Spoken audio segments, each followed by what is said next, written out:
Good morning, one and all. So, respected guests and dignitaries of the dais for now, government representatives, directors, vice chancellors, registrars, faculty members, researchers, students from various institutions across the country who have joined physically and also virtually on Zoom, and they're also following YouTube live. So, warm good morning to one and all. And let me take the privilege in welcoming all the guests of today. So I'm honored to invite our chief guest, Sri Saurabh Gaur, IAS, Secretary, ITE and C, Principal Secretary, SD and T Department, Government of Andhra Pradesh, and Resident Commissioner AP Bhavan. So he has joined already online. So let us all clap and welcome him. So thank you so much for your online presence, sir. I'm privileged to invite Dr. B. Vengamagaru, the Director of SFIMS, to come onto the stage and occupy her chair.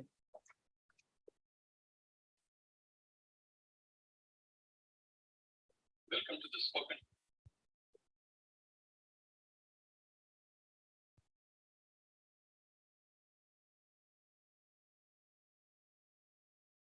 Thank you, madam.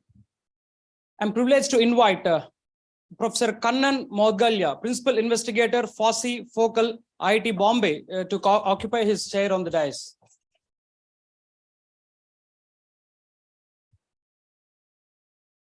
Thank you, sir.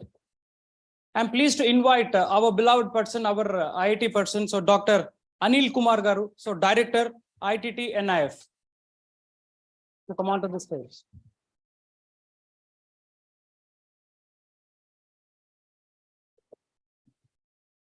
So let me also invite Mr. Mohammad Qasim Khan, the Program Manager for this Mapathon, to come onto the stage and occupy his chair.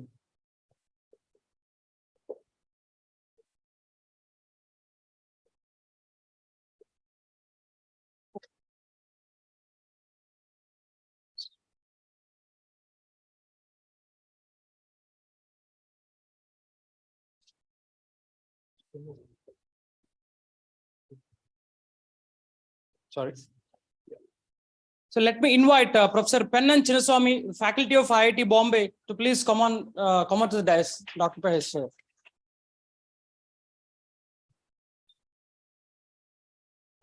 So thank you all for joining us.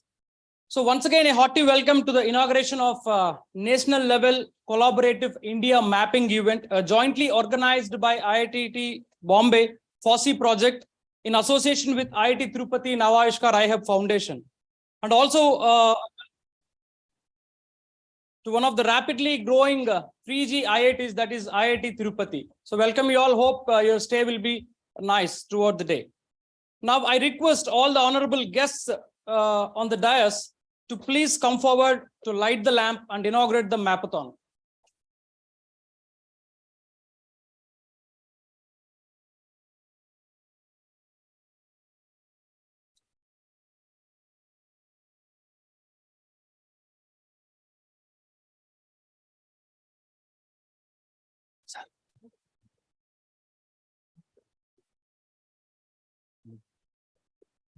I request our project director, Roshan Srivastav, to join.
Thank you so much, dear the guests. So I request everybody to rise for the national anthem.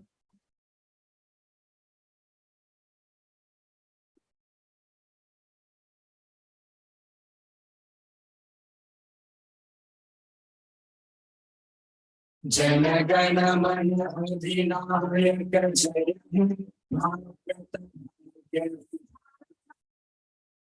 Jai Singh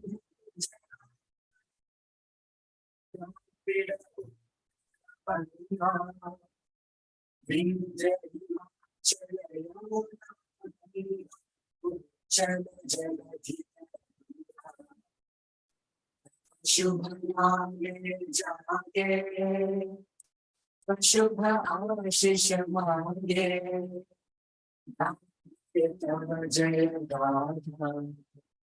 Jaya Mani Jaya He Bharat Jaya Jaya Jaya Jaya Jaya Jaya Jaya Jaya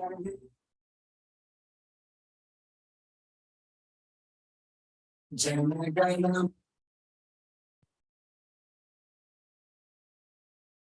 Thank you all. So this Mapathon is a map making competition. So for creating the thematic maps using open source softwares.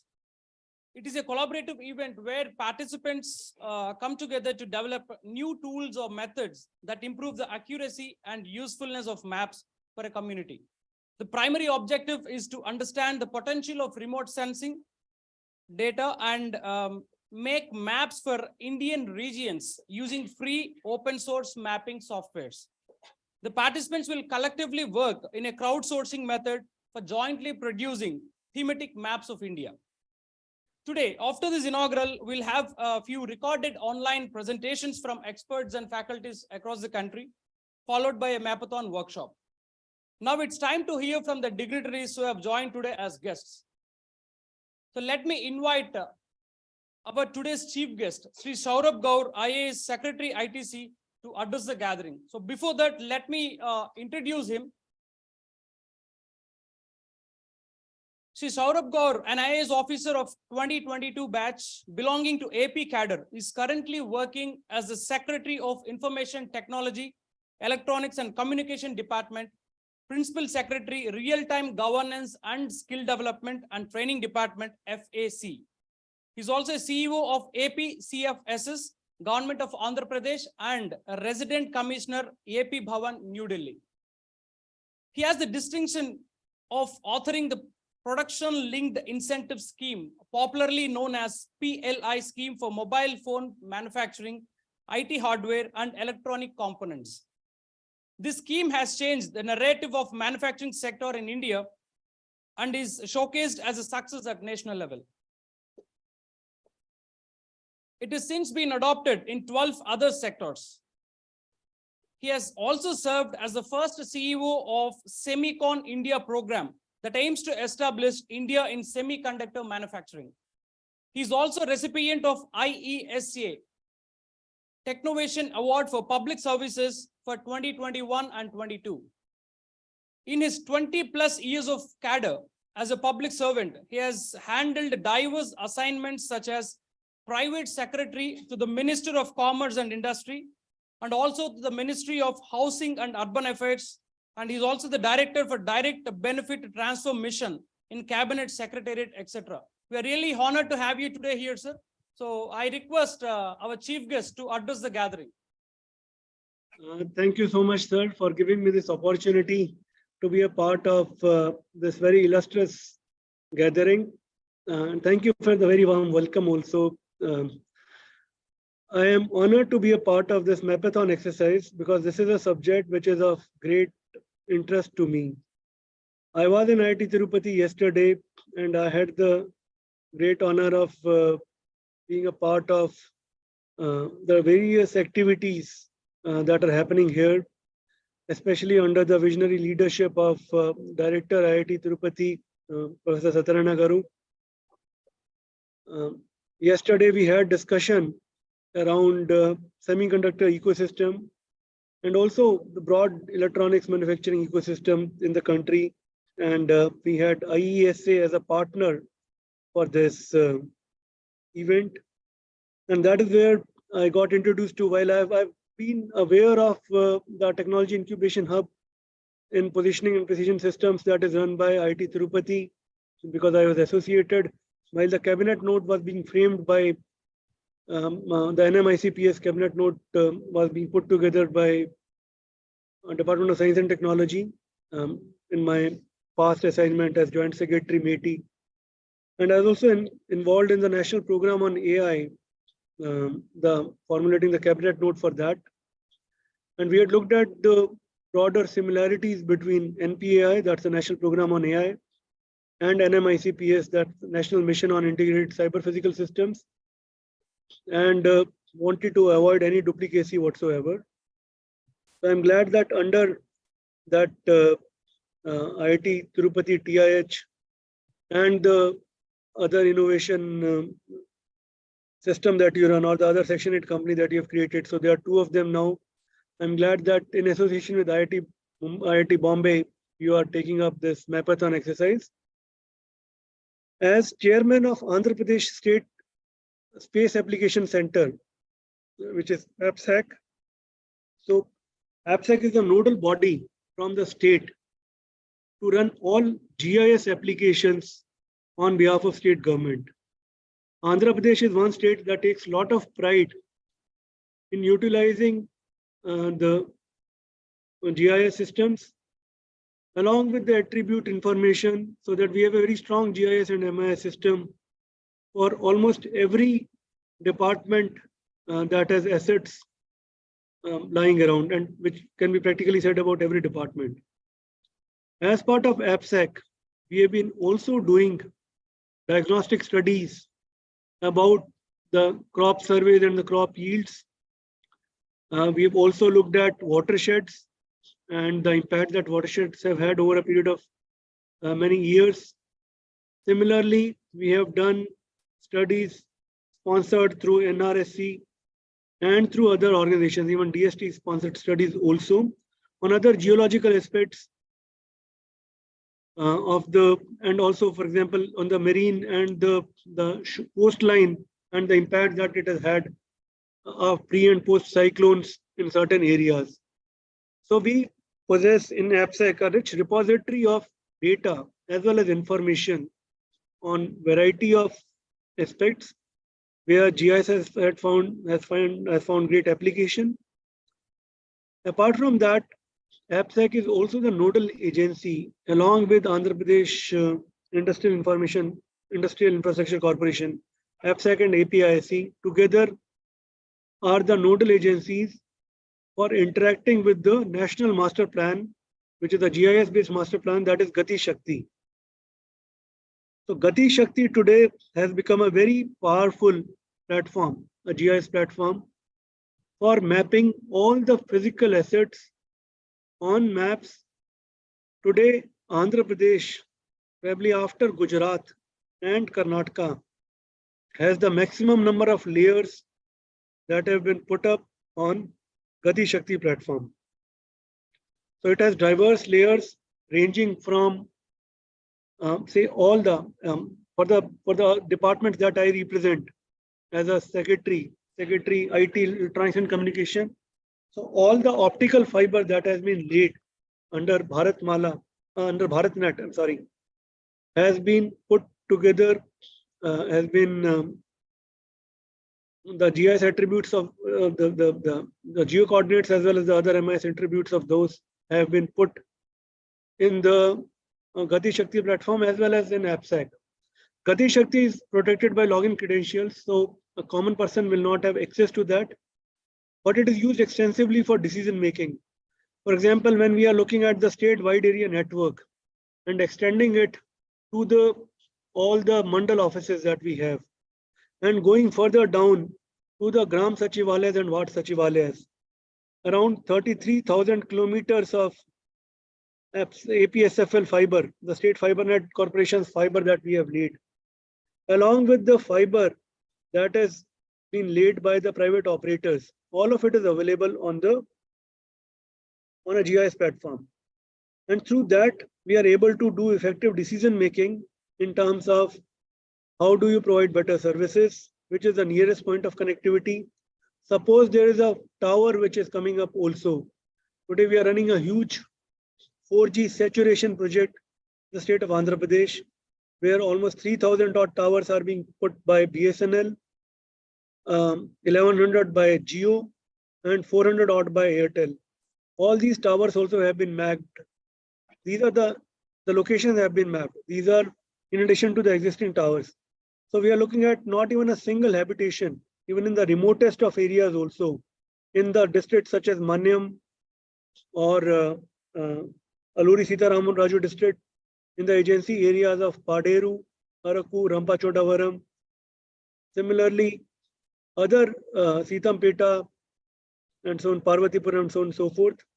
All these areas in 6 months from now will be fully covered. And the GIS platform is giving us a lot of opportunity to do a very effective integrated planning in this regard. So that is just an example of one of the layers. Similarly, we have layers pertaining to, say, all the assets, all the roads. For example, the roads are typically, we have national highways. After that, there are major district roads which are maintained by the R&B department, the roads and buildings department. Then we have the roads within the mandals or the blocks which are maintained by the Panchayati Raj departments. So the roads, along with the characteristics of those roads, whether they are metallic roads or BT roads or gravel roads, the width of such roads, the other characteristics also have been made available on this platform. And now another example is, for example, all the street lights also are getting mapped. So street lights are becoming important street furniture when 5G layout is happening, because in the 5G, the cell size is relatively smaller. And when we look at 5G proliferation happening in the state of Andhra Pradesh, we'll be among the first states to have 5G related street infrastructure, whether it is the street lights or the bus stands or the electric poles, all these getting mapped on the GIS platform. So the use cases are plenty, and we have lots of tools also to support decision making in this regard. While all of this has happened largely in a login restricted manner, in the sense that access is restricted through login credentials, we are now slowly bringing more and more things in the public view also. And we would want to see greater adoption of this data through other maps also. The base layer can be another map.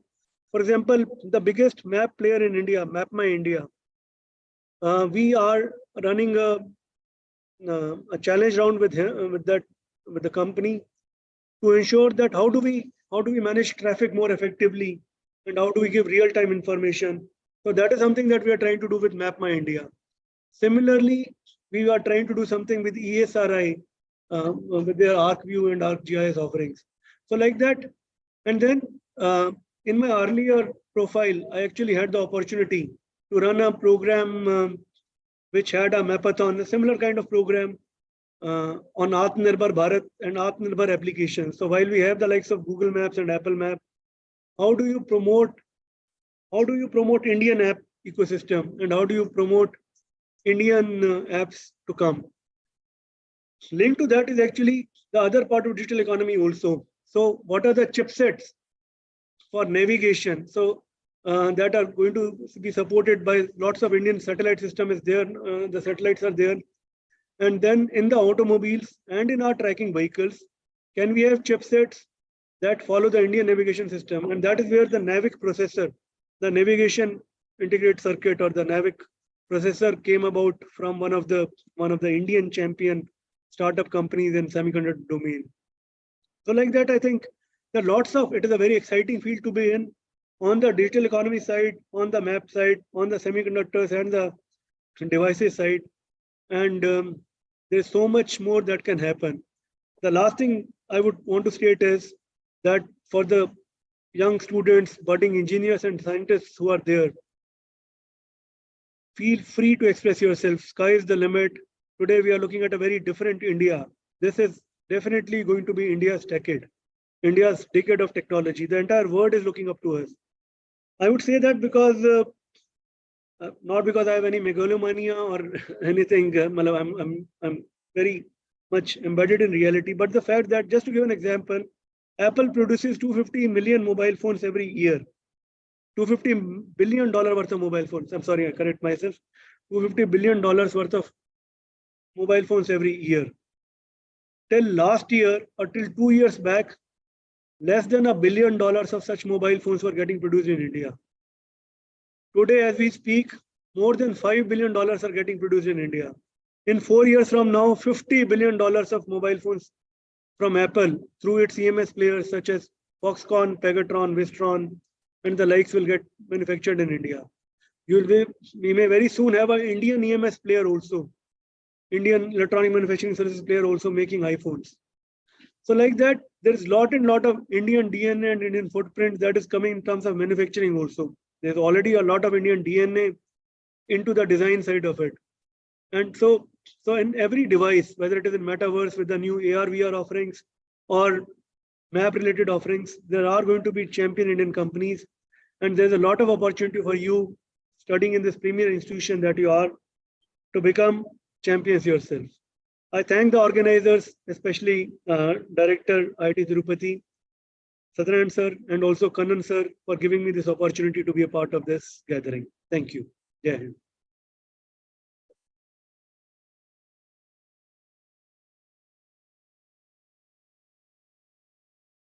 Thank you so much, Saurabh for your valuable insights with a lot of data, statistics, applications, practical implications of this map thing. So with this data, you can understand like a lot of mapping activities happening across the country, especially in the state of Andhra Pradesh also. So thank you so much for your insights. Now, let me invite our another speaker, Professor Kannan Maudgalya, the Principal Investigator, FOSSEE, Focal IIT Bombay. So before his address, so let me introduce him.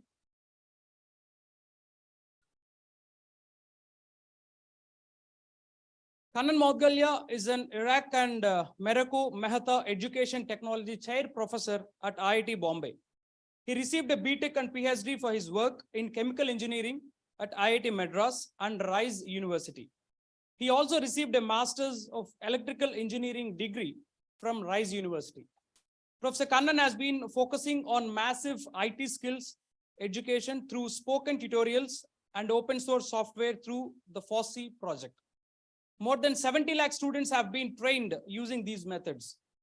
He is extending the spoken tutorial approach to other skills topics such as health, nutrition, and breastfeeding. Nandurbar and Nasik districts are currently implementing this health training approach. The weight of newborn babies are increasing by 4 to 6 times in aspirational districts. So we are happy to have you today here, sir. So I request you to talk more about FOSSEE and its activities. Over to you, sir.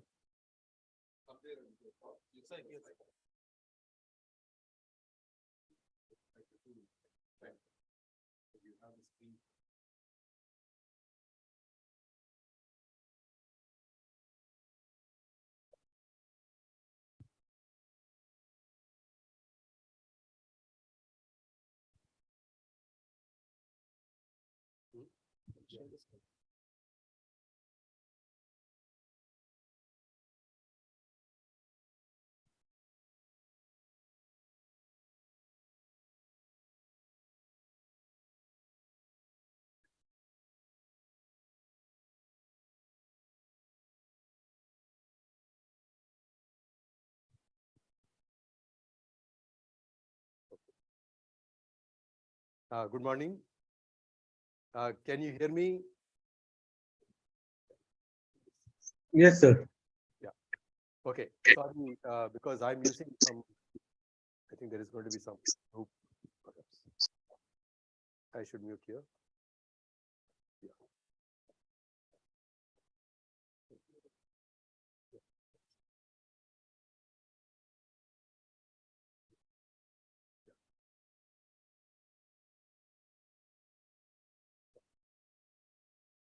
Is it okay?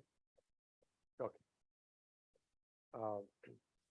Sorry, the technology is such that I have some embedded videos in my slide, so I'm forced to join through join through Zoom. Okay. First of all, I would like to thank Professor Satya, IIT Tirupati Administration, IIT Tirupati faculty members, and in particular Professor Satya for making this happen. We are really, the FOSSEE team is really delighted to be here. And I'll do that. Should I do it right now?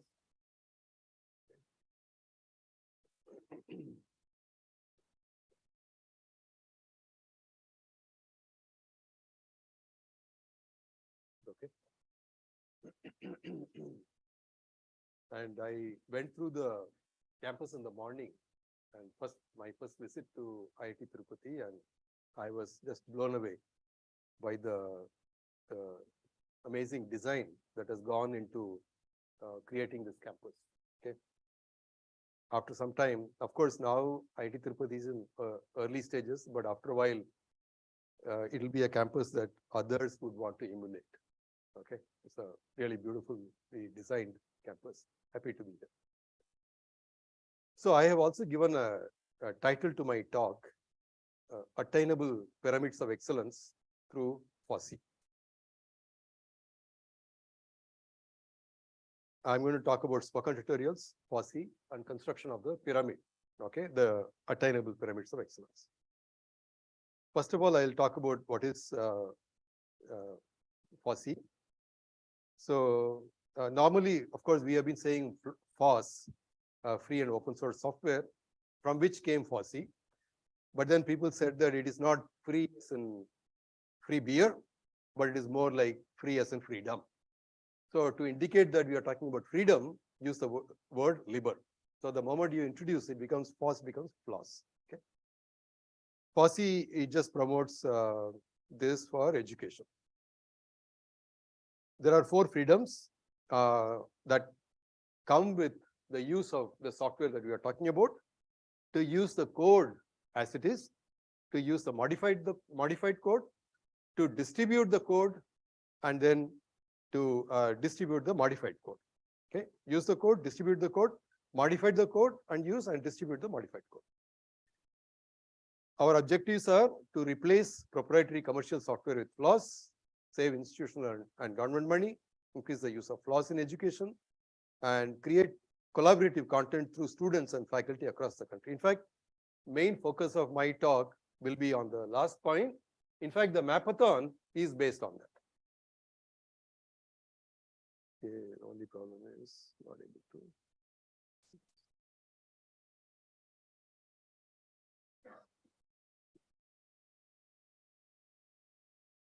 Okay. And then enable freedom in software usage. So these are some of the software systems that we are promoting. Okay, now we will get on to the pyramid of excellence that I talked about, attainable pyramid of excellence, which is very important for our country because only very small percentage of our students get to study in top institutions like IITs, okay, less than 1%. So we want to talk about what is it we can make available for others also. First layer of the pyramid using spoken tutorials. Spoken tutorials are 10-minute long audio video tutorials created for self-learning on open source topics, dubbed into our 22 languages, usable offline.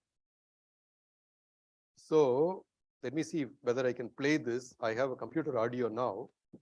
It's going to be a challenge because there will be an echo from here, unless I turn this off.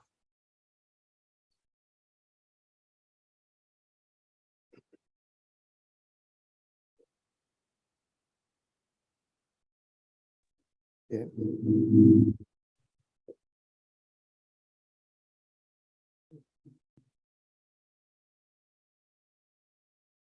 Yeah.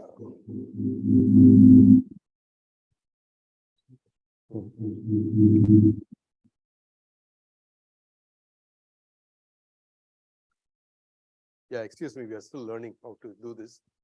Let me just talk about this. Actually, this is very important. That's why I thought I have been talking about spoken tutorials. So what is this spoken tutorial? Spoken tutorials are based on a method used, design method that guarantees the instructional material suitable for self-learning. How can somebody give guarantee? How do we do that? We do it as follows. Like movies, our videos, spoken tutorials also have script. Okay. So the flow is as follows. We write a script. Then we ask the question, can a beginner understand the script?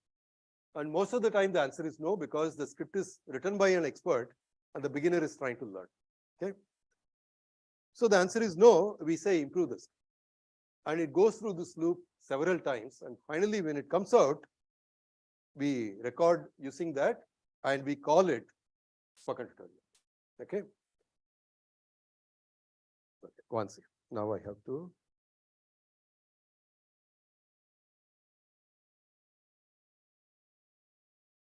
Okay.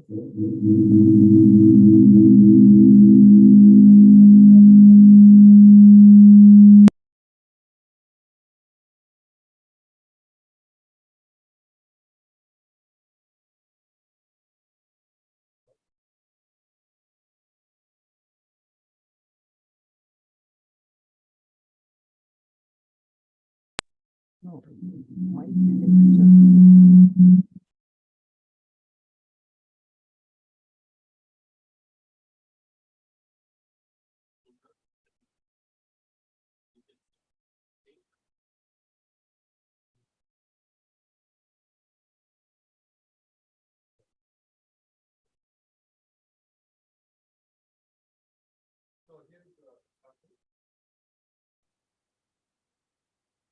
So here is the sample.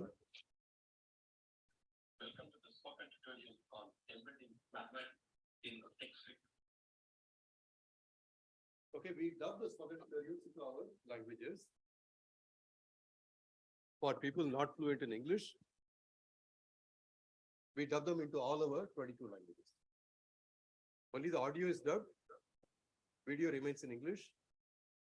So the students can use normal computer, normal keyboard, normal software, etc. Which helps retain employment opportunity. C++ में constructor और destructor के spoken tutorial में आपका स्वागत है. అందరికీ నమస్కారం. Jmol అప్లికేషన్లో create and predict molecular model అను ఈ ట్యుటోరియల్కు స్వాగతం. ஃப்ளோ ஷீட்டிங்க்கு அறிமுகம் குறித்த ஸ்போக்கன் ट्यूटोरियल्க்கு நல்வரவு. जावा इत्यस्मिन् अङ्कगणितीयप्रक्रियायाः पाठं प्रति स्वागतम्. अस्मिन् पाठे वयं विविधाः अङ्कगणितप्रक्रियाः अभ्यस्यामः. We dub in many international languages also. I think this is almost over.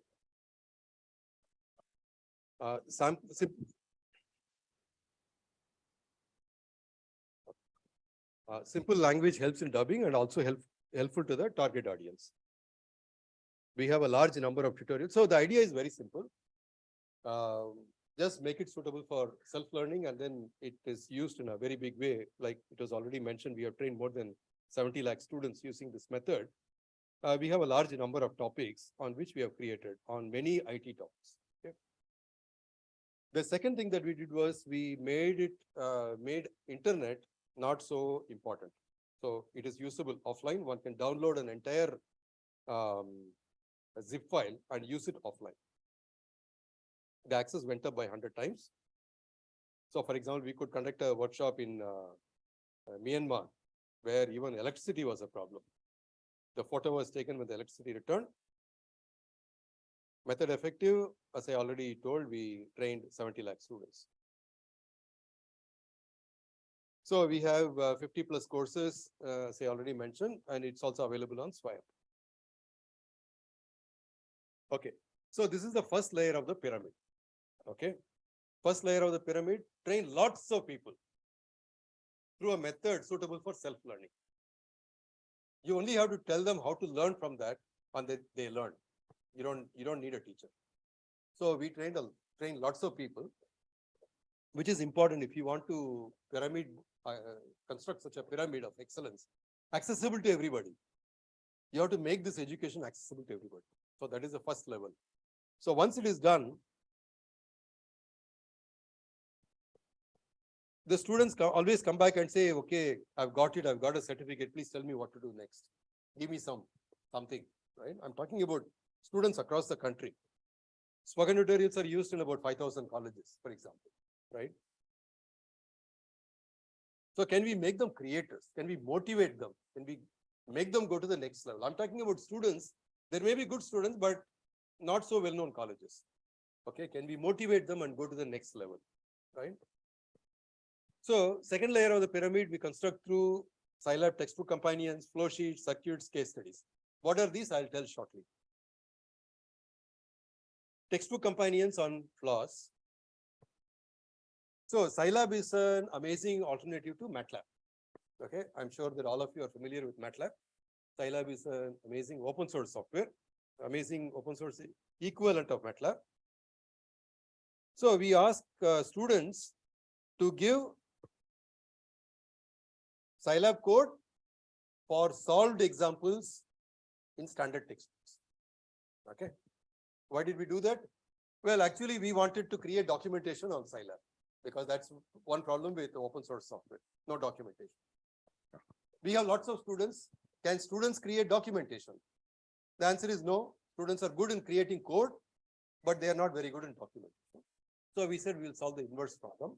Namely, we'll ask them to create code for existing documents. Existing documents are textbooks. So they create this. The FOSSEE team verifies the code given by the students, gives certificates and honoraria. The code gets uploaded onto the FOSSEE portal. So we have 634 textbooks, solved examples solved by about 1,000 students across the country. Okay. So for example, code for examples created by students are at this place. Okay, they're all there. So for example, if I say electrical engineering, then I say control systems, select a book, automatic control systems. So the moment I do that, it says, okay, in this chapter of this book, in control systems, in this, you have so many examples. Supposing I select body plot, that comes. So in order to understand this code, you have to open them. Okay? We are not trying to replace the book, right? Because textbooks have been written by experts, putting in a lot of their effort for many years. We are not here to replace them. We are saying that in order to understand, just have to open the book, and the books are available. So you can easily understand, for example, gain margin. Those of you who know control systems will know what is meant by gain margin, what is phase margin, and so on. I can even execute. Okay. And it creates a body plot, and you can see the margins. You can even change the values. For example, this is for system gain of 2,500. Supposing I change it to 2,500 to 5,000, as I just changed it here, for example. So this 2,500 on the right hand side will now become 5,000. It has become 5,000, and if you had noticed, the margins have gone down, which means solved examples of 634 books are available at the fingertips of a faculty member who is teaching, can use it for what if studies. What will happen if I do this? Okay, or to say that here is the way to use fast Fourier transform. They just have to pull the example and then do it, right? So because we have more than 1 lakh examples coded by students across the country, we said, why don't we put a search facility on top of that? Okay. For example, I was trying to do partial fraction analysis by Scilab. Okay. I didn't even know the command. Forget about the syntax. So how do you use it? So what I did was I did a Google search. I said Scilab and then partial fraction analysis. It says the command name is PFSS. Okay. So I come here and I say PFSS. How did I get this? This is the name of the command for partial fraction analysis, which I got through Google search. So when I search, it said that there are 140 results available in the 101 lakh examples that students have coded, right? Then I can just scroll through that and come to a book. These are all different books. When I come to a book that I'm familiar with, in fact, I used this when I was a student at IIT Madras long time ago. And here is an example. That example I selected after search, opened it in the cloud, and I execute, and I see the partial fraction, see that PFSS, I searched by that. Now I can modify it. I can create a new example. For example, if I say that instead of 8, I put 7 here, and of course I will remove the semicolon so that I can see the numerator also. So I can say numerator has become 7. So I've got the new example. I have created a new example. It is an example that I have created as a faculty member. I can use it for tests. I can give it for labs, assignments, projects, and so on. So this is an incredible resource for teachers. Okay. And all created by students, our students across the country. Okay. And this is our contribution to the world, right? And this kind of resource is available not in MATLAB. So I say that for this purpose, Scilab is better than MATLAB. Okay, because I'm giving 100,000 examples, 1 lakh examples on a platter to every user of Scilab. Okay. Okay, that's the only demo I'm going to give. All others are demo because faculty members are expected to show certain things, not just talk. So I thought I'll just give the demo. Other things are just straightforward. So we do a similar thing, textbook companions for other software. And then we invite college teachers to migrate their lab from commercial software to open source software, and we help them. Okay. So from lab migration, MATLAB to Scilab is here. So these are all, you can see that they're all from various colleges. Behind each one of them, there is a, you can download the code, you can see who has created Professor Shaikh Akil. And this person is from Shreyas Institute of Engineering and Technology. This way you have 102 labs already migrated by people. Next topic I want to switch to is electronic circuit design, eSIM. FOSSEE promotes this. It replaces ORCAD, PSpice, LTSpice, and so on. This has an important connotation in the current atmosphere, where we have India semiconductor mission, great employment opportunity, but are we training our students? The weakest link is going to be availability of manpower. Are we ready to train lots of people? And I believe that we can get started with this software that we created at IIT Bombay, electronic circuit simulation software, eSIM, developed by FOSSEE project. For example, here is one circuit. Don't have to worry about what it does. And 500 electronic circuits created by students. Once again, contacted all the colleges and said, would you want to learn eSIM? And create a software and send it to me. I'll validate it, upload it on my web page. I'll give you a certificate, which that and the URL of the circuit on our web page has been used by students for as a proof of their competence in that field, whether it is circuit design or chemical engineering flow sheet or computational fluid dynamics for mechanical engineering students, so on and so forth. So here I said that DWSIM chemical process flow sheet, I have written a LinkedIn article. So in fact, I have written lots of these. Many of them I have converted into LinkedIn articles. So crowdsourced flow sheeting in DWSIM. So you can see that this is the advertisement and what are the different things that people worked on and where these students are from, different states, okay, and what colleges they are from. right? These are all international submissions. We also received quite a few from Brazil, Ecuador, and so on and so forth, right? FOSSEE promotes GIS through QGIS. In fact, that is going to be the topic. I will not take too much time. So we did a Mapathon a little while ago. In fact, in 2020, you can see. That was done jointly with ISRO and AICTE. Lots of people participated. Statistics are here. So that was the second layer. Okay, Scilab textbook companion, flow sheets, circuits, case studies, and so on. Next layer of the pyramid, cloud solutions, hackathon output. Okay, open form to fluent. So are there any mechanical engineering students here? Anybody? If there are, then you will see computational fluid dynamics is an important area. Open form is an amazing alternative to fluent.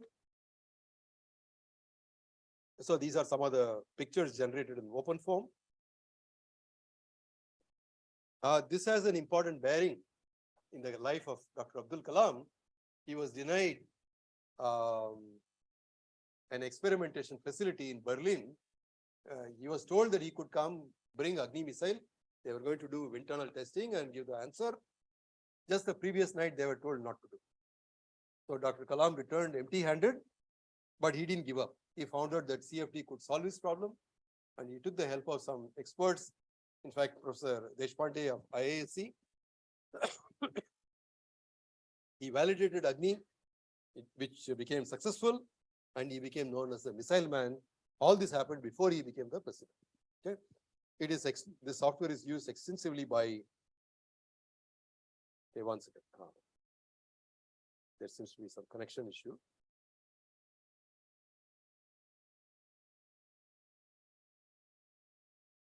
Okay. All right. There are 120 CFD. This is actually a little difficult one because CFD is one order of magnitude more difficult. That's why I'm putting in a third layer of the pyramid. Collaborative case studies and who are the people who did all this and what topics they worked on, what are the different institutions that they came from, and so on and so forth, and what are the states they belong to, stuff like that. Okay. In every one of them, you see that students contributing. We are not talking about something like NPTEL, which are delivered by IIT faculty members. I'm not talking about that. I'm talking about raising the levels of education to certain point wherein they can start contributing. They can contribute, we curate, we provide a platform and make them suitable for general use. Okay. We take students for summer fellowship and semester-long internships. So the FOSSEE fellows created eCM on cloud, XCOS on cloud, link for XCOS on cloud. I'll skip this. New XCOS cloud. Hackathons, you already saw one. We did a Scilab toolbox hackathon for IT computer science people. And then we did a Synfig Studio 2D animation hackathon. Once again, lots of people participated. Okay, maybe I should show this. How much time do I have? Almost time? So I'll just show this.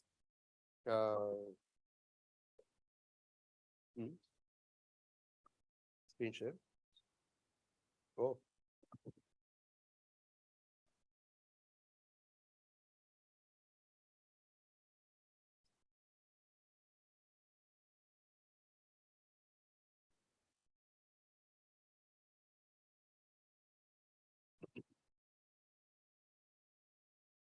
Sorry, I didn't realize that you didn't see my screen all this time.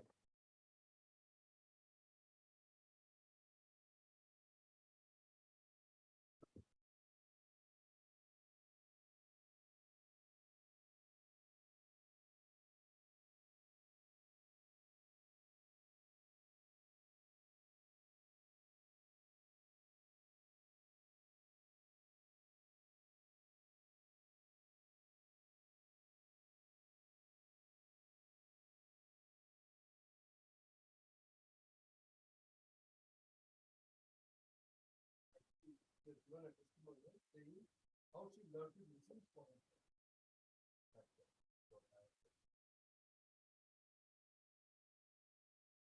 So I'm going to skip all this. So this way we go on constructing. This way we go on constructing. Yeah. This way we go on constructing several layers of the pyramid, each layer getting more and more difficult. Okay. And at every level, there are unlimited opportunities. Any number of people. It's not that I'll say that I want to take only 1% of the people who try. Any number, so long as they come to that level. Right.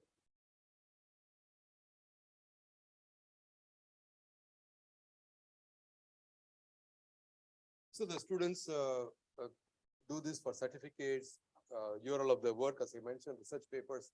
Honduria, whenever we have money, many have benefited. So now I'll talk about why are the pyramids attainable. I'm almost done.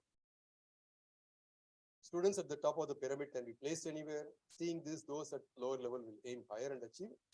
There are no limits at any level. Everybody will see, if only I had done little bit more work, I could have gone to the next level. Everybody will try and the whole pyramid will get. These are our activities in a nutshell. So our country needs tens of thousands of pyramids of excellence. Let's make them attainable through motivation and opening up. One way to construct them through open source software education is explained. Please join hands with us. It's supported by Ministry of Education. Thank you.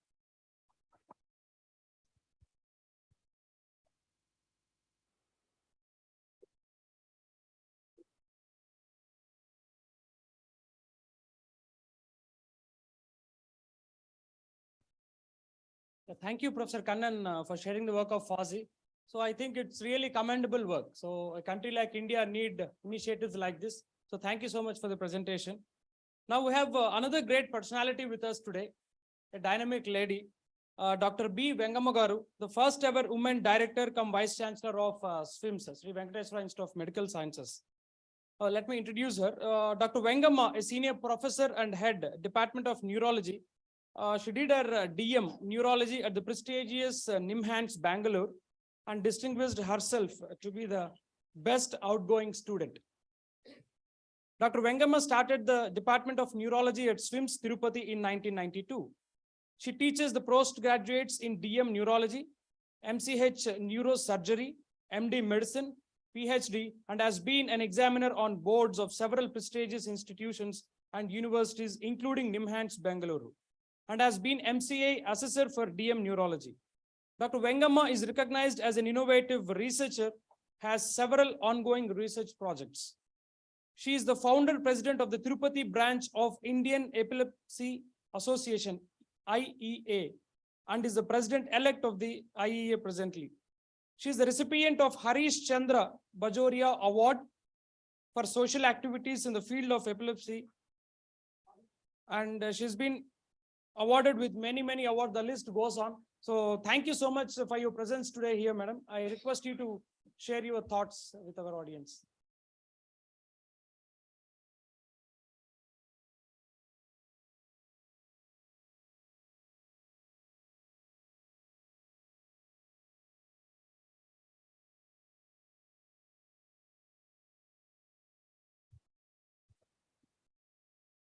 Good morning, all of you. At the outset, I'm very happy to be the part of this inaugural function, which is being organized in collaboration with IIT Bombay and IIT Tirupati. And I think I am the only odd person out and totally new to this field. And I want to thank Professor Satyanarayan Garu for inviting me to this new era, because when I called him what is Mapathon, he said we map the things.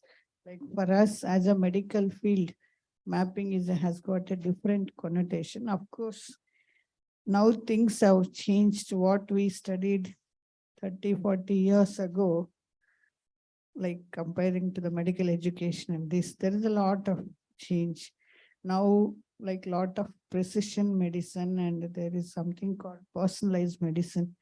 And a lot of things, gene things have come up. That's why there we use the term like mapping of the genes, mapping of those things have come into even our medical field for the last 2 decades.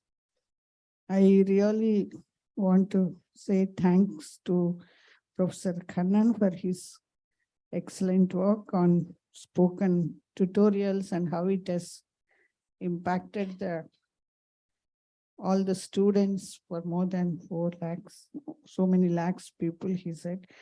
And I would like to pay my respects to Professor Chinnaswamy from IIT Bombay and Professor Anil Kumar, and also to today's chief guest, Sri Saurabh Gaur IAS, who is the Secretary of Information Technology and Communications of Government of Andhra Pradesh, for bringing out all the developments Andhra Pradesh leading ahead in this field.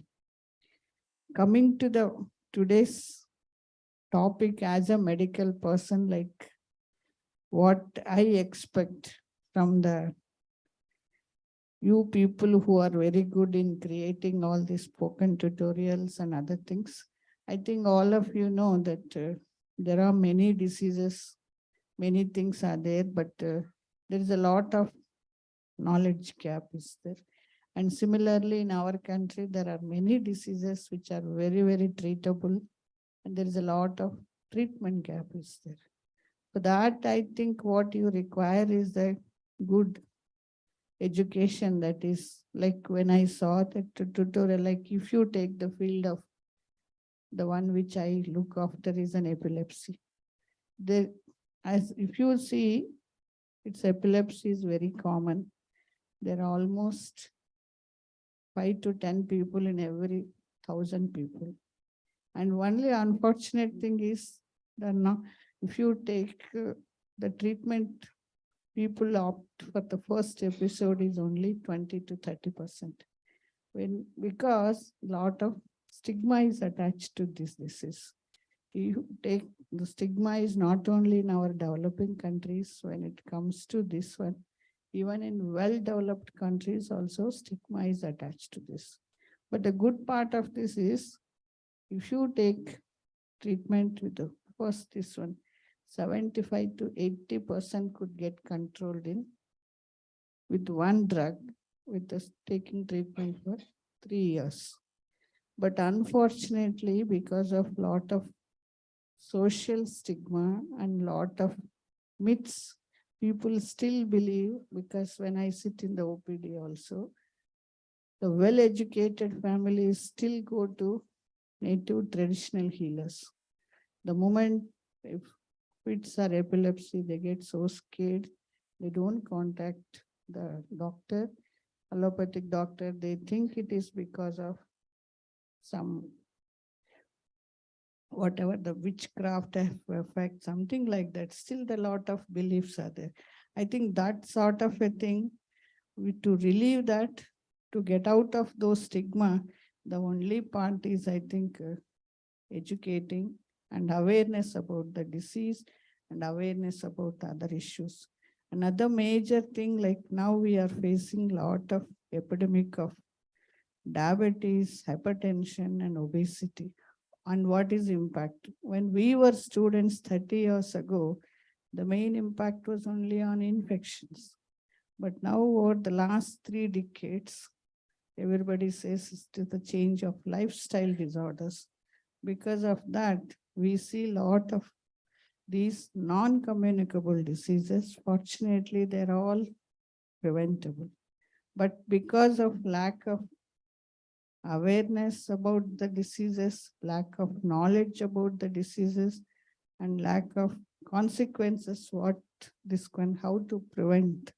All these things, I think, will only be able to go through to good communication.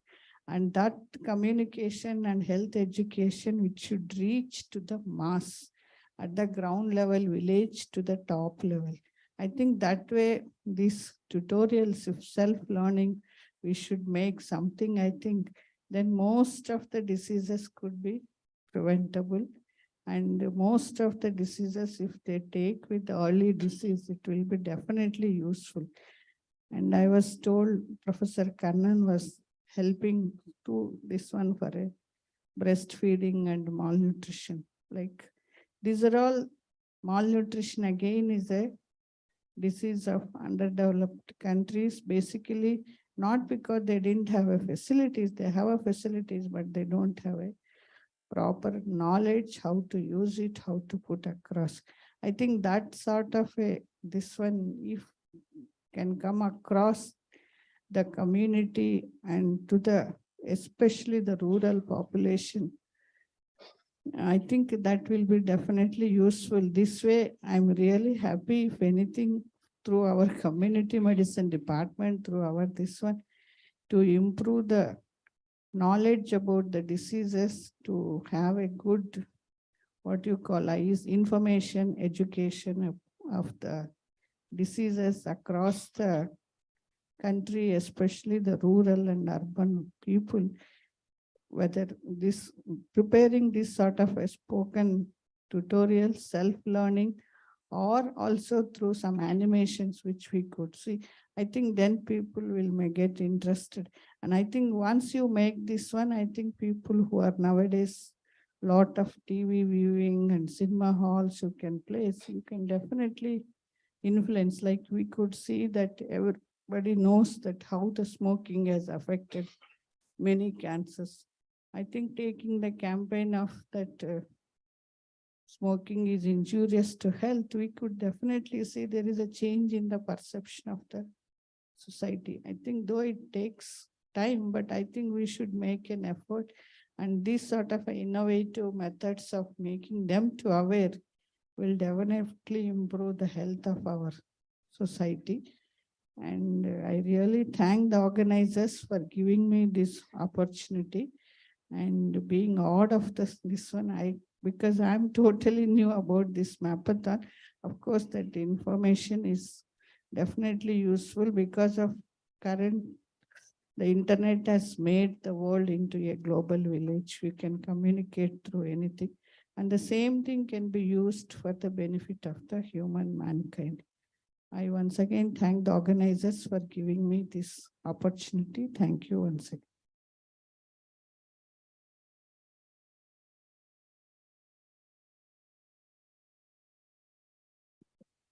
Thank you so much, madam, for your presence.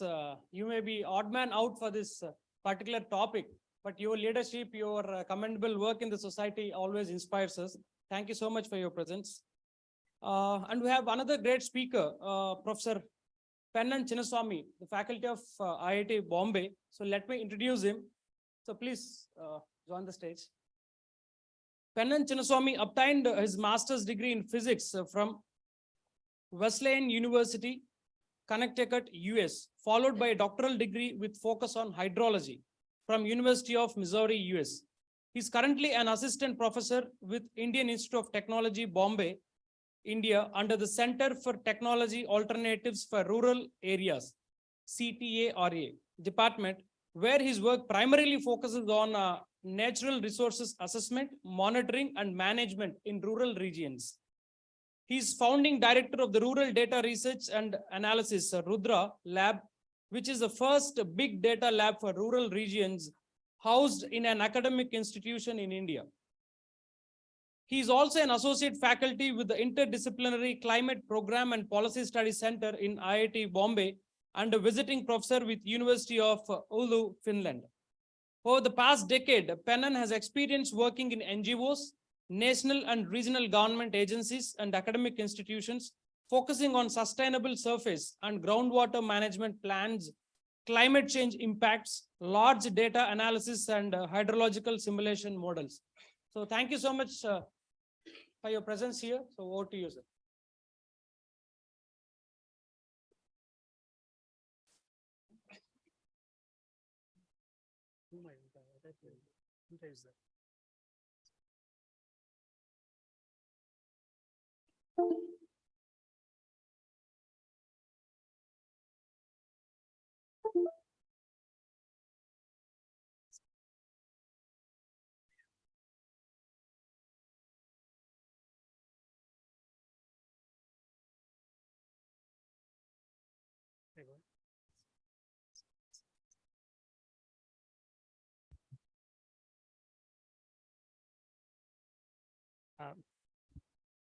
Good morning, everyone. Thank you for joining. As introduced generously, thank you for the presenter for introducing me. I'm a faculty with IIT Bombay, and thanks to Professor Kannan, I am a co-PI in the FOSSEE leading the GIS team. So what has happened is I'll just show you what is a Mapathon and how we came up with this idea. So this was the first Mapathon event, which happened in 2020, 2021, around December time. And then we had the 2022 version 2022-23. So now we are at this stage where we have a collaboration with IIT Tirupati and multi government agencies mapping it. So why and how this has happened, I'm giving a small lecture on it. So those who know what this is, can you any guesses on what this is? So these are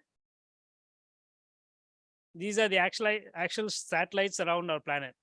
Okay, so there's something called space war or space race. So first comes space race, then comes space war. So what happens is you can see a lot of satellites around the planet at multiple locations. Most of them are civilian. What happens is all this data is collected, but how is it being used for public good? So that is the crux that we had in the team. There are a lot of agencies that work on these kind of data. For example, our ISRO's MOSDAC is there, but somehow it is not reaching the public. Either the capacity is not built or there is some gap. So we're trying to bridge that gap using this Mapathon activity. And that is where we use an open source software called QGIS. So let me walk you through the steps for this. First, what we ask is we ask the participants to register. Oops, okay. Oops. There's no pointers. Okay. So first we ask them to register in the portal, which is happening right now. We're launching this event. And then those who don't know the GIS software can learn it from us. And again, we'll show you how different it is because we have multiple participations from different agencies, including veterinary, fire, lawyers, doctors, etc. So we ask them to learn the QGIS in step 2. In step 3, they create a map for one of these problem statements, and then they submit the maps. The maps can be at any level. You don't have to be advanced, beginners, etc. So at any level, you can come in and based on your input, you will be winning prizes, compensation prizes, etc., etc. So let's look at some of the examples. So mapping of natural resources, man-made features, etc., which is something near to me. So something water, forest, land, etc. is there. But then there's also other activities like state-wise healthcare indicator maps. How does a heat wave increase heart attack? So this is a study with John Hopkins is doing in the US, but we don't have that data. So what we can do is we can use satellite data for helping doctors and others look at health indicators. One other thing is climate change induced vector-borne diseases like malaria, dengue, etc. Then number 6 is very important. During COVID, we were hit by 2 swords. One was COVID and a big locust infestation was happening, right? The grasshoppers was Oh, it's not sharing. The Zoom is.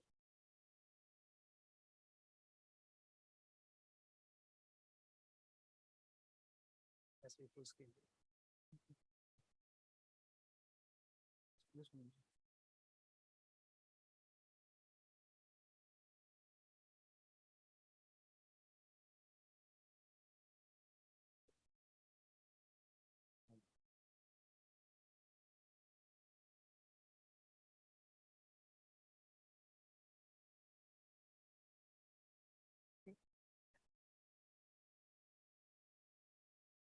Okay, thank you.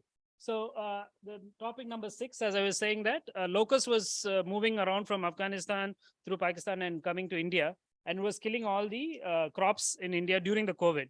So we didn't know how to take care of it because we don't have the maps. So at that time, a lot of maps were made during the COVID scenario. Roads to connect to rural, Madam was saying rural people need a lot of development. We need to connect with them. And this is one thing that connects everywhere.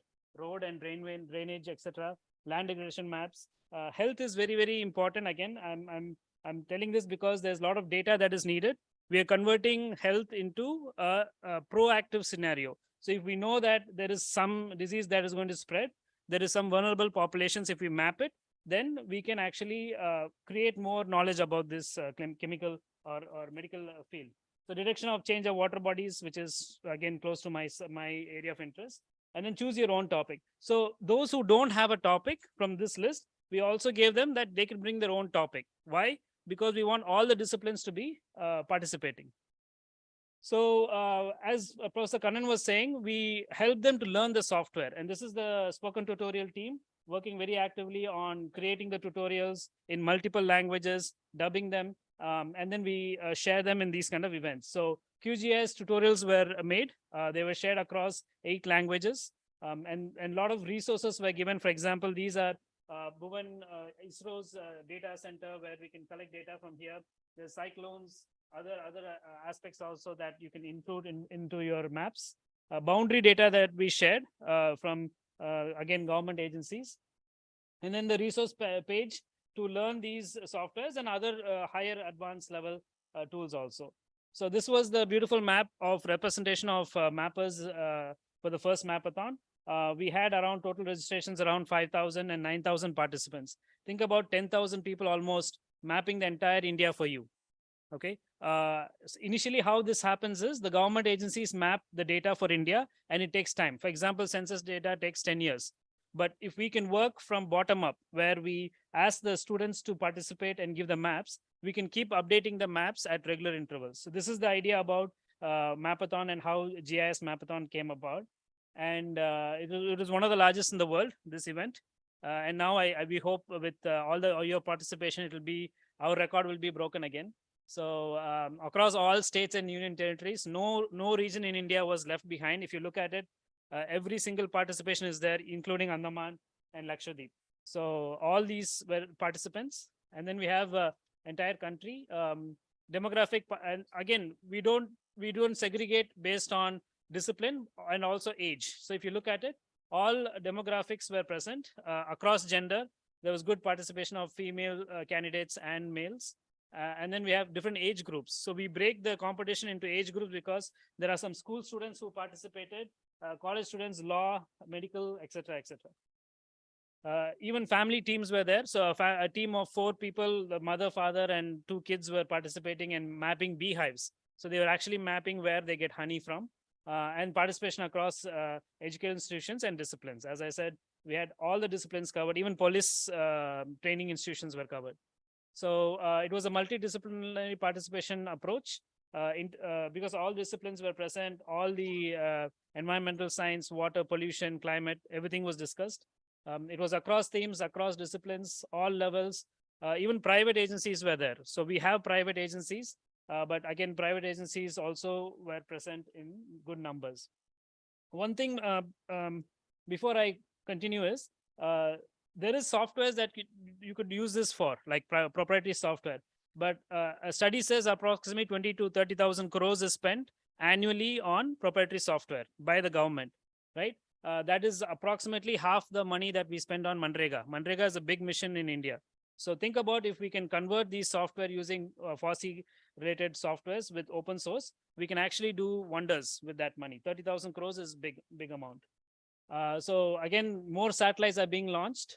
This is 100 satellites were launched in a single day by the chairman of BrahMos. And more and more satellites are being launched. But what do you do with the data? So that is where we bring this Mapathon idea. So we need trained capacity for using these data, and we're training the capacity using QGIS in the FOSSEE. That's one example I'll have. Sorry about the pointer which came up. So how we broke up the results was there was champions, winners, and notable participations. Final submissions were very creative, holistic approach. They attracted the root cause.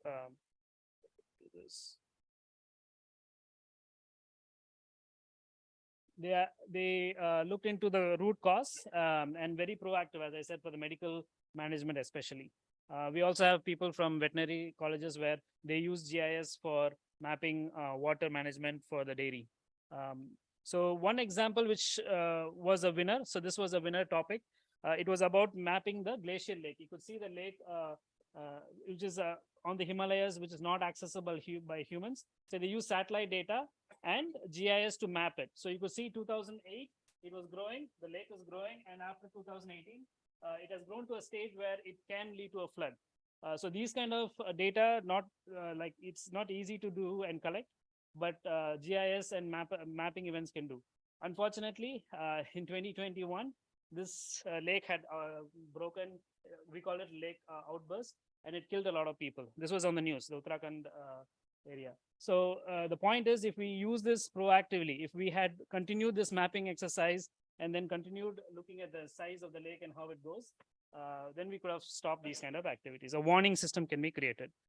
This is another one, which is the last example I would like to show, is how EV is getting big in the country and across the world, but we need charging locations. So one team created this chart where they place strategically the charging locations. And what we do is we give them a team name, their contact details are there. So anyone, after we win and even you participate, this map goes online, and anyone who wants to use this map can contact them. They don't have to contact us. They can contact these people and create a synergy between them, a startup between them, etc. So we also create not only mappers, but people who can actually use the map to solve real-time problems. And we also gave prizes for very creative names. So look at Precision Geospatial they had, and just MTech students participating. So we had participants from government colleges, medical colleges, law college, and then even high schools and government schools. So everyone were allowed to participate. I'd like to thank all for giving us this opportunity, especially the IIT Tirupati for giving us this stage, and all the chief dignitaries on board. Thank you.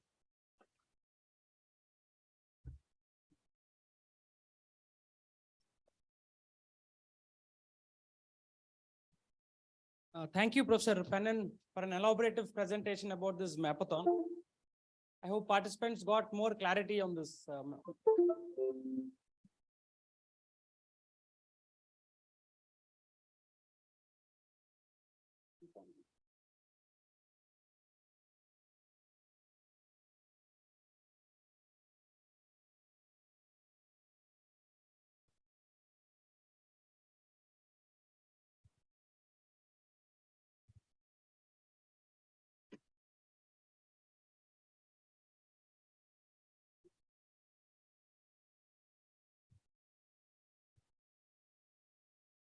So our director sir is here, so he has some other important meeting, so he could not join for the inauguration. But now I request Director Satyanarayana Garu to come onto the stage and address the gathering and give insights about IIT Tirupati to the participants.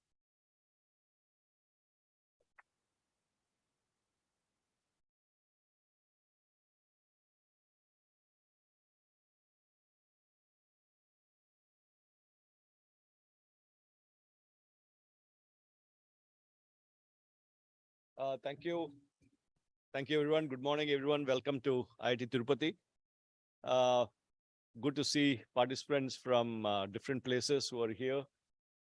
Special welcome to, senior people like Professor Vengama, who has joined us, the Vice Chancellor and Director of SWIMS. I'm sorry I couldn't join the thing because the Secretary of Higher Education Government of India called a meeting. And it was there because in the starting itself, he called my name. So if I was not there, it wouldn't have been a good situation. So first of all, I would like to thank IIT Bombay team that has come here to launch this from IIT Tirupati. The reason that they've decided to do it here is because we all also host the Technology Innovation Hub under the National Mission on Interdisciplinary Cyber-Physical Systems on Positioning and Precision Technologies. So mapping definitely comes under the ambit of this Technology Innovation Hub. So at IIT Tirupati, there's under this National Mission on Interdisciplinary Cyber-Physical Systems, they've set up 25 technology innovation hubs across various institutes. And the one at IIT Tirupati is on the technical vertical of positioning and precision technologies.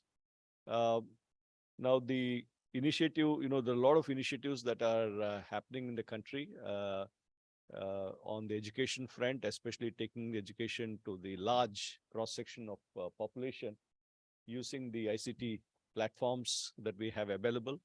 One initiative that is probably, among across the world that has been most successful is our NPTEL program, where lectures have been taken to full-fledged, full course lectures, 30 hours, 40-hour course lectures that have been taught by faculty at IIT, ISC, and related institutions, accessible to people across the country, across various institutions. So we know we have a challenge that we have a large number of institutions in this country, and there's a challenge in finding the good faculty to teach them. And many institutions are using this as a platform, but interestingly, internationally also, they're starting to use these courses. I've talked to people in US who were writing their PE exams, professional engineering exams, said we have used the NPTEL lectures from India. So in terms of reach and so on, it's a great initiative. Government has fully funded, made it freely available, and so on. And similarly, the IIT Bombay team has taken many of these initiatives on this walking tutorials, walking classes. I mean, talking tutorials, and then under this particular scheme on making open source software available, because software is quite expensive in procuring, maintaining, upgrading continuously. So using the open source platform, they have under various initiatives. How many you have? The 12, 14 more than 10 initiatives. Yesterday night, I was discussing with Professor Kannan. They have starting from chemical engineering, modeling to health to various domains. And this particular initiative on mapping, in fact, today afternoon is going to go and talk to the history faculty, history students and faculty at SV University on getting them engaged on another initiative they're doing on history and culture. So on this mapping front, again, a lot of crowdsourcing, having various students and general population, populating this data on this, and then it becomes useful. And today, India has opened up the geospatial data. Geospatial data used to be a big challenge in the country. A lot of it was coming under, they would say, confidential, protective, defense, and so on. And a lot of it was not accessible. Now, with the new policy that has been rolled out in the last year, most of this has been opened up, creating huge opportunities for people to access data, to use the data for various applications, whether it's from Gati Shakti logistics perspective or for various medical applications, agriculture applications, disaster management applications, e-governance applications, and so on. So this is opening up a huge opportunity in the country for many startups and also for general public to use.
Thank you so much, Professor Satyanarayana Garu, for your address.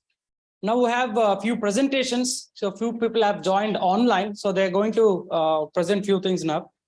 So we have experts and eminents from our academic front as well as from government also. So the first speaker is Sri Andhra Vamsi Garu. He's an IAS Mission Director, Uttar Pradesh Skill Development Mission. So we are happy to have you here, sir, today. So you can go ahead with your presentation. Thank you so much. Maybe you can help. So thanks a lot. And first of all, apologies that we can't make it because of our official schedules here. Sujit, put up the presentation. I will just give a glimpse of the skill development mission of the government of Uttar Pradesh and how we can also link it with the existing Mapathon activity and how we can collaborate with the IIT Tirupati, because we already collaborated with IIT Mandi of Himachal Pradesh to train our trainers as well as students in terms of artificial intelligence as well as robotic thing that is being evolved recently. So it is a physical training as well as an online tutorial that we are going to take it forward. But coming to your point, let me give a glimpse about the activities being done by the skill development mission and how can we correlate to your activity of Mapathon today. Next. So these are basic stats of the UP skill development mission that we have trained so far 16 lakh people and we are able to employ 4.5 lakh people. Next. So these are some other initiatives which we have taken, training the people with disabilities, and also training the women in terms of self-defense, and also special projects for the prisoners. Every prisoner in district jail of Uttar Pradesh is getting skill through some or other kind of sectors. There are some 37 sectors across the sector skills councils or authorized by the National Skill Development Council, and also we are training them in women's shelter homes as well as the juveniles. And also we collaborate with many other agencies like UPS, RTC for the efficiency of the drivers as well as promoting the women drivers. Next. And skill is a basic part of life. Without skills, we cannot take it forward. So we have done some initiatives here, introducing the biometric attendance system, preparing the district skill development plans, and also district skill development councils attended by the collectors. And also UP had 4 districts which have been rated by the government of India for the best skill development awards. Say it can be Gazipur, Barrage, so much. And also we collaborated with IIM Lucknow for the preparation of these skill development plans, and also introduced new age courses into the skilling pattern. And we've been accredited as the assessment and awarding body by the National Council for Vocational Education Training. Next. So interdepartmental synergies, which we have already mentioned during the course of COVID, we are able to train these many candidates who are termed as COVID warriors, and also in terms of the evolving government schemes like Jal Jeevan Mission, we are also able to train those human resources and also the self-help group women at the last mile of the villages. Next. This particular year, we have come up with a project called Project Praveen that is used to train the students of the secondary education school. And you might be aware of the concept called skill hubs. And we are trying to replicate it in the Kasturba Gandhi Vidyalaya, which means that the skilling pattern has to be expanded to the last mile, so that the skill hubs or the skills that are going to be induced to the human resource should start at the schooling level. Next. And the COVID warriors, which I have already discussed, but the mission is already committed to diversify its activities by promoting skilling into other courses of the health sector rather than the regular monotonous courses. Also, we have a collaboration with a US-based learning platform called Coursera. An online tutorial platform is also going on, and more than 50,000 people have registered, and their skilling activities is also in the pipeline. Next. So, no doubt, new age technologies or new age courses is the demand. So we have even further advanced into civil aviation, electronic media, media and entertainment sector skill council, one district, one product concept of the MSME sector, and also diversifying our things in terms of healthcare sector, as well as dedicated placement agencies for the people around the state of Uttar Pradesh. Next. So this is what a brief that I can put about UP skill development mission. Sujit, next slide. How we can collaborate with the industries, because we now started synchronizing ourselves with the Industry 4 activity. Industry 4 means the existing skills are not on par with the industrial requirements. So it's a day-to-day interaction that we do have with industries, and also our skills human resource should be on par with the industrial support. That's the reason why DDU-GKY or PMKVY or even the UP SSDF schemes, now we are focusing more upon elevating the skill levels from level 5 to level 12 under the framework of National Skill Qualification Framework. Next. So job fairs and Kaushal, this is our integral part, and all our activities should be linked to the placement so that a healthy, productive environment can be taken care for the society. Next. That's all from my end, but coming to your point of Mapathon.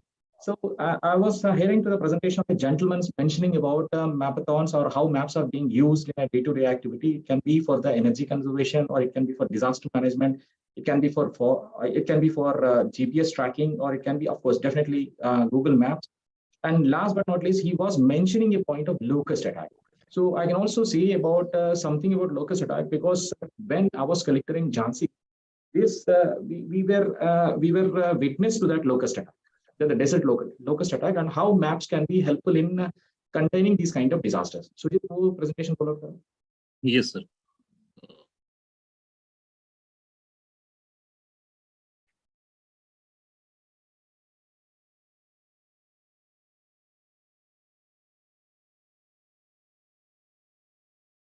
So this is one particular activity. On one hand, we are handling the post-lockdown environment. On the other hand, we are handling the COVID environment, and the third one is the locust attack. So you can also see the date. It dates back to 25th May, and these are the pictures. I mean, the second picture and third picture, if you can see, these are the locust attacks which we have faced in the district of Jhansi during my tenure as a collector. Next.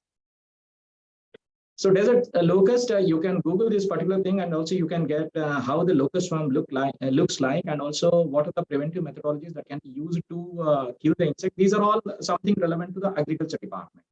But how you can detect the movement of a locust preemptively is something that we should actually discuss about. Next. So locust in general, it moves according to the direction of wind, and it will take its shelter in the moisture-laden areas, and the lifespan is somewhere around 40 to 60 days, depending upon the availability of favorable conditions.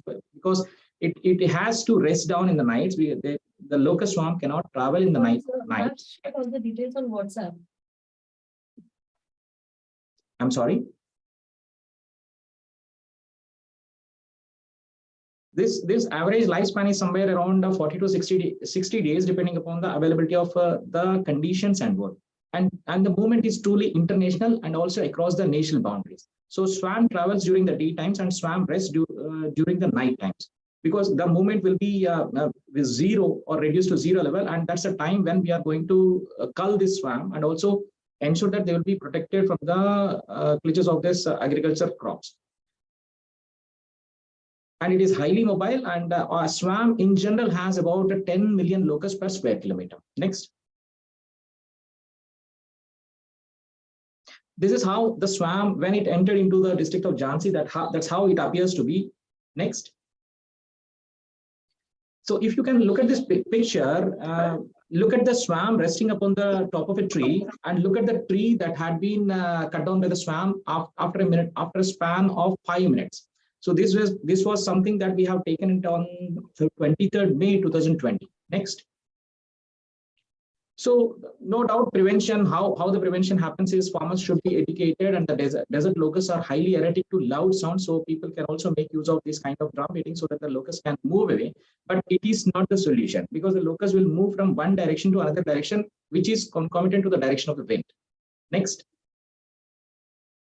So that's how these particular farmers were educated, and these people were deployed, and these people were tracked through the direction of the wind, and how this particular locust is going to advance into the forest areas. We started using the GPS maps. The next. There's a strategy which I already mentioned. Next. If we look at these particular areas, we have already identified Sukma, Dukma, Ranipur area, cantonment areas, or the Barwar Lake or the Pahuj Dam. All this information has been given to us using the maps. And our 7-member central team has arrived in the district, and we are in consultation with the Grassland Fodder Research Institute of Jhansi. And the fire brigades and water tankers were done as a preemptive action to cull this swarm and also contain this swarm. Next. So this is the mapping of the locus which we have done from one area to another area, and also how it is advancing. So you can see the other states like Shivpuri of Madhya Pradesh, or Tikamgarh district of Madhya Pradesh, Kakawani district of Madhya Pradesh, Pradipur of Madhya Pradesh, or Chhatarpur district of Madhya Pradesh. We have identified the movement of wind through the maps, and also we have identified the movement of the swam accordingly. Next. So this is the slide which I want to replicate. Without the use of maps, or without the use of GPS trackers, or without the use of these advanced technologies, we can never ever detect the direction of the swam. So if you look at the first swam and also the second swam, the directions are clearly mentioned, and that made us easier to tackle this swam right from day one itself. If you look at the red line, the movement of the swam, and also the black line, the movement of the second swam, so that the teams were deployed accordingly in that direction to cull the swams, because the resting time for swam is during nights, and we will identify that locations during the course of nights, or maybe by 6 o'clock we will have the information through maps, and then that's how we will start attacking those particular swam which is in a rested position. Next. So that's how the brigades were ready. Next. And that's how the nocturnal activities to cull the swam and also spraying those particular chemicals will be taken. Next. So you can see the swam at the early morning, how it had been culled down. Next. These are some pictures of the swam that had been culled down. Next. So there is a IEC activity to make the people more and more sensitive and more aware of the swam activity or the swam movement over there. Next. So that's a way ahead. Whenever you face these kind of disasters which are extempore, we should be ready with our strategy. And without maps, the strategy is totally going to be a waste. So that's how Mapathon is really important for all the human society to track the things in terms of national security, as well as disaster management, as well as energy efficiency. Next. That's how I can summarize my presentation today. And there is a lot to discuss, but Sujit, screen sharing mantra. Thank you, everyone, and thank you, IIT Tirupati, for giving me this opportunity to present something on my behalf. And as I have mentioned, we are ready to collaborate with IIT Tirupati, and we do fund for the Mapathon skilling related activities, and we can have a memorandum of understanding with you as early as possible. And we do request you to take the things on board, and my sincere thanks and gratitude always with you people. Incidentally, I have to share that I'm also from Andhra Pradesh, belonging to the place Ongole, and I've done my engineering in JNTU Hyderabad campus, Kukatpalli campus. And my special thanks to Saurabh Gaur sir and Satyanarayan sir and giving me this opportunity. Thank you very much. Thank you, Vamsiji. So that's a great news for us. So let us collaborate and work. And filling the gap between academic institutions and industry is need of the hour in this country. So we are happy to see a lot of initiatives from UP Skill Development Mission. And even the locust swamp issue, the problem is there across the country. So this can be a model for whole country to implement this. So thank you so much for waiting and presenting your valuable thoughts. Thank you so much, sir. We have another speaker with us again online.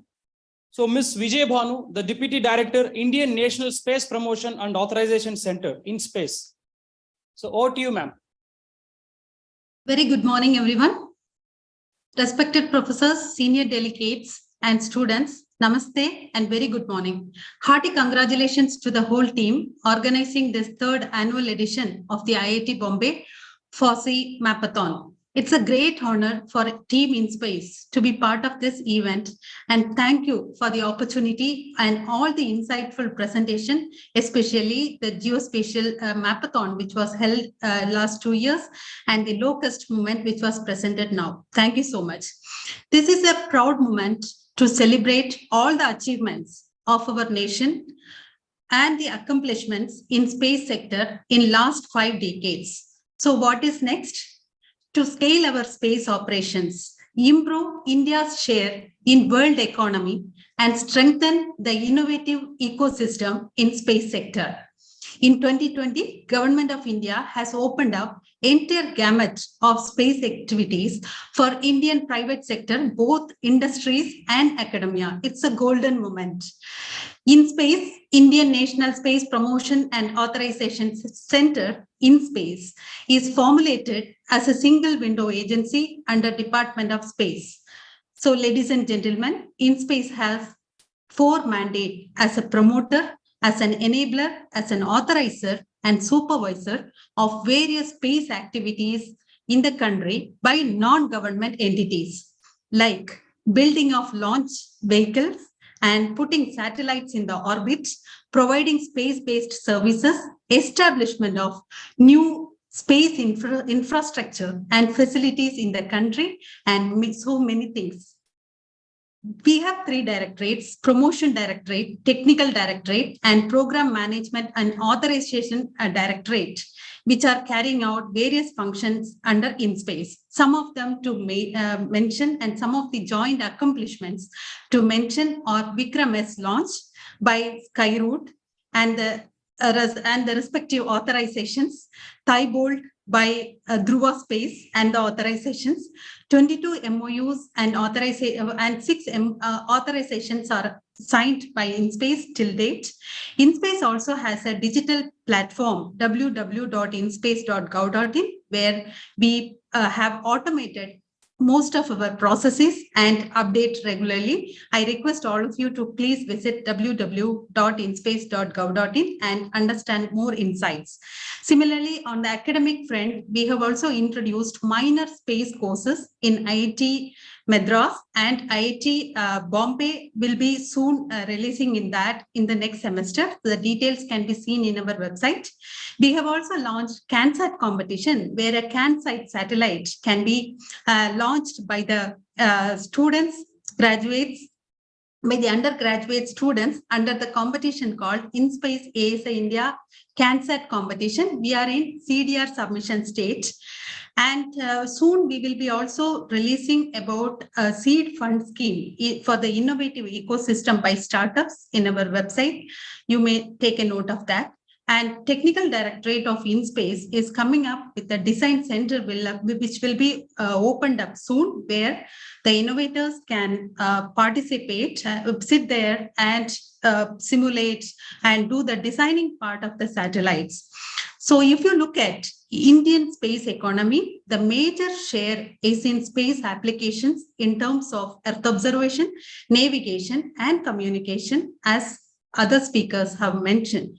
In Earth observation, the driving factors are the reforms and policies which government has introduced recently, accessibility and availability of the satellite data, especially high resolution data and high frequently available data, the revisit capability, pre-processing and analysis ready data, so that we can leverage the frameworks like Open Data Cube and the capability to derive insights from the data quickly and make available these solutions as services on the cloud, theme-specific ready-to-use maps, and innovations in geospatial domain like digital twin of a smart city, 3D solutions, and so on.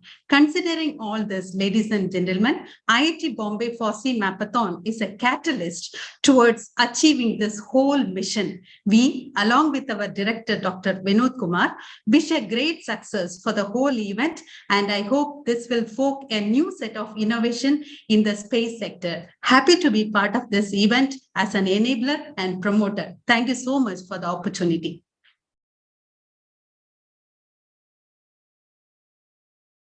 Thank you so much, Ms. Vijay Banu, for enlightening us about in-space activities. Even our TIH, IIT NIF, works in geospatial technologies and space sector also. So looking forward to collaborate with you for future initiatives. Thank you so much. Thank you. And we have another great speaker available physically here, Dr. Nandini Rajamani, Assistant Professor from Indian Institute of Science Education and Research, Tirupati.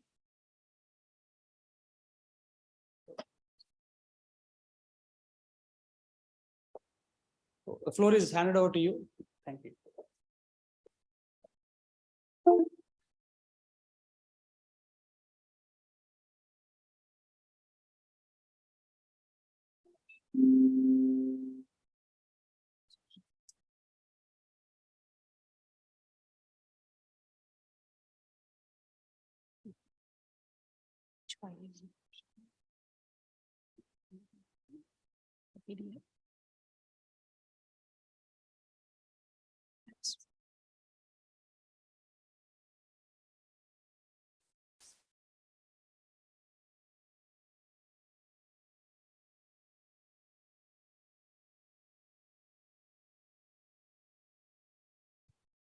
Hello, everyone. Thank you for the opportunity to talk about some of the work we do. I'm based at IIT Tirupati, and I'm going to talk very briefly about some of the applications of remote sensing in ecological studies. So there are many ecological studies that happen globally, and today increasingly more and more of them are utilizing methods of mapping, including remote sensing methods. So how can we use remote sensing or map-based technologies for ecological studies in several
there won't be feedback. Okay.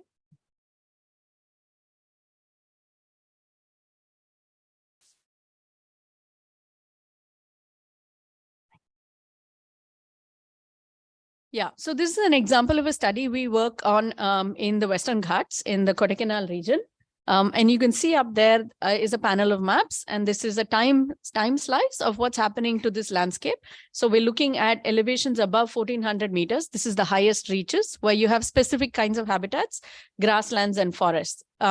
This has been changing largely due to human intervention. And this pink that you see on the maps are timber plantations that have been planted by the Forest Department and administrators. So and you can see over this 5-decade period, that this has been spreading. The timber plantations have not only been planted by people, but today are spreading on their own to the point where there's barely any green left. And this is work that was done in a colleague's lab at IIT Tirupati. So you can see that the forests and grasslands are largely replaced by exotic timber plantation. And this is a 200 square kilometer landscape. All of this work was done with remote sensing layers.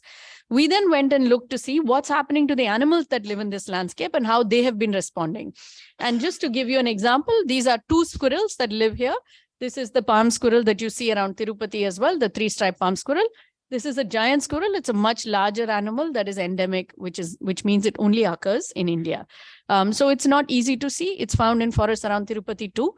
But what's happening with just taking 2 squirrels as an example, and we see that one group of species, or in this case, one species, is only present in certain parts of the landscape, the newer parts of the landscape that have humans today, while the older parts of the landscape or forests are only inhabited by specialist species like giant squirrels.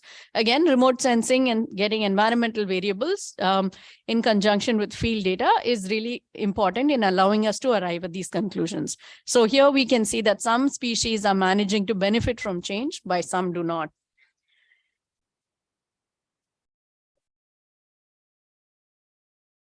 Sorry, I just need to figure out how to change slides.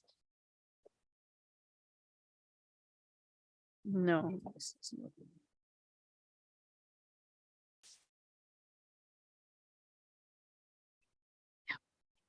All right. This is a study we are doing in partnership with the TIH program at IIT. We work in Ladakh in the Trans-Himalayan landscape where we study marmots and paikas. And our big question we're asking is, why do some of these species occur in specific parts of the Trans-Himalayas? Why not every species everywhere? And this is a Himalayan marmot here. One part of what we're trying to do is try to understand what limits its range. So this is something remote sensing and mapping is used extensively for in ecological studies, where we source layers and we work in the field, collect raw data from the field, and look at how we can model limits to a species occurrence and presence based on what we know of how it lives in the field, as well as layers that we source. So in this case, we find that Himalayan marmots are limited by a maximum summer temperature. And this is India, Nepal, the Tibetan Plateau, and China away on the other side. And we know that it occurs as a ring around the Tibetan Plateau. And we can say, without having been to the other side, that it is found where it is because it's limited by heat. So it cannot take summer temperatures beyond a certain maxima. What's going to happen with climate change? Well, that's the next part of the work, and we hope to provide these models soon. The last study I'm going to tell you about is, yes, you can understand how animals live in landscapes on the ground and what's going to happen to them in the future, but also quite exciting that we can apply this to animal evolution and behavior, right? So we want to ask a question about palm squirrels and color. Palm squirrels, again, are the very ordinary squirrels you see running around your houses, but they differ in color from South India to North India. And we can use layers and maps, remotely sensed variables, to explain the evolution of color. And this is an example of what we've done. The map up on top is a projection of color. So the darkest color is the darkest squirrel. The lightest color is the lightest squirrel. So we have pockets in the country where you have really light squirrel, and you have pockets where squirrels are really dark. And this is fascinating for us to see as a mapped variable. Then we can take these remotely sensed variables and perform analyses, fairly complicated analyses, something like a regression or different kinds of regressions. And we can use these variables in statistical ways to understand how strong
Dr. Viduthalai Virumbi, the Nodal Officer Technical of Population Health.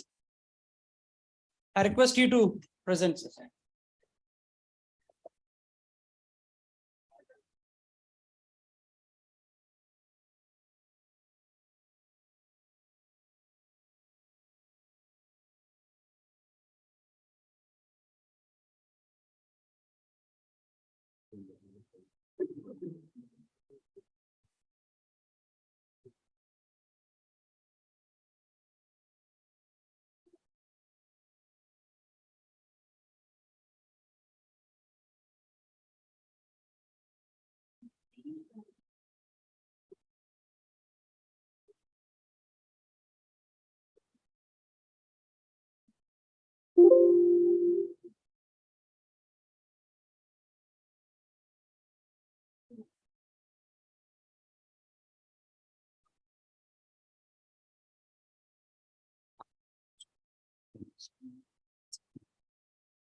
Good afternoon to all. I think it's in the middle of the session. Sorry for grabbing Rajkumar's session also. I like to share my experience. So I think this is I'm leaving my slides, though it is health data sensitive, complex, and there is confidentiality involved. But for the sake of education, we need to have some samples, right? So we are having the samples, you can use it. And all these are from personal experience of our team. Like it's not an individual's effort, it's a cell systems effort. So the overview of the presentation is to start with the story of Chennai floods. Then I will move on to pandemic response and resource estimation and how COVID bed management, right? Real-time management, how we did with the public phase of bed management. There are different phases over there. And the clustering of cases. Everyone asks when we are going to international and national presentations, how you are telling it is a cluster. Like the clustering is. It's fine.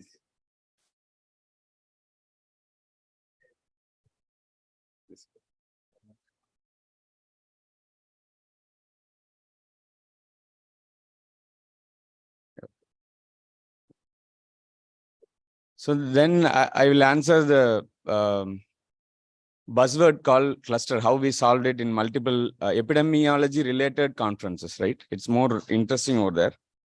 So this is how the GA's journey of a medical doctor started. Like I am a medical doctor by profession. Then as a hobby, I jumped into technology. Then for public health, we learned all these skill sets, how to analyze the data, how to present it. So it started in the ICMR School of Public Health at Chennai, where I learned how to put the point inside the map. Then immediately we collected almost some 15,000 points of health sub-centers, primary health centers, medical college, and we just mapped it in a simple tool. We call it as a EpiInfo and QGIS, right? Open source tools. We identified there are gaps in our state where we can put new medical colleges. So now it's all saturated. This map is from 2014. So I think it helped the administrators to objectively place the medical colleges across the state. It's a wonderful tool to convince the administrator how to place the medical college. And some places based on the population, we want more medical college in the crowded area, right? It's based on the density as a denominator. Instead of keeping the population as the denominator, we kept population density as a denominator. And this is where it starts, like Chennai flood. You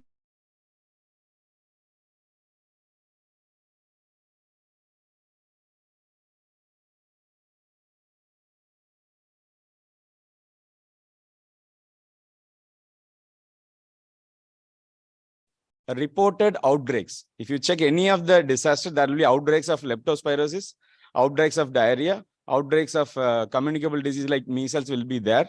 And this is the only outbreak where we are declared that there is no cluster.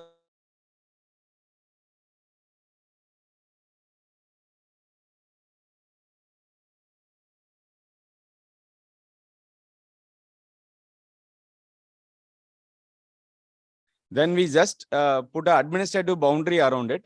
Who is responsible for which cluster? And we have given a different symbology for the cases. Like you can see diarrhea, you can see fever, you can see some lab confirmed cases. Then you can able to easily narrow down, yes, here are the clusters. So there is no magic over it. Simple.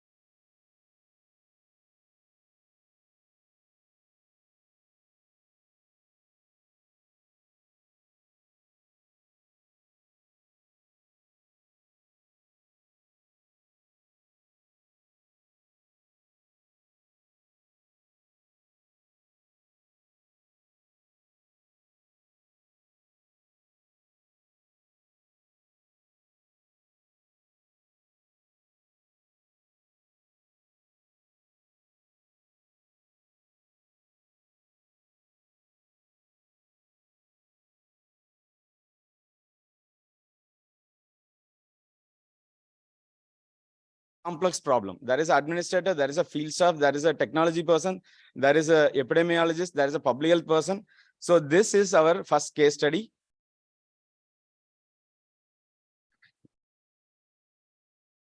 Yeah. Oh. You want to share it again? Yeah. Fine. Okay.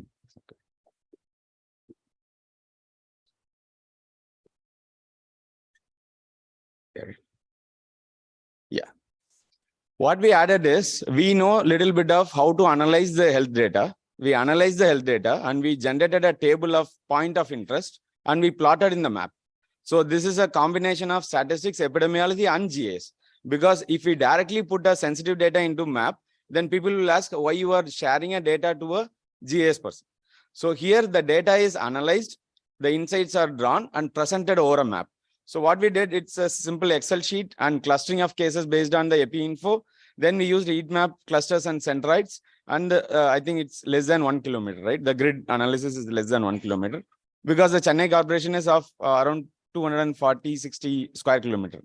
So we thought of doing like that. And there is no precedence for this kind of analysis and response. So it's all from the experience of the department. Then we learned there are two set of data sets. One are numerators, one are denominators, how to combine both. So numerators are like cases coming in.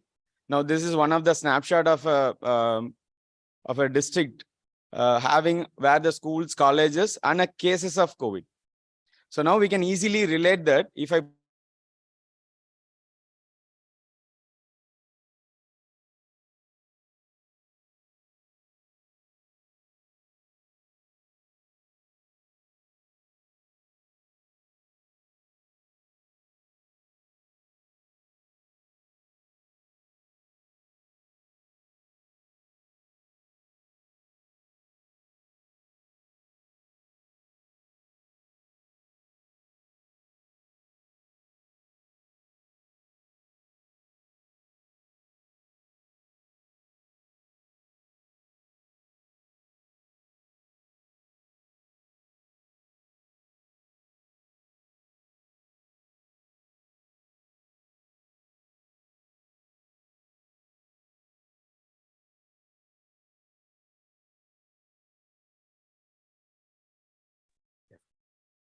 So this is this experience come from one of my favorite mentor. He told that in the middle of the pandemic, he called me and asked, where is the printout?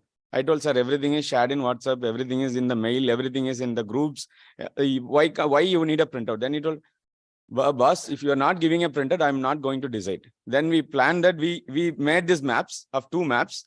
We made a printout. We gave it to the administrator. See, these are the red, these are the orange, these are the green. So the simplification gave us a very good strength to communicate and to respond immediately. So they know that, yes, this is a corridor of high load of cases. So we need to act on these districts. We can have focused field visit. We can have a district level meetings, field level meetings like that. This drill down went up to the level of villages. I think one of the map will show you. And this is another use case where we can use a heat map for identifying which are the places are having more number of cases. Like if I heard a story of, inspired from a story of sunscreen lotion used during the summer or a sudden sunny day. So that requires a public communication. So we use this as a public communication. Hey, you are residing nearby this hotspot. You need to be careful that there is a disease transmission. And this is we used for rainfall. Now we are moving into from a disease to preventive block. Now we know that these are the areas are going to get more rainfall. So we need to be more cautious. So these areas, the facilities in these red spots are given alert, orange spots are given alert, and the blue spot are used for health management. We can move more teams from. There is a combination of decision making as well as the management. So this is again by a simple map. And this is I think historical outbreak, like we need to know the trends, which are all the places are having perennial issues, because there are 2 issues. One is the incidental incidents happening now, and there is a long-standing issues that will contribute for a disease outbreak. So this is the trends. Like you can easily see that there is no trend over it. So we will tell that there is no specific reason to intervene in any district. So this will give a positive reinforcement for the district administration that I'm working good. So something is happening because of disease transmission. And this is more objective, right? When we went with the cluster mode, we couldn't able to identify where these things are happening. Like we can either going to only the household level or to the people who are reported. So the anomaly of the surveillance is only if you reach the health system, I will able to label you as a dengue or a diarrhea. So if you are not reaching the health system, I cannot able to bring you into a surveillance. So now we combine both the heat map and the cluster map. And we are telling that this is a buffer of people we need to concentrate for a surveillance. these are the places where we need to go and respond. And we can able to see this in the, I think you all experience the COVID pandemic, right? Lockdowns, circle 1, circle 2, circle 3. So this concept is evolved from some of these slides. So I can able to share this, but this is like how we plan for the cordoning of area and other things. Now we are moving into the GIS analysis, because this part is how we present the data. This part is how we identify the clusters. So we had a problem of, yes, there is a clusters. Then how we will identify the intensity. Then after identifying the intensity in the IWD method of hotspot development, then we thought that how we can able to generalize the data to other places where we are not having any data. So I think this helped us in objectively defining how the disease transmission, how the management has to happen, how the response has to happen. And this is how the management, right? You can simply put an icon and tell that these are the ambulance stations, and people can know that, yes, there is ambulances, there is a emergency transportation available. And this is where we brought the attributes table, right? I think for GIS person, the attribute table is of less use. For us, like people sitting in the control room or a war room, we want to know that this is a point of interest. I need to know who is the health inspector over there, who is the ANM over there, who is the doctor over there, who is the person who is responsible for administration. So by clicking that simple point, I can able to know all the phone numbers on the right side with the email, so that the person who is having less knowledge on GIS can use information for action. So this is how we use the attribute table. And this is how we use like buffering of population. For example, there is a floating population, right? If you go to Tirupati, like on a daily basis, lakhs and lakhs of people are floating. We need to know from where all these people coming to Tirupati. So we need to have a buffer analysis. And this goes like, now we are combining a point, clusters, buffers into one place, so that we narrow down a village or a municipality and where we can go more deep. So this is go deep action using the same GIS. Now this is more interesting, right? I went to a village, then I want to know how many people are pregnant here, how many people are having some kind of diabetes, hypertension. We don't have any data for a smaller units.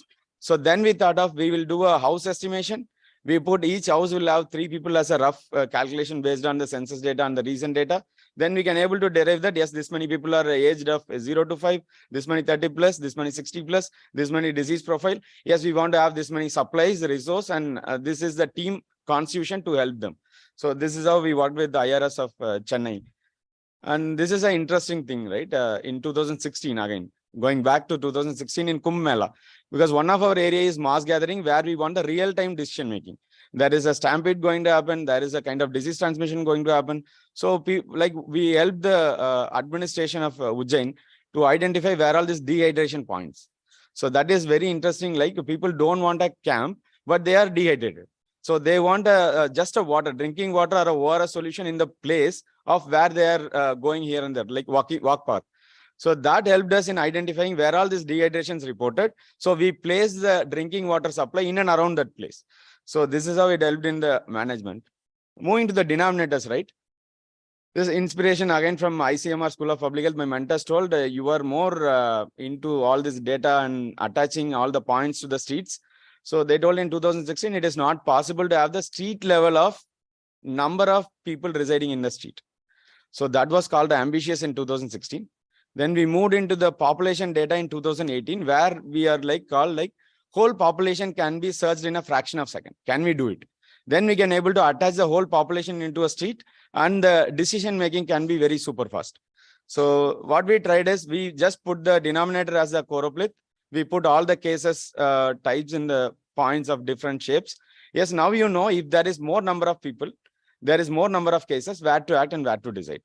So this is the next thing, like before occurring a dengue, we know where the infected mosquitoes are there. By the population and by the cases, can we define where we can have more transmission? So this is like one step ahead of the prevention. And going back to disease surveillance, right? Yes, we want, I just skip this thing so that we can save some time. So this is another thing. People want to know how the disease is getting transmitted in the community. So if you see there, each disease is spreading differently, and GIS can give a sense like, yes, it started in this house, but it is going to be spread because of the child going to school. The village, the main village is going to get infected. Then within the main village, if you see that, it is going to spread over time. So for explaining this, as an epidemiologist, I need to give a epi map. I need to give hundreds of map.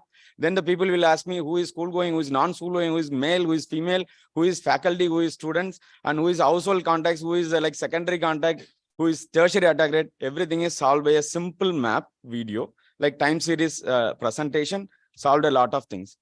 The second problem came like, yes, you are showing a time series map. I want to know which district is having more load, because I couldn't able to comprehend more districts are showing red.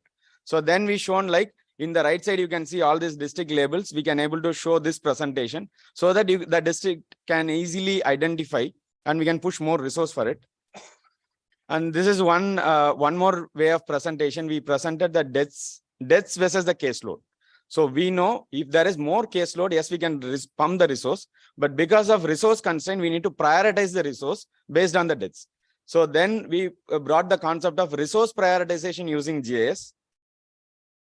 And the ultimate thing is nowhere we got a base map for a smaller area. So we trained all our data managers to create these base maps using all these available sources for the customized thing.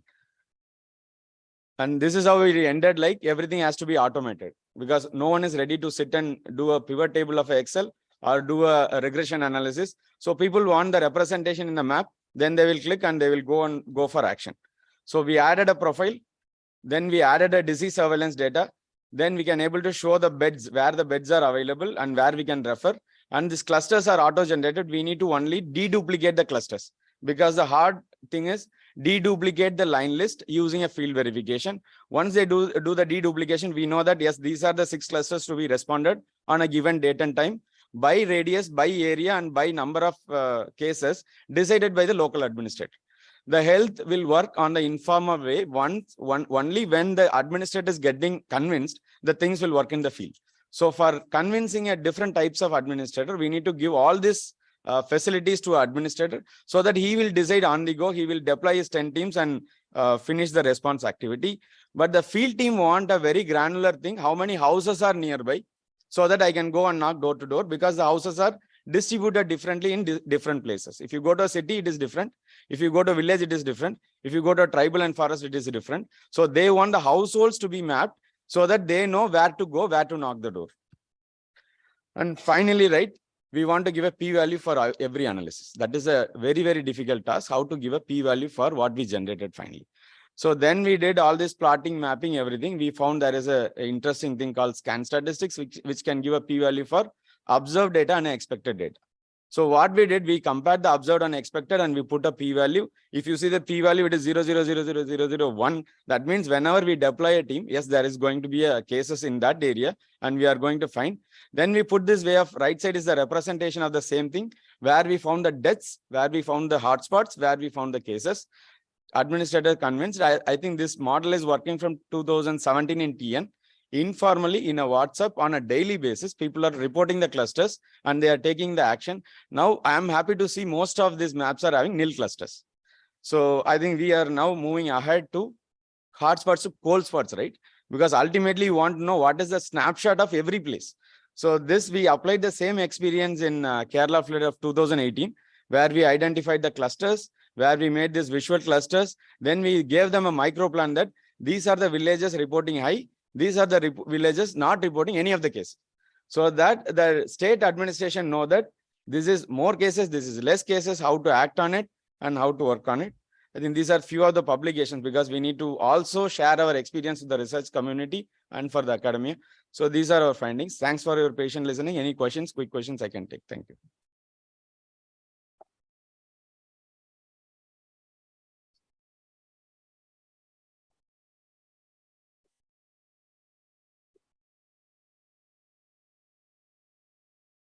Thank you so much, Dr. Virumbi, for deeply explaining your concept. So it's an amazing work, right?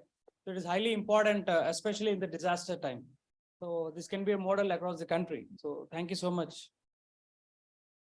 You have Dr. D. Divya Lakshmi Garu here? Yes, ma'am. So she's from Tamil Nadu Veterinary and Animal Science University, Chennai. She'll be presenting now.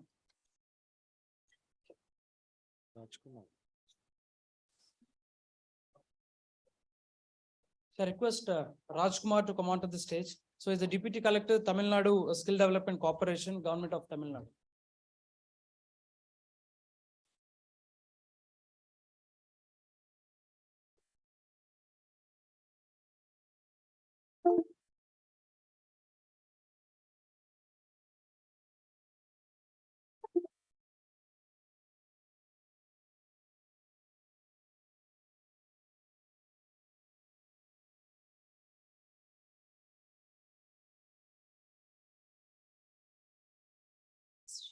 Okay.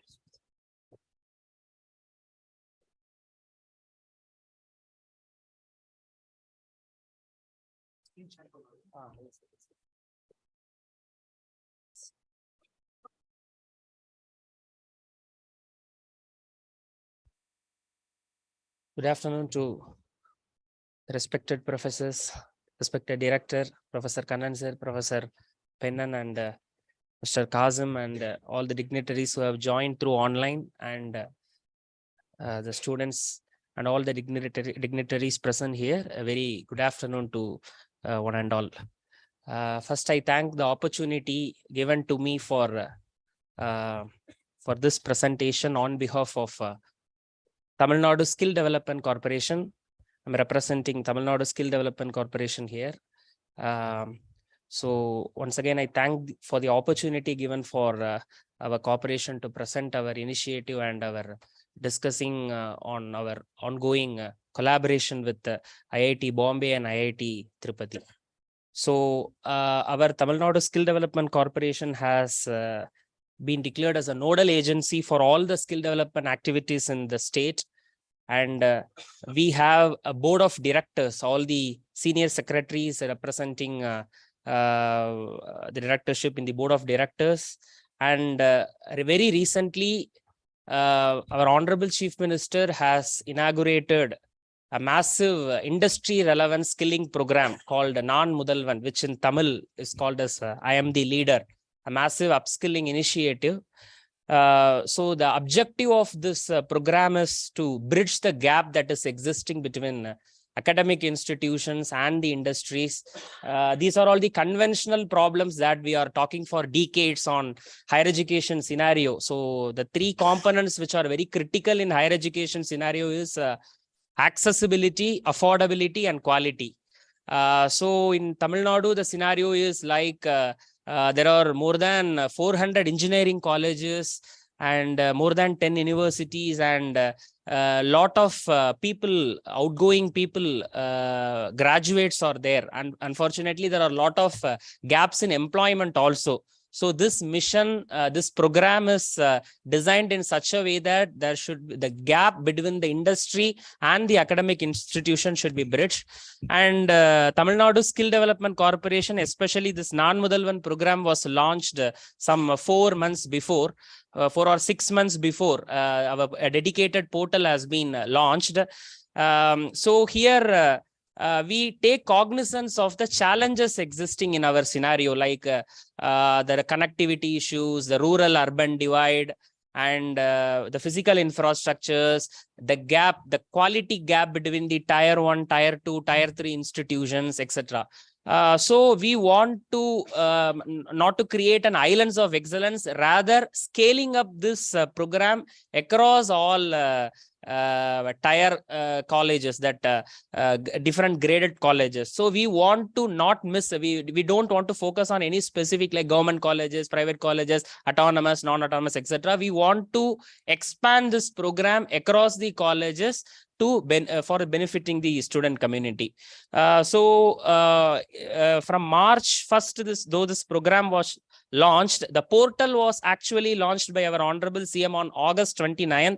So since then, around 2000 plus institutions have been joined, 12 lakh plus students have been benefiting, and 300 plus online courses and this value added courses are being offered, and more than 50 plus industry partners we are collaborating with. So what is this project is about is, we are providing industry relevant skilling in the form of online courses, instructor-led sessions, some hybrid sessions also. So in terms of school education, we are providing this career guidance and abacus and all language teaching. And in terms of higher education sector, the one critical differentiator in our program is we are making it as a mandatory credit program. We are bringing the industry, we are understanding the gap, the skill gap, and we are making the industry relevant skilling as a part of the curriculum. So we are giving 2 credits for every mandatory courses that has been taken as a part of the college curriculum as a 45-hour study. The students will choose this non-Mudalvan elective course as one of the professional electives. So in lieu of a conventional elective. So far we have our digital footprint is around some 2.33 crore total views and 16.8 lakhs plus registered users are here in our portal. And we are reaching out also the arts and science colleges apart from the engineering colleges and polytechnic colleges also. So in engineering per se, we can see about some 4,94,000 students onboarded in this program. So we are touching 3 aspects here. One is bringing industry into the college so that the students get an exposure about what the industry environment is. That is one thing. And for the faculty also, so unless we bridge that faculty gap, it is very difficult to reach the success. So we are having an intensive physical faculty development program. The faculties in government colleges and private colleges, for every courses that we are training. So that is a mandatory program. So when I say it is a faculty development program, it is not a conventional faculty orientation program. Rather, it is an intensive hands-on experience for the faculty also. So the faculty will also undergo the course as like a student, and they will get certified also. For example, we are partnering with Siemens. So they are offering this mechanical design modeling using this their software, the Siemens accelerator platform. So because this is a new niche skill, so the faculties will also not get exposed to that. So the faculty have also undergo this Siemens certification program, and they have to get this global certification in order to empanel them as a master trainer for the students.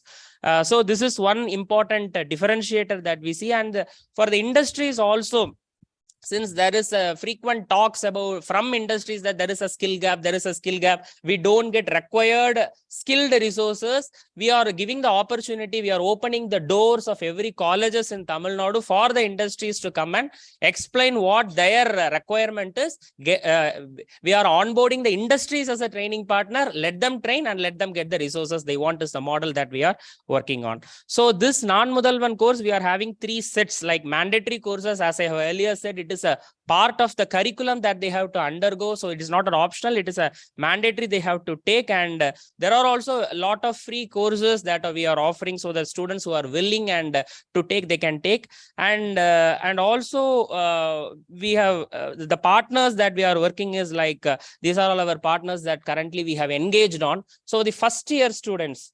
for this engineering students, for the first year, we are mandating effective communication, Cambridge English. So that English is being offered through Cambridge University. So what is the one of the prime focus, because skilling has been a challenge in our country. So there are mixed outcomes. So whatever skilling we are giving as a supply based, it is not converting into real outcomes. Rather, some industries are coming, teaching, and then we are not able to get a quantifiable outcome. That is what the scenario is. So here we have carefully designed every courses in such a way that this course outcomes are carefully worded, assigned in the sense that everything is 100% skill based. So we are not a body to replicate or replace the university curriculum, which have a different mandate. So our mandate is very clear.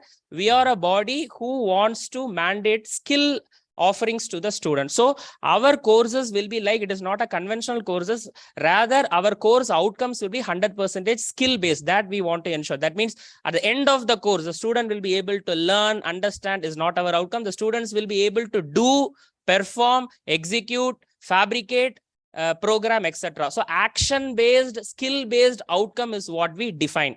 This is point number 1.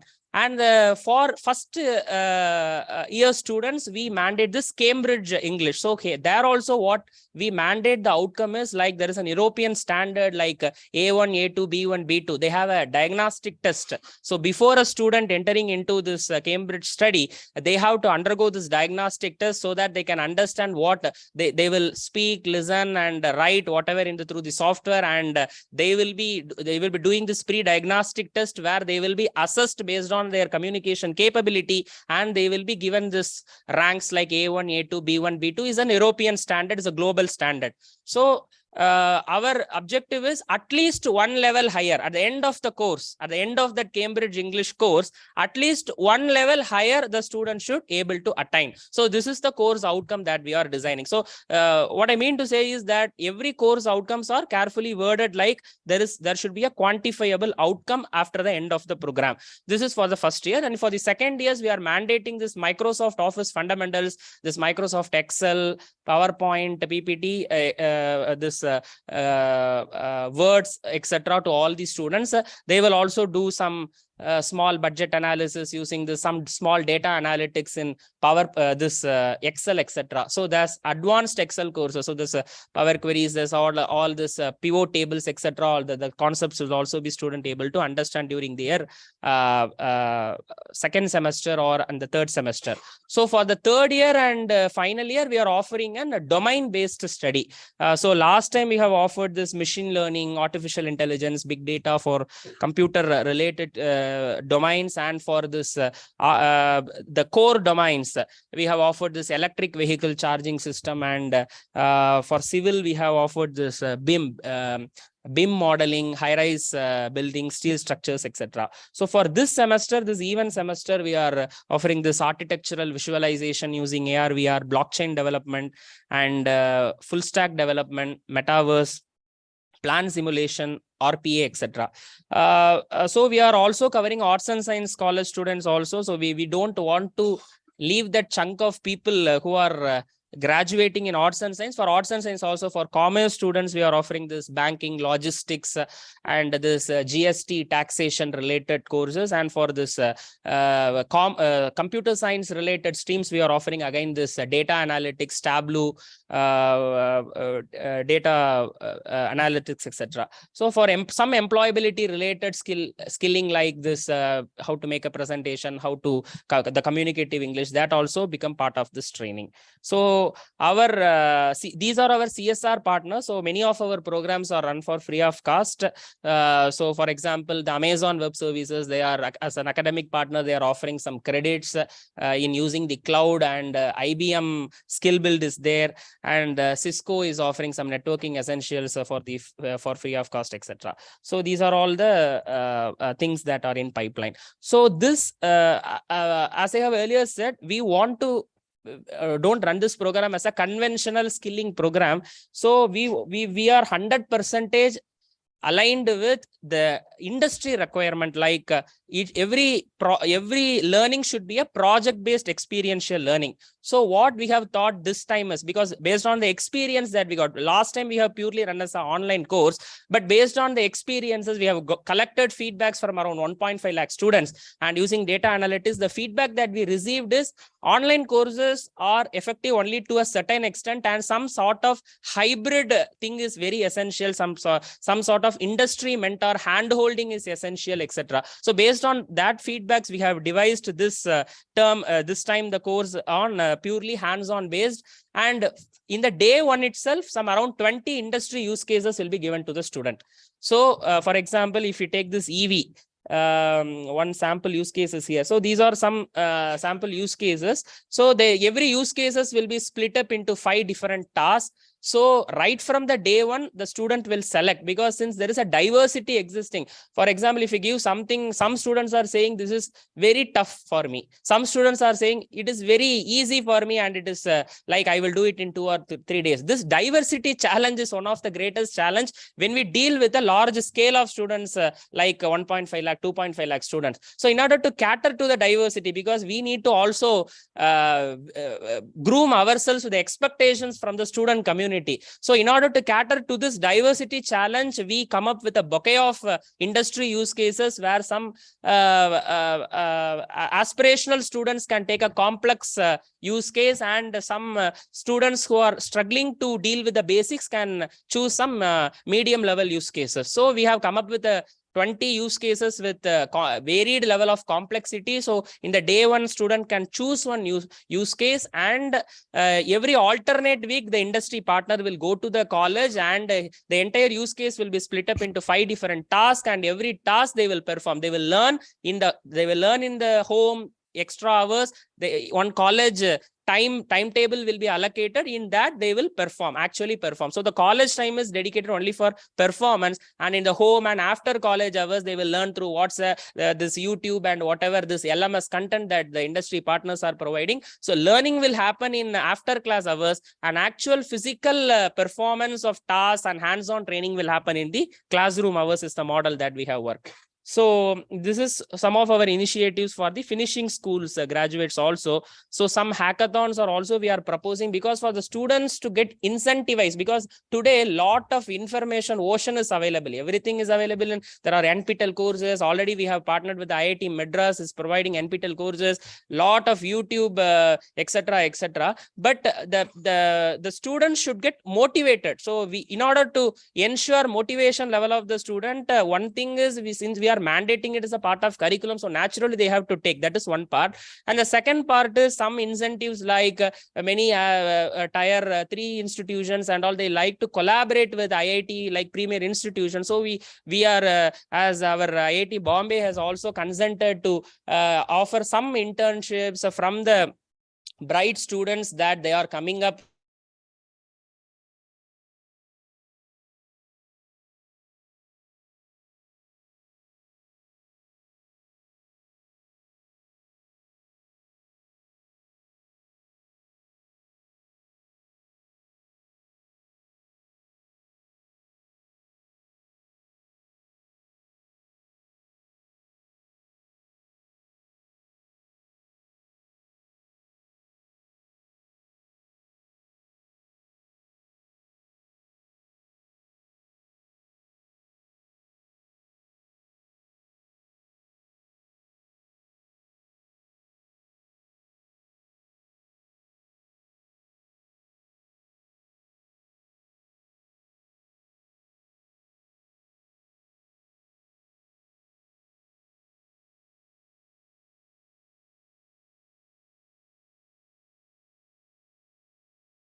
This open source software learning as a part of their curriculum and contribute more, because as you have rightly said, there are a lot of talents in this tier 2 tier 3 colleges which is yet to be tapped because of the less number of exposure that they are having. So we want to break that islands of excellence that this thing has to through your collaboration, through your expertise, we want to make this expertise reach even the remotest places in our state. This is what our visions are, and we are very happy and very grateful to IIT Bombay professors, especially Professor Kannan sir, Professor Pennan, and Professor Kazim Khan sir, who has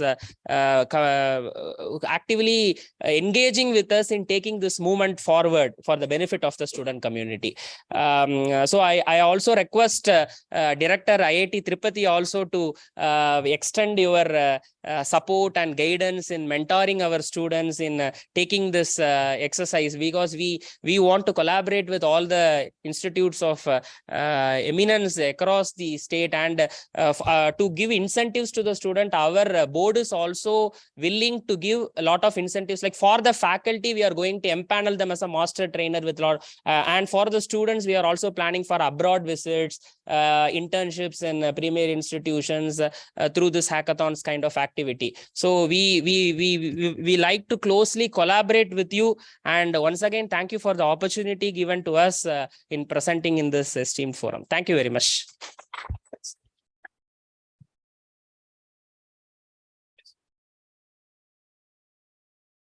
Oh, thank you, Sri Rajkumar, for the wonderful presentation. So it's a great work. So good to hear about your massive skilling program. So it's a buzzword in India, actually. Even National Education Policy 2020 talks about skill development. We do conduct a lot of skill development activities as a part of TIH in positioning and persistent technologies.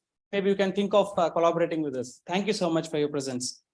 So now let me invite Dr. Divya Lakshmi Garu, Tamil Nadu Veterinary and Animal Science University, Chennai. So over to you, ma'am.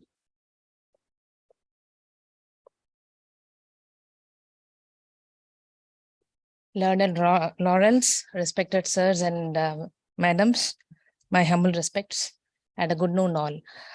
I'm basically a veterinarian working as assistant professor in Madras Veterinary College, and rather than me presenting on all the uses of GIS in animal husbandry, because rather than me, everybody knows about the usage of GIS in all sectors, and that too, that the same can be applied in animal husbandry also.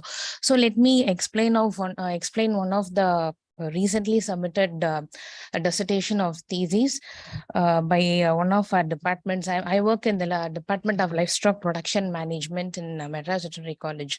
He recently submitted a thesis entitled Flood Hazard Mapping in Kadalur District and Mitigation Strategies followed for livestock farmers over the Kadalur District. Because Kadalur district falls under one of the major districts which is badly affected by flood and other disasters. So he selected that district, and what he has done is he has taken 10 blocks, major blocks of the district, and some of the notable blocks are Bhuvanagiri, Virudhachalam, Kumbarachi.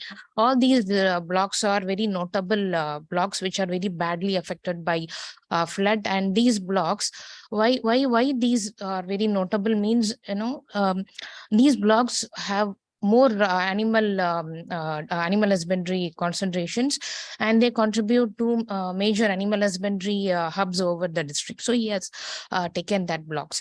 What he found out was, what he mapped was mortality pattern, but like mortality, whether the mortality was due to drowning or suffocation or due to electrocution or due to any disease outbreak after the after the flood. And he has also mapped the livestock density over the blocks. Livestock density, he has covered almost all livestock, including dairy cattle, buffaloes, sheep and goat. Of course, sheep we do not find more in those coastal region. We do find a lot of goat and poultry, especially duck population. And what he found out was, during the recent flood, there was mortality of more than 3,000 duck. 3,000 duck. And what was the most difficult task was disposing of those carcasses after the death. Disposing of the carcass. So he also mapped how the farmers are facing difficulty in disposing of the carcasses, because most of, I'm very sorry to say that in most of the places we find the farmers just disposing the carcasses in wells or in open ponds or in mere water bodies. So he has also mapped like what are the carcass disposal practices along with the manure management practices, and along with that adaptation strategies which are followed by farmers. And I myself has visited the places. What I found out was in those blocks there was no conventional dairy shed like what we find here with A-type shed and with a lot of good construction flooring. No, nothing was there. And what the farmers contemplate was flood always comes here. So we have to get prepared, or we have to do some mitigation strategies. So what is the type of housing they follow is like a low height type of shelter with like non-permanent structures with palmyra leaves or coconut leaves. They just construct shed, such type of shed with no permanent structures, and the adaptability strategies in case of feeding. They always store in green fodder as well as dry fodder, and their concentrate is not much. I don't say it's not much they give, but they don't give during the rainy season as far as concentrate feed is concerned. But they always go in for storage of green fodder and dry fodder for feeding their livestock during the flood. And apart from it, one of the badly affected blocks is Tirunari. He has also mapped that region for all this data like mortality, housing pattern, feeding, adaptability. And also what he has done is he has also mapped the rescue centers available for those livestock. It is not the rescue center. Of course, NMDA will map those for human settlements, but what he has done is he has marked the rescue centers which are available for livestock. And what he has done is he has also mapped where the green fodder as well as the dry fodder will be available. So I will end up here by saying that we are all like as far as animal husbandry is concerned, it is at the infantry stage of development, and we are trying to build up on the other aspects of the applications of GIS in animal husbandry. And I thank the organizers, Professor, for giving me this opportunity. Thank you.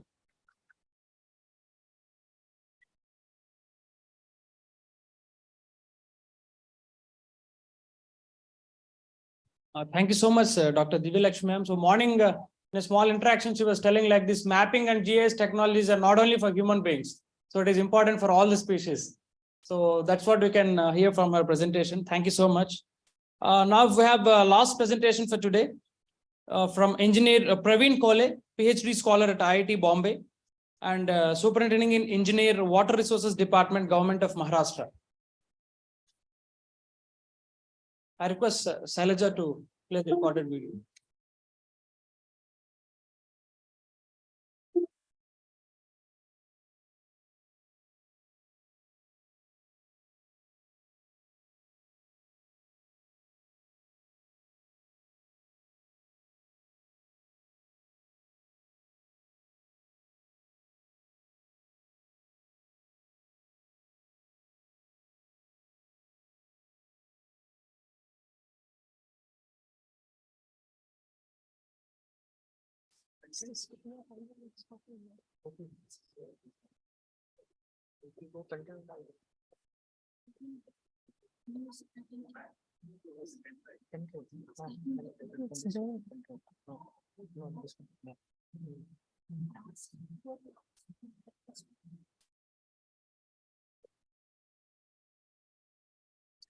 A warm welcome to all the dignitaries and participants to this largest mapping event of the nation, that is Mapathon. Myself, Praveen Kole, I am working as a superintending engineer in Water Resource Department, Government of Maharashtra. I express my wishes to this grand event. I am also pursuing my PhD from IIT Bombay under the guidance of Professor Pennan Chinnaswamy and working in the domain of drones, satellites, and crowdsourcing for synergized mapping in the agriculture. The Mapathon is a national-wide collaborative Indian mapping event which is organized by IIT Bombay along with other partners. Participants are expected to come together and create thematic maps using open source data, mapping softwares, and develop new tools, methods that will improve accuracy and usefulness of the maps for a community. The data collected from various platforms have tremendous potential in mapping India's resources, and it will help to lay pathways for future development. I took this opportunity to elaborate on two most important GIS initiatives, first of which is nationwide PM Gati Shakti National Master Plan for Multimodal Connectivity, and second is related to synergized mapping. Let's start with the PM Gati Shakti. As we have entered in Amrutkal, which is a sort of golden era, and in order to plan and execute the infrastructure project, such as highways, railways, dams, canal pipelines, the accurate information of the existing assets and land is utmost important. For mapping of this project, GIS is very helpful tool, and PM Gati Shakti National Master Plan for Multimodal Connectivity is a GIS platform which will bring all the government departments, organizations together through 1,600 GIS layers and this layer will be overlaid one on top of each other. This mega project is worth 1.2 trillion US dollar, and it will result in integrated planning and coordinated infrastructure development. Water Resource Department is one of the stakeholders in this project. As far as state government are concerned, 28 layers will be provided by the state government in PM Gati Shakti, out of which 6 layers are from Water Resource Department. These includes water bodies, embankment, canals, reservoirs, dams, floodlines, and rivers. Once completed all the infrastructure facilities, the GIS portal will be available to all the stakeholders, which will enhance accuracy and efficiency of the decision making. The second GIS initiative is very dear to me, as it is my research topic, which is synergized mapping of agriculture. The agricultural data such as crops, yields, area, etc. is required by various stakeholders such as government, farmer, agriculture input suppliers, financial institutions, agro-based industries, and international organizations. And this data is required for fulfilling their objectives, which are mentioned on this slide. There are several issues in collection of agriculture data, which includes timely availability of this data, as this data is collected for every season, and reliability and accuracy of data is a concern for the government organizations. Ease of data collection is an issue, as we have to collect the data from each field of each village of each tahsil across the nation. And there is a diversity of the topography, language, crops, etc. The data compilation, data publication, and data dissemination is a challenge unless data is available in the digital GIS platform. Processing and near real-time sharing of this data with all the stakeholders who require this data is a challenge as of now. Query building is possible only when data is available in digital format. The use of synergized mapping will convert data into information, information into knowledge, and knowledge into wisdom. And the methodology of synergized mapping is shown on this slide. In the synergized mapping, data will be collected from multiple sources, which will include government records and field data.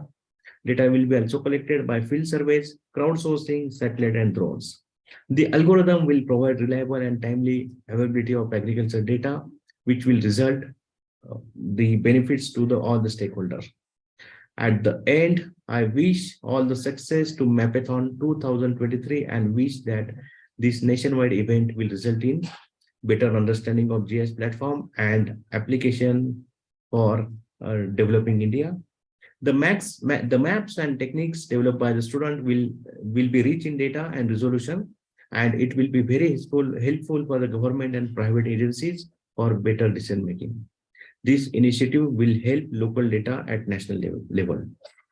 And I congratulate all the organizers of this event and wish a success to this grand event. Thank you very much.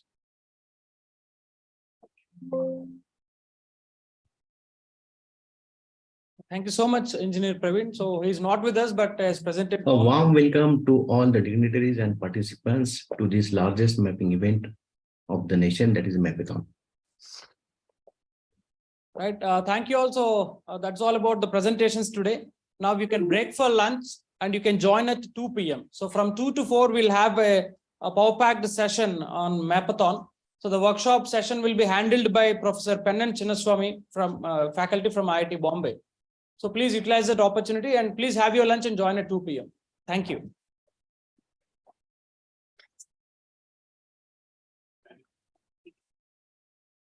Lunch is served outside the hall.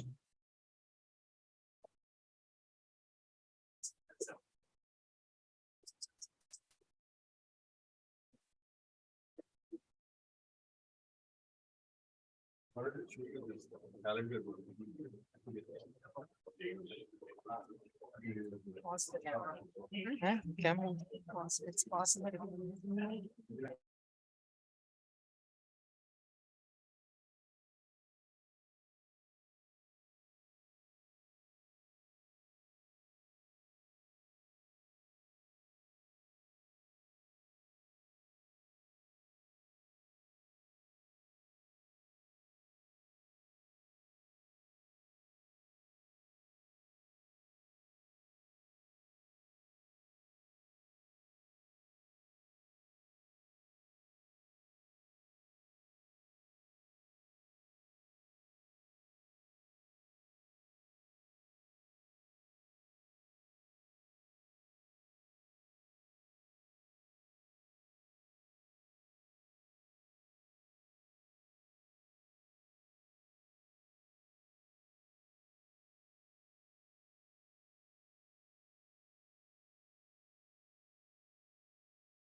Good afternoon, everyone. So welcome back to this Mapathon event. So as I said, today afternoon, we have an important session. So Mapathon workshop. So before going to start the Mapathon workshop, we have two short sessions and very important sessions. So one from by our project director, IIT Inauguration I have Foundation, Dr. Roshan Srivatsav, and another short session by Mr. Mohammad Qasim Khan, program manager from IIT Bombay for this Mapathon. So both will be taking a short 5-10 minute sessions followed by this workshop. Roshan, yeah, it's up to you.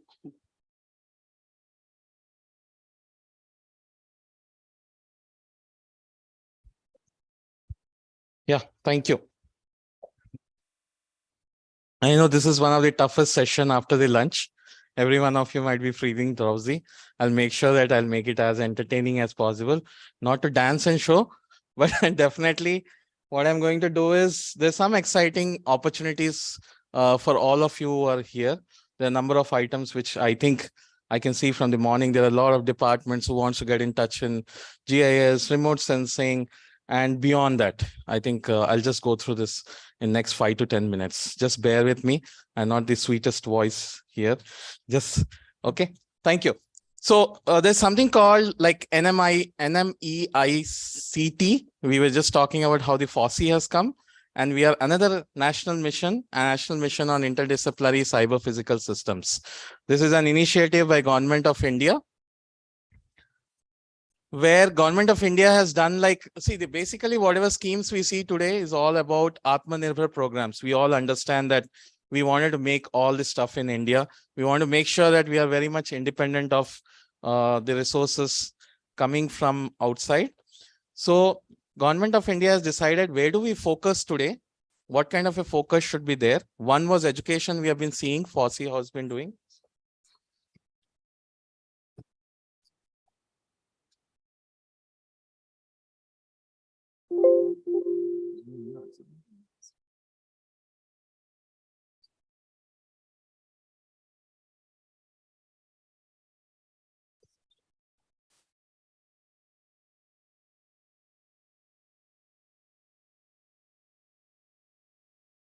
Okay, I'm sorry. So one part of this national mission was focusing on education. Now we are focusing on technology. So, and that too, the technology, what we are very much addicted. I see some of them are stick to their phones. This is like cyber physical systems, right? We are with phone. We are with our mind is into the phones, into the gadgets. So this is called cyber physical systems. So there's a lot of imports what we do today, and one country pops up anytime when we say gadgets, you know, the neighboring country. So what we decided, like, okay, how do we cut down this? So we wanted to become self-reliant in most of these technologies. So CPS, as you see, I'm very sure everyone will be connected in the 25 list, what you see onto the other right-hand side. You name the technology, you will be part of that technology. So CPS is divided into 25 verticals, and at the bottom, we are not at the bottom most in the hub performance, but still you can see in the list, we are 24th there on positioning and precision technologies. Now, what does it mean, positioning and precision technology? It includes GIS, it includes remote sensing, GPS, and non-invasive technologies, which can include also some medical equipments and other things. Whichever we don't directly go and touch, we all comes under our technology development. It's a huge scope. When I talk, one thing I'm proud about our technology innovation hub is it's a very wide cross-disciplinary, multidisciplinary, you name it. I can see today, like people sitting from medical, people sitting from ecology are here. Then you can just connect it, social science. So when I started making this proposal, when the proposal was told to make, I got like 40 to 50 faculty from various disciplines. This was like, I felt like, okay, this can be the most successful hub because we can bring in as many people as possible, all disciplines onto one single platform. They have established about 25 hubs, 3,600 crores is a huge funding. We got about 100 crores for next 5 years to spend on to develop certain things. I'll just tell you what is that. Okay, when I'm also talking about the objectives of our hub, I'm also representing other 24 hubs over here. So we are all same. We'll all, whatever benefits you get from here, you should be able to get benefits from any of the other 24 technology innovation hubs. Only difference would be the area where they are focusing on. So the first and foremost is we wanted to move away from like a typical research faculty, a typical research community where we get the funding, we make a research paper, we publish and leave it, right? So this is next step. How do we convert the research into a product and then the product to market? So we fund a lot of those ideas under technology development. The second one, what we have, although the technology is there, we also require skilled manpower. Most of the students who are sitting here were supposed to cater the skill gap to the country. So the skill development is another major area where we will be focusing on. I'll talk more about it. Then the third one is startup ecosystem. Everywhere this is a buzzword now. Everybody talks only about the startups. I don't see youngsters going in the campus saying I'm waiting for campus interviews. So they just say like, I want to start my own companies, right? So startup is one very important, and then we have a lot of funding there. About 30 to 40% of the fund, I say like 30 crores to 40 crores we have allocated to just promote the startups. Okay, so there is huge funds available there.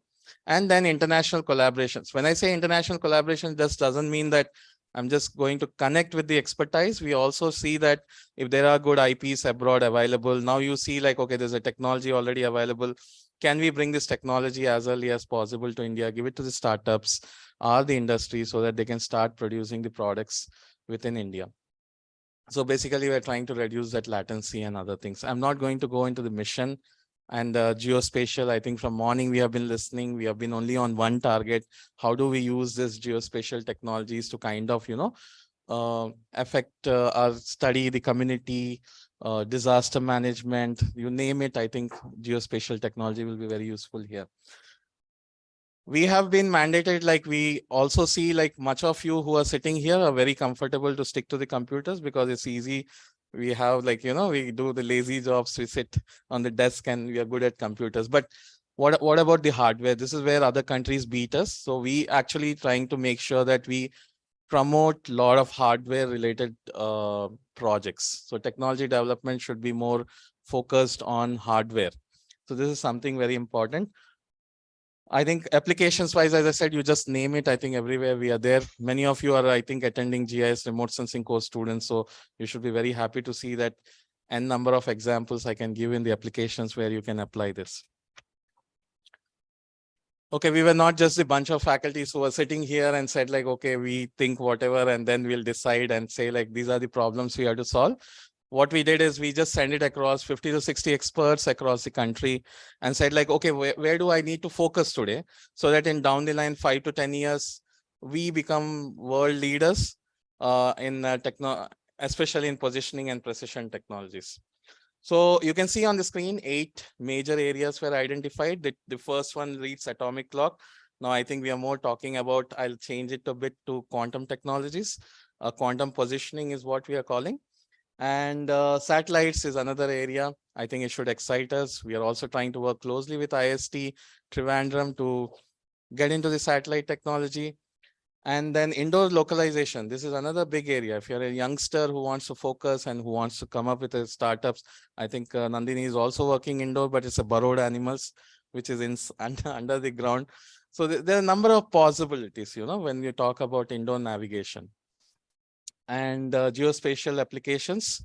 One of the other areas is we would like to have very sophisticated labs established across the country. So that is also one of the areas where we always feel like there should be, like IITs have a lot of equipments and all, but the other institutes don't have. So there's always a lag that people now, as he was presenting, that the institutes which are not premium institutes should be supported. So we do all those things. Okay, this is the main slide. I would think is the crux of what we wanted to do and what these 4 objectives focus on. Technology development, as I said, technology readiness level we call should be greater than or equal to 4. That means we don't accept your ideas unless it can be converted into a product. Product in the sense it should be demonstratable at least. So it should be greater than or equal to 4. The second one is So human resource development. This is, I think, where all the government agencies, the startups, and the institute should be excited, because we pay internships of about 10,000 per month per UG per project. So this is something which is like a good amount for an undergraduate student. We also support PG students, which is about 24 months for 12,500. Similarly for PhD. Now, the good part of these 3 fellowships is you need not be associated with IIT Tirupati. It can be anywhere. You can be any part of the country. You should be registered student of the institutes. Okay. So for example, government of Tamil Nadu wants to take students to work and then develop certain tools. I think we will be happy to support you under these programs. And of course, there are other fellowships like faculty fellowships, postdoctoral fellowships. We would expect them to come here and then work with us to develop technology innovation hub as such to support our activities over here. There's another important aspect, I think, which would excite here and where we are working together with FOSSEE would be on both sectors, basically human resource development and skill development programs, what we see here. Earlier, we started with actually doing number of programs, and we thought like, okay, we wanted to get into the people and say like, okay, we exist as a technology innovation hub. Now we are very much focused to come up with certification courses. I was happy to see a lot of courses which are presented. And as a technology innovation hub, I don't want to reinvent the wheel, but also see like what is actually happening. How do I augment to them? Like number of courses already exist. If there's something positioning and precision we want to do, we would definitely like to join with you and create new courses so that we create this manpower under this sector.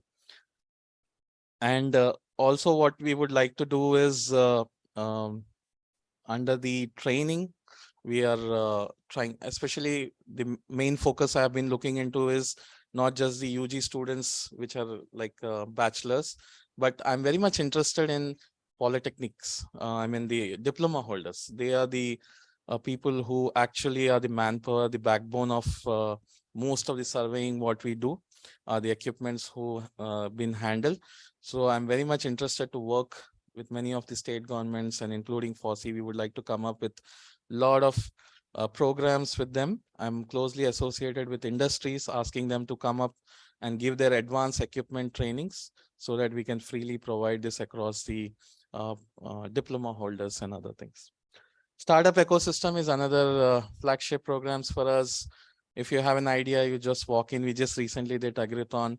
The whole idea is like, if you have an idea, but of course it should be related to positioning and precision technologies. We can go up to 1 crore. I have not seen any proposal which goes up to 1 crore. when it comes to our table, we'll just cut down to 25 lakhs or 5 lakhs. I don't know how much it comes to, but I'm just saying, but there's a possibility like you can go up to 1 crore if you have really a good proposal in your hand. I've been saying that 1 crore, but I have not seen any proposal, to be honest. We have not gone up to that level. Okay. So collaborations, as I said, again, this is another important aspect of our TAH is we have been given mandate, connections with a lot of line ministries. So we can sit together, we can create programs with the line ministries, get the problem statements from the line ministries, work with them closely, and actually try to create good solutions, which directly goes to the end user or the stakeholders. These are some things which I think we have been doing snail space. I would not say like we are taking big leaps here, but definitely we have taken good strides. So number of programs already have been started. I am very much fortunate to have collaboration with FOSSEE here. We have been together for almost 2 to 3 months of discussion, and then immediately things have been taken off. I'm very much thankful to the entire team, Professor Kannan, Professor Pennan, and Kasim, who have been very kind to, like recognize us that we can become part of FOSSEE. We could be able to support their drive, and we are also very happy that we kind of, gelling to whatever activities FOSSEE is doing. So it will be good. Other than FOSSEE, we are also involved in many other sectors. I would also say OGC is another consortium which we have formed, where Google Earth Engine is another program which is going really well on the research, where we have identified 10 to 15 NGOs.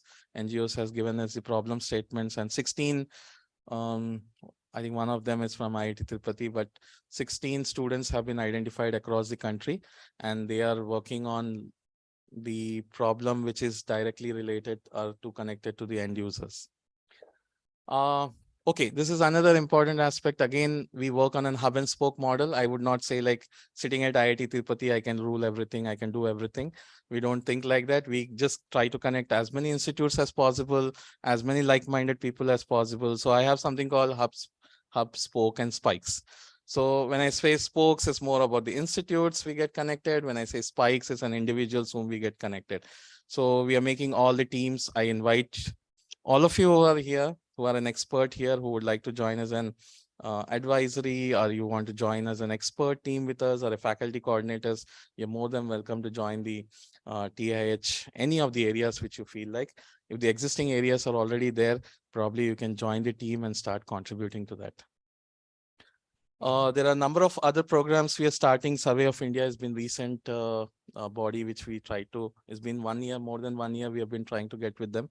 But no, I think now we are in a right pace, and we are fortunate enough to get in touch with Survey of India. Oh, these are just show off. This is the numbers which I think we have been doing number of programs. We have trained about, I cannot compare with FOSSEE for sure. They are in the lakhs, and we are just in thousands now. But of course, joining FOSSEE would be definitely taking a big leap in training and supporting internships and other programs. But yes, we have been trying in different sectors. It's just not focus on GIS tools, but various other technologies also is our focus areas. I think something is wrong with the slides, but as you can see, that number of connections we were able to make recently, both national and international.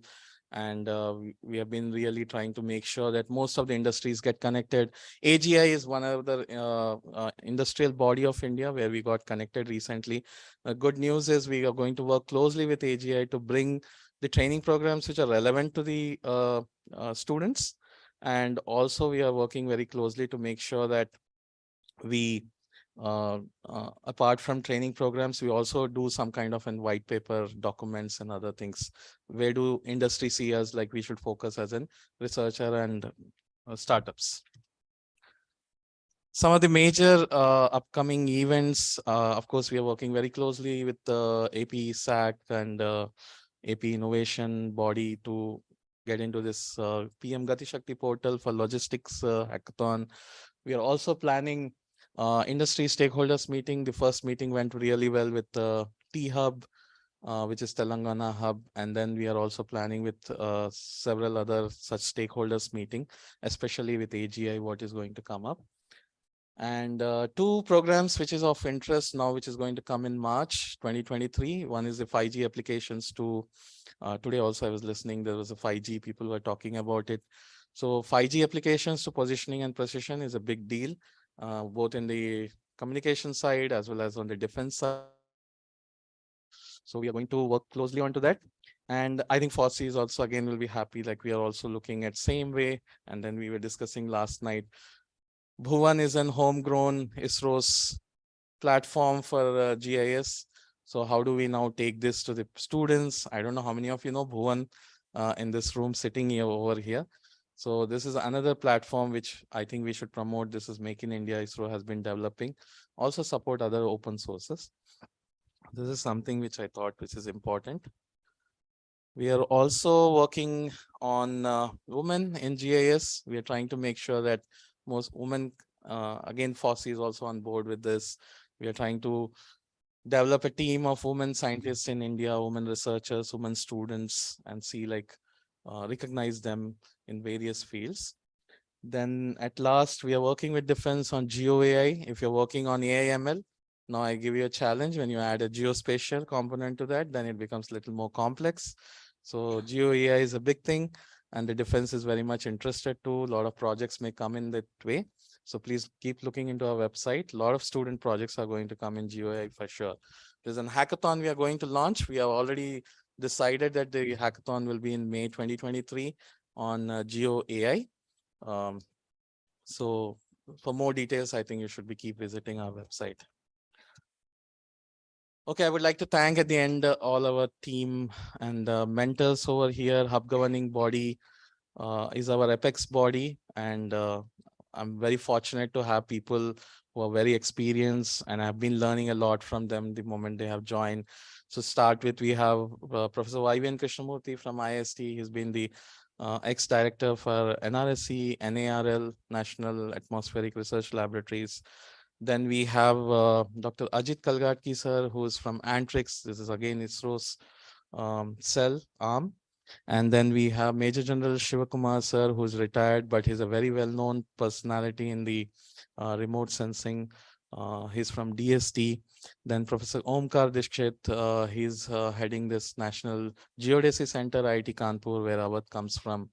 So then we have Shri PK Vijay Varjia ji, who's from the bank. We need a lot of support. We need a lot of money. Although 100 crores have been given to us, we cannot stop with that. It's just like we need to make sure that we keep generating the funds.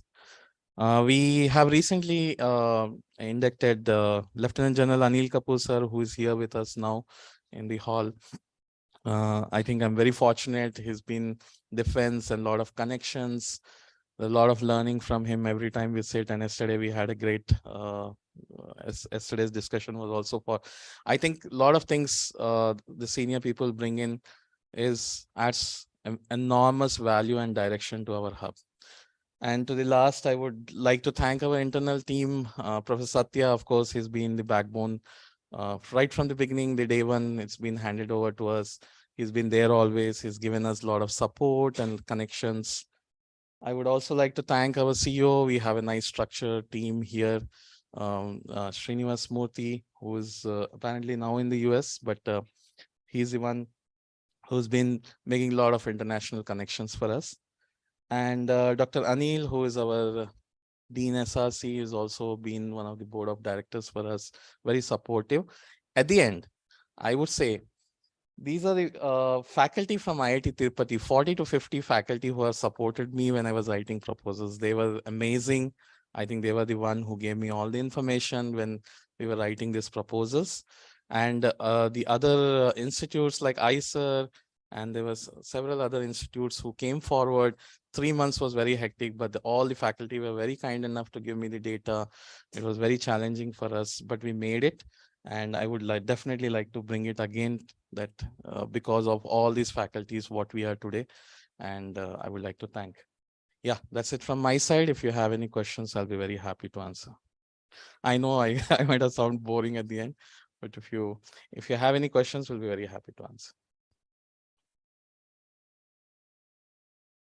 Thank you then.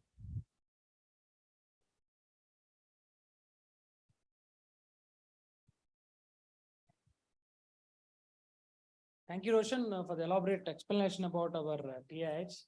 I hope students might have got a lot of opportunities from this, right? Please make use of those opportunities, and even people from government and other institutions also can always collaborate with us and take it forward. Thank you, Roshan.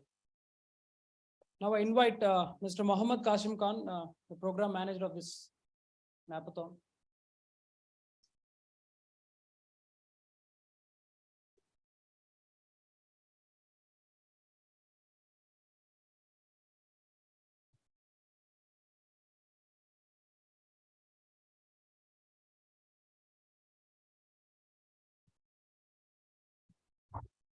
Very good afternoon to all of you. I'm Mohammad Qasim from IIT Bombay, and I would like to thank the organizing team here from IIT Tirupati, Navavishkar IHAB Foundation for a very good opportunity, even for FOSSEE in terms of outreach.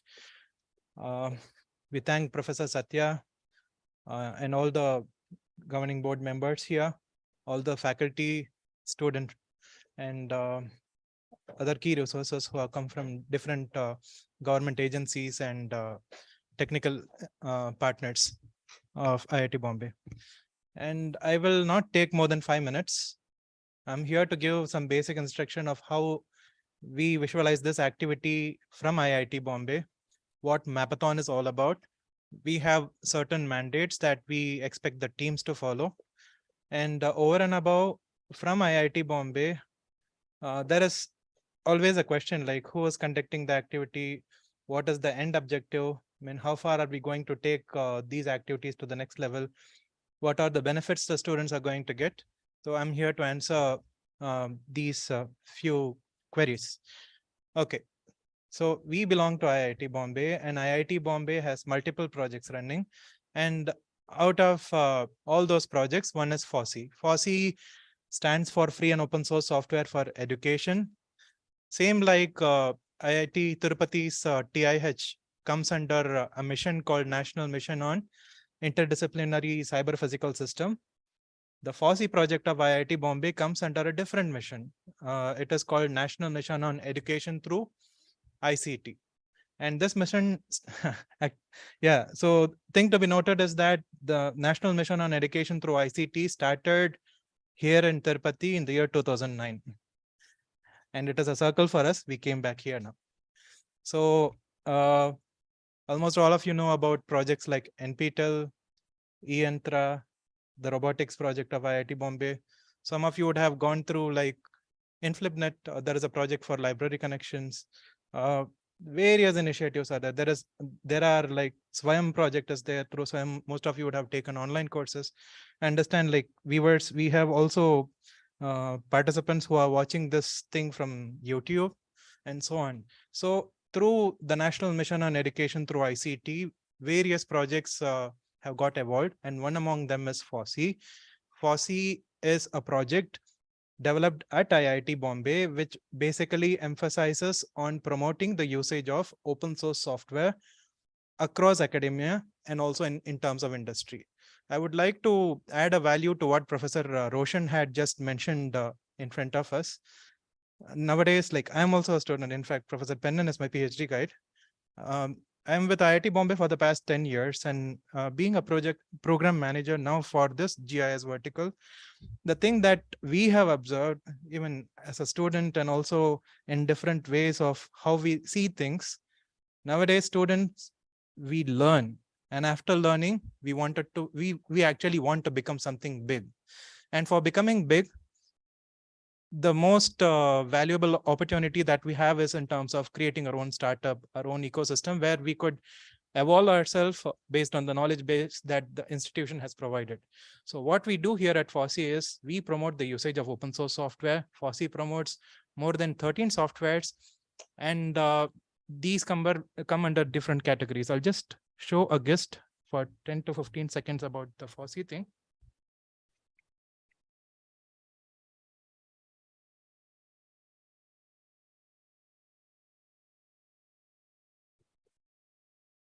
So these are the list of softwares. Like in the morning session, Professor Kannan had taken us to the Scilab cloud-based environment. So Scilab is a numerical computation tool, which is equivalent to MATLAB. We promote Python on a very big way. eSIM is a circuit simulation tool that is used by electrical, electronics, ENI, and other departments. We were discussing about steel structure design. So IIT Bombay has homegrown a few softwares. When we talk about open source, it is not only the software which is already there in market, but over and above, we also have some homegrown things. Yes.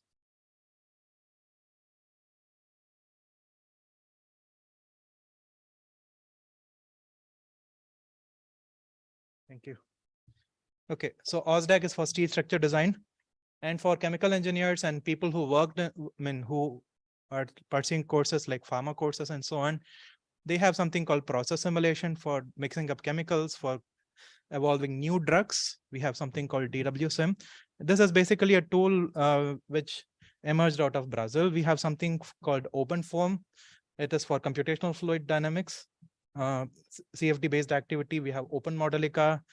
And after my session, like Mr. Rajesh Kushalkar, our senior manager from IIT Bombay, is here. He will elaborate more on the open hardware activities. Most of us would have good idea about what open source software is, but we also do promote open source hardware, or in short, we call it as open hardware. So these things we will summarize in our presentation. Coming back to Mapathon, FOSSEE has various mandates. The basic mandate of FOSSEE is to promote open source. Promoting open source means to create knowledge content. If you see, for example, if you want to learn any proprietary software, I'm not allowed to take names of any company, but for example, if you want to learn a particular software, and in common, what you see is there are many training centers. You go, they give you the training materials. Everything is perfect. But in terms of open source, why it doesn't fly much is because proper documentation is not available. So from IIT Bombay, through the mission called National Mission on Education through ICT, same in the way that the FOSSEE project got evolved to promote open source. Promoting open source is okay, but apart from promoting open source, how will people learn? So normally referring the textbooks is one common option that we all have. But at the same time, if the explanation of how to use how to use the open source software comes in terms of easily understandable videos, that is how Spoken Tutorial came into existence. Spoken Tutorial actually started as a video-based documentation project for learning a software. So through FOSSEE project, we promote the usage of open source.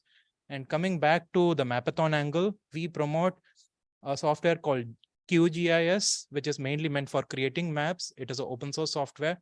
FOSSEE promotes it. And okay, we spread the awareness. And after spreading awareness, what is the next step? So then the knowledge content that we have from Spoken Tutorial, we make the content available to colleges. Anyone who knows how to create maps using open source tool like QGIS, they are given an opportunity to participate in this national level Mapathon. This is the third version of Mapathon that we are conducting from IIT Bombay. It is open for all eligible students across India. We have a few mandates. We can call it as eligibility or things that people have to adhere to. Those are very simple. Like one needs to be an Indian citizen to participate in this Mapathon. That is one. Second thing is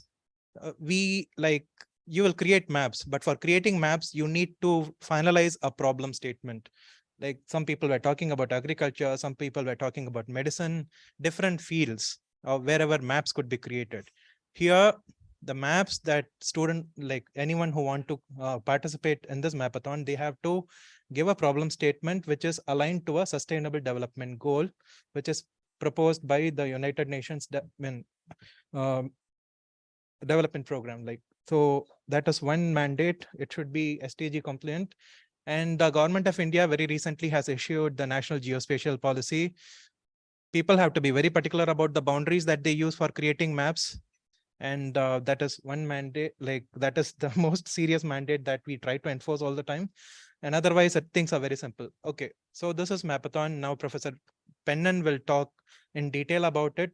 So you will participate. Multiple teams all across India will come. So far, we have seen 10,000 teams, 5,000 teams in the first version, 4,000 teams in the second version of Mapathon. All put together, we have seen 24,000 and plus participants all across India. This is the statistics as on date. And for this third version of Mapathon, we expect not less than 35,000 people to participate. And we are in talks with multiple state government bodies who have shown interest in terms of collaborating with IIT Bombay, the FOSSEE project, to make their student base, their colleges to participate in this activity. Once Mapathon is announced, the submission starts to happen. We have a criteria for evaluation. The base team at IIT Bombay will do the evaluation process. We will announce the winners. And we are fortunate enough to have IIT Tirupati on board as a very serious partner. The reason why I'm mentioning it here is we have this pyramid of excellence visualized from the conceptual level. So Mapathon we will conduct. Next level to Mapathon is if a submission is proven to be very good, we will elevate them to the next level called case study. Case study, they will work with more genuine data sets. They will create maps which are good for societal impacts. And next level to GIS, we promote them to internship.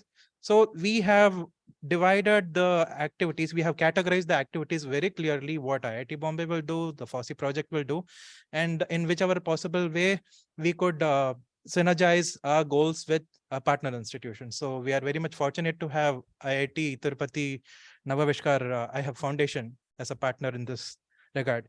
After internship, we have summer schools and so on. So without taking much time, I'll show you the website, official website of this year's Mapathon. So here it is. We'll share the link, and for people who are watching this session live on YouTube, here is the QR code, just in case if you could scan for yourself. This will directly lead you to the page. Otherwise, if you have any difficulty in terms of accessing, you can directly come to IIT Bombay's homepage. Just Google IIT Bombay. You will end up on this particular page. When you drag down in events calendar, the first option is the schedule of activities with regards to GIS, whatever IIT Bombay is planning to do. And in here, you will find all the timeline of activities, where you could also find the link for the Mapathon. So yes, so okay, so here is Mapathon's website. Here we have given you a complete overview of what Mapathon is about, and what is the eligibility for students to participate, how the team size should be. You can participate, you can be an individual participant, you can be a team. It doesn't restrict anyone on any which case. We have the themes decided. Just in case if we have missed out any themes, you can propose your own new theme. And as far as the resources are concerned, based on the experience of conducting the previous 2 Mapathons, we have made the resources like from Bhuvan, from Vedas, Mosdak, and other things. Whatever resources that we could make it available, we have given here. And also some people, like it has always been a very serious question regarding the shape files. When you draw a map, what is the accurate boundary and other things? So we have also made the shape files available, so that you will not have any kind of difficulty in terms of accessing the content. Okay, so this is all that we have from IIT Bombay. I would like Mr. Rajesh Koshalkar to continue. He will be talking more about GIS-based application, which could be developed using open hardware technology. Mr. Rajesh Koshalkar has been with IIT Bombay for the past 25 years. He is more specialized in terms of hardware designing, development, and prototyping. And now with the FOSSEE project, particularly for this GIS angle, he has come up with portable weather stations. Some colleges and some state government agencies have come forward in terms of taking up this particular problem statement. So I request Mr. Rajesh Koshalkar to explain more about it. And after Mr. Rajesh, Professor Pennan will brief you about the technicalities of how this Mapathon will go ahead. Only one thing that we have to convey here is that please do participate. If you have any difficulty in terms of creating maps, we have a dedicated forum. Please ask your queries on the forum. In case if you have any query, here are these are my contact details. If you have any specific query related to any particular specific domain, like Madam Dr. Vengamma was here, people alienate certain domains. From IIT Bombay, the FOSSEE project, what we say is GIS is open for everyone. The reason why we are telling this is from the state of Jharkhand, very recently, this is just 2 days old. There is an institute called Manipal Tata Medical College. They have come up with a problem statement of mapping all medical disease and related problems in the state of Jharkhand through GIS. The medical students are going to work through their community medicine department. So it is not restricted to any department. We welcome all of you to participate. In case if you have any query, please feel free to get in touch with us. Over to Mr. Koshalkar.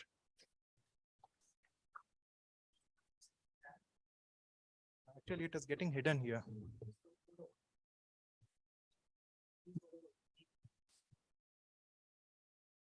IIT ISRO.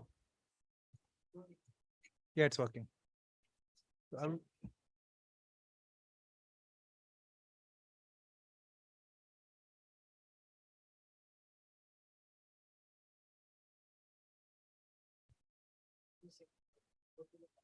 Yeah.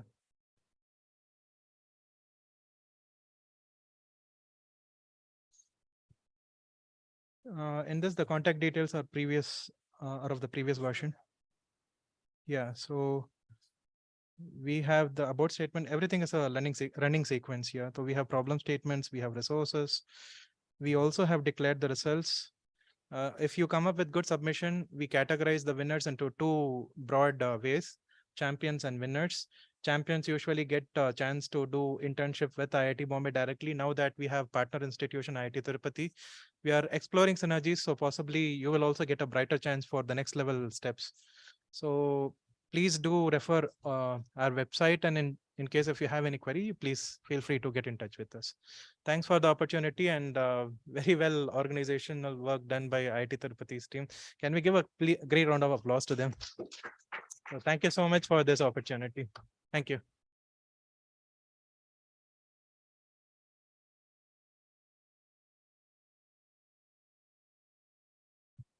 Thank you, Qasim. So I think majorly you have talked a lot of things. So I'll be very brief in talking. So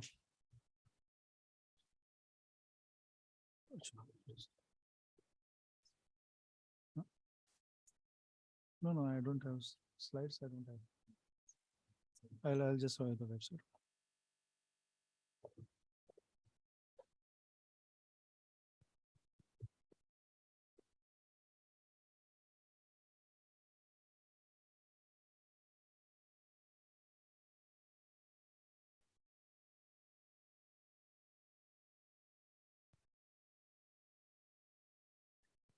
Hello. So I'm Rajesh Kushalkar. I'm a senior manager and taking care of open source hardware under the FOSSEE project at IIT Bombay.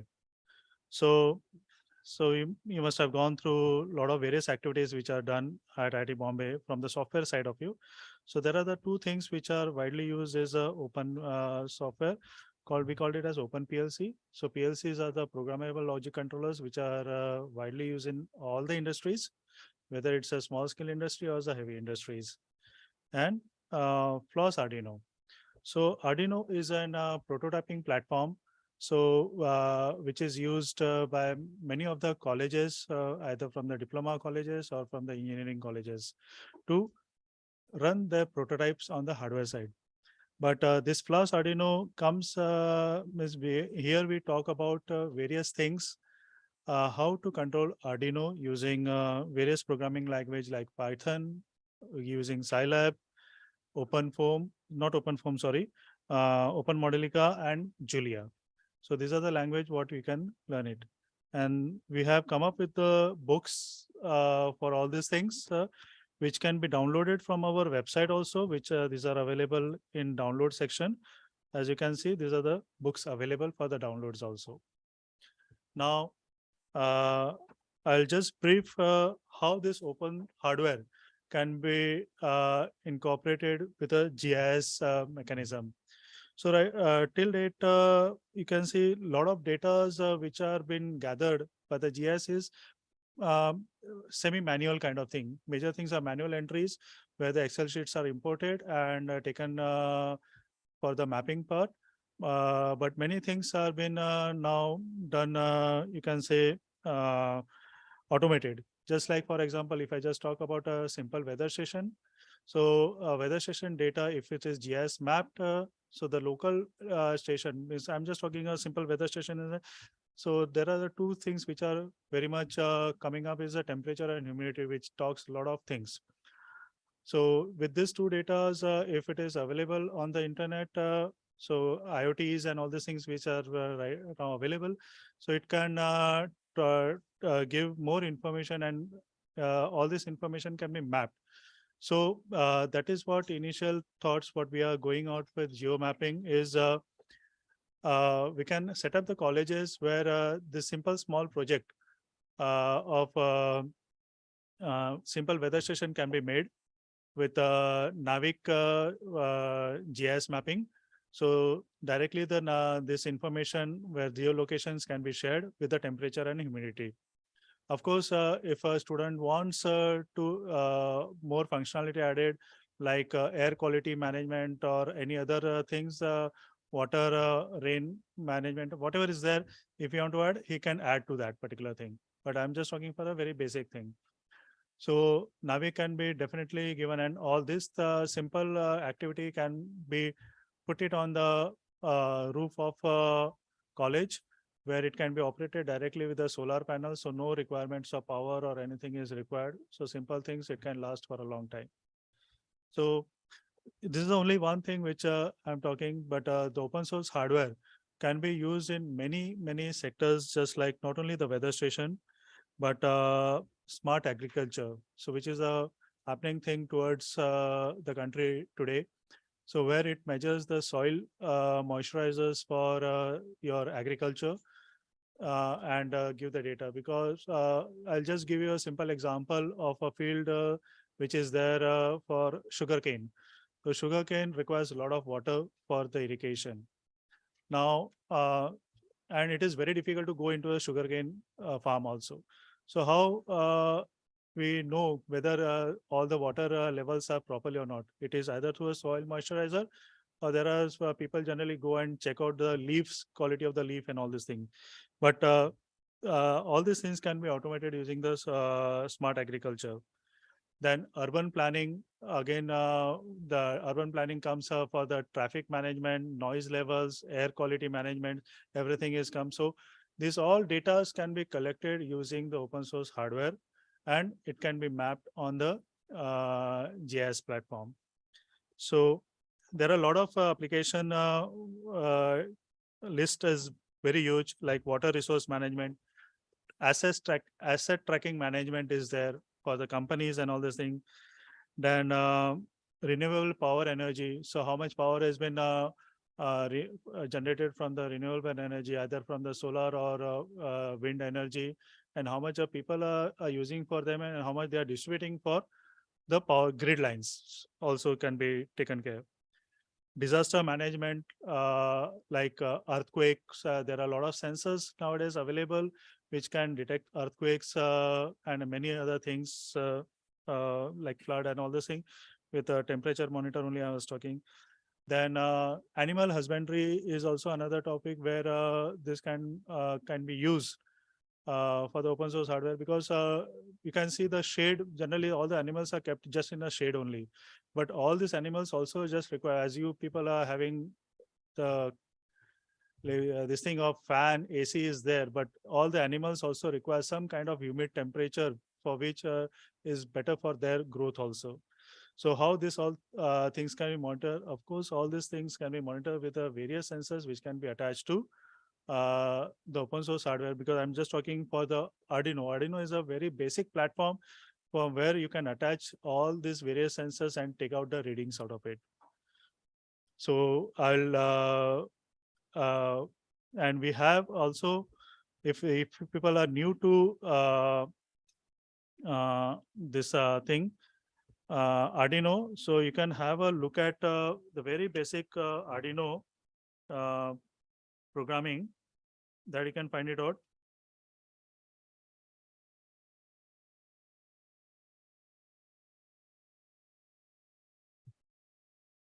On the spoken tutorial website.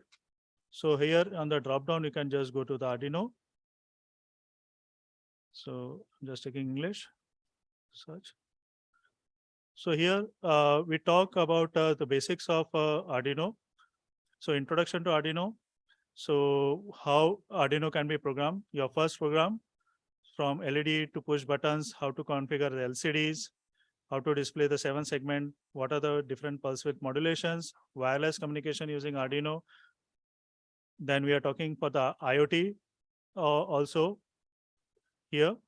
And if you're not interested in IoT, we are talking for the assembly of robot, how to control the robot using Bluetooth, and how to manage assembly language programming using Arduino also. So these are the almost gear up almost around 26 tutorial, 28 tutorials we have for this one.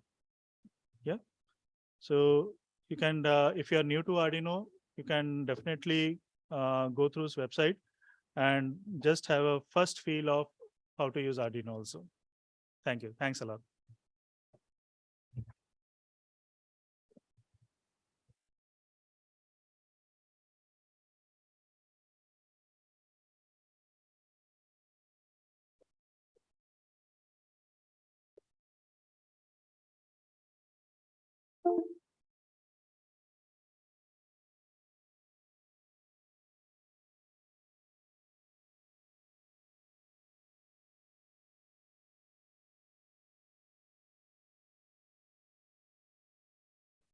Is Roshan, how much time do I have?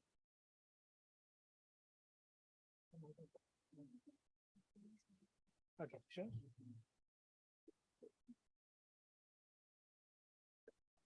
Coming.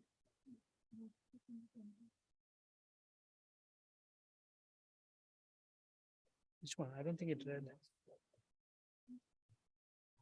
Oh no.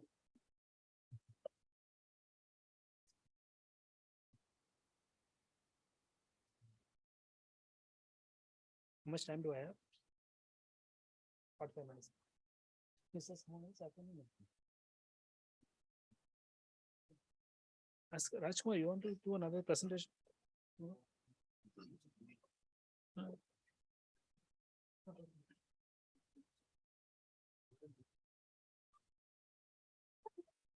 Ah, no, it's good.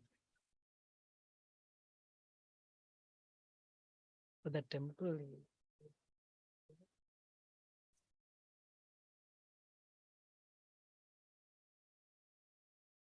1, 2, 3, 4, and coming. You have to share my screen. It's already shared, but someone paused it. Yes. Okay, stop share.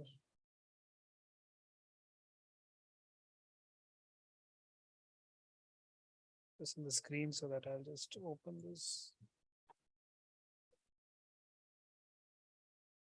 Okay. So good afternoon, everyone. Welcome. Thank you for sticking back. This is the last session. It was about 2 hours, but I won't go 2 hours. I'll go 40 minutes. Thank you for all the other organizers who took my pleasure to bring me here and give this presentation. So what we'll do today is like, this is mostly for the people who have not taken any GIS course, just a small course on GIS, and why this Mapathon, so that you have some idea, and mostly the people online and those who are going to look at it when they register, this will help a lot. So why do you need a Mapathon? And then what can be achieved from this?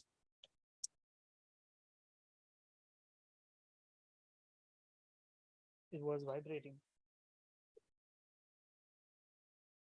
Huh?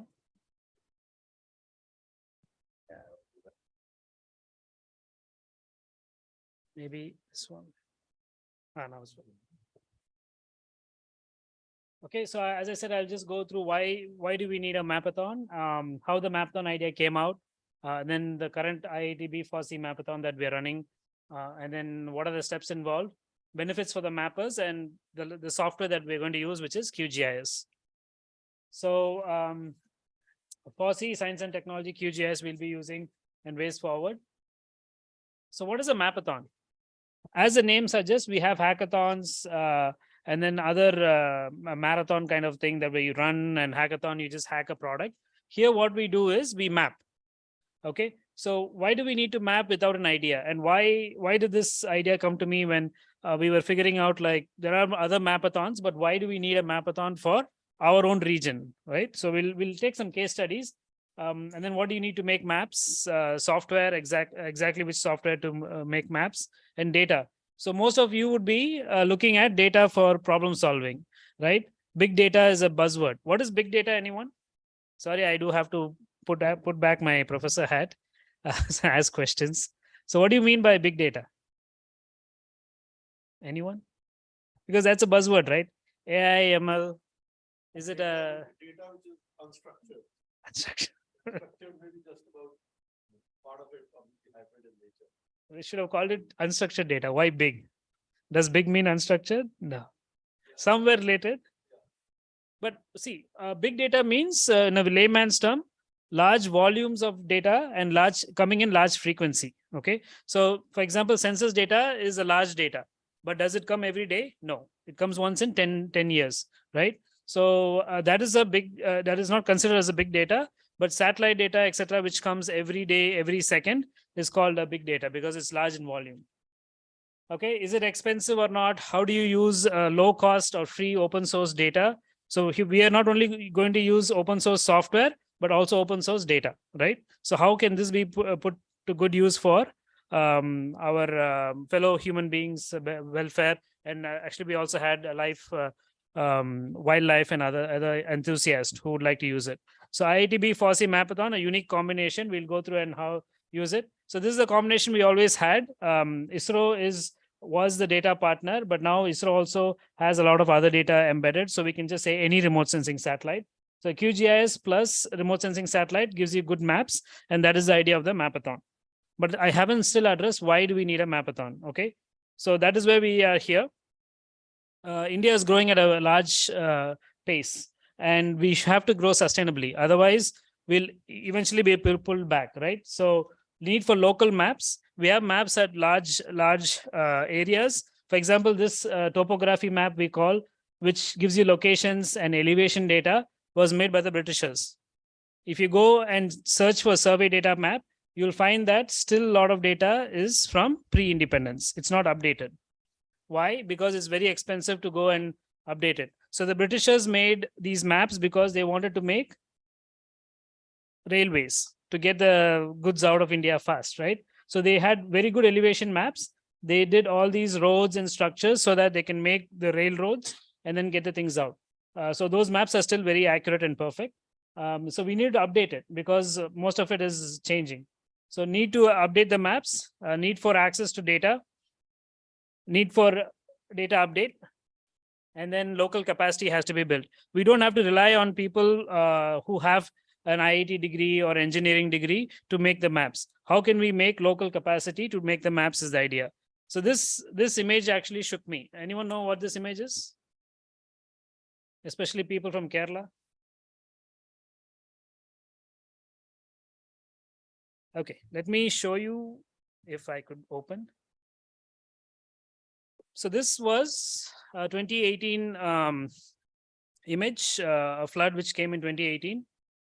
Okay, before and after the floods, Kerala floods. And so this is before February 6, 2018, and then August 22, 2018. So here's where all the floods happened. And people were stuck here and they had to be evacuated.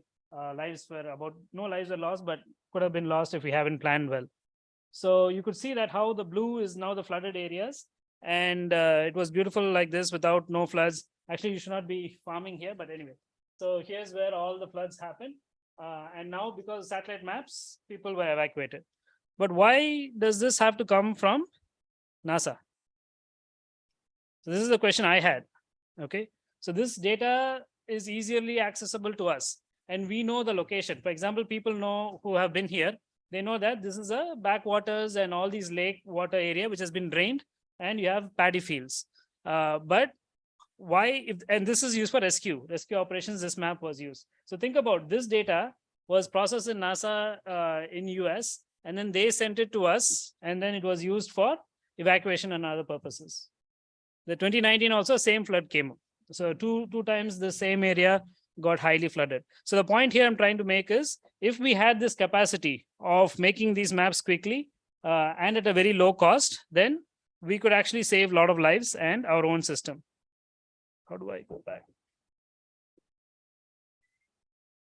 Okay, so this is what actually encouraged me to think about why not people from here make these maps and then give it to their local officials. Why do we need to wait for people from US or other countries to make these maps, especially when the satellite is taking data for us? So NASA, maybe they had access to the satellite data, very recent data, but we have our own ISRO board, right? So this is where we dug into a lot of these satellite images and found a lot of answers. For example, India at night 2012, India at night 2016. You would have seen this and people said, oh, this is Diwali. You know, a lot of people, how many have heard this story? Oh, this is Diwali, that's why it's no. So what else can you think about it? So this is one image. The other image is most of India's rivers are very, very mighty, which means it can wake up one day and take another turn. So this is pre-flooded Brahmaputra and then flooding Brahmaputra. After Brahmaputra floods, also the Ganges, it will take another route. Okay, so that is what is happening here. It will go in one direction, and then after a big flood, it changes the entire direction, which means all the people who are living here are either washed away or have to be evacuated. These are groundwater maps at monthly intervals. And this is Bangladesh, where the sea level is rising and people are losing the land. So all these are just satellite images, but you could see that just visualizing this can give you a problem statement. And that is where Mapathon comes up. So the first one can talk about a lot of these rural schemes, like rural electrification, etc. So this is actually connecting the rural areas, right? So if you see here, a lot of dots are being now connected. And so which means highways are being connected, roads are connected, and electrification is happening. People are getting more power compared in 4 years. Right now, it should be much bigger also. So then there's floodplain agriculture, which has been happening across India. And these waters are now taking over the floodplains. And then these are monthly maps of groundwater, where actual data we have only once in every 3 months we get data for groundwater. And then your sea level rise, right? So all the wetlands are gone, all these things. So just an image can tell you a lot of visualizing stories. But then when you convert it to data, then you have a better science that can be developed. Okay, so that is where GIS comes. GIS is multidisciplinary, interdisciplinary, you can see here. So it is starting in biogeography, but it can go to physical geography, sociogeography. And that's what we use as a tool in our Mapathon. It is not only satellites, it is with GIS and with a story. If I just use GIS, then it's just a tool to train, and people use it or not use it, we don't know. But if we give a problem statement, they learn it and then become problem solving skills. So this is the participation across all regions, all schools, ages, disciplines, agencies, agencies as in government agencies, government, non-government, etc.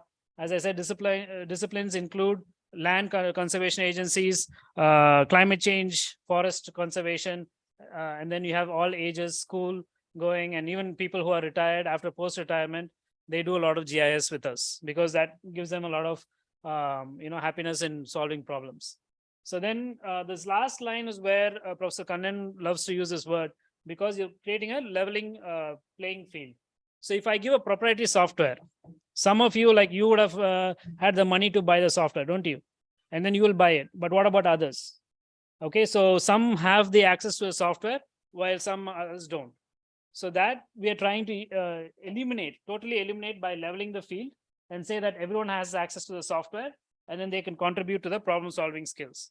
Otherwise, you will use your, whatever funds you have, and only those people try to grow up. And this is kind of the ISD system also, right?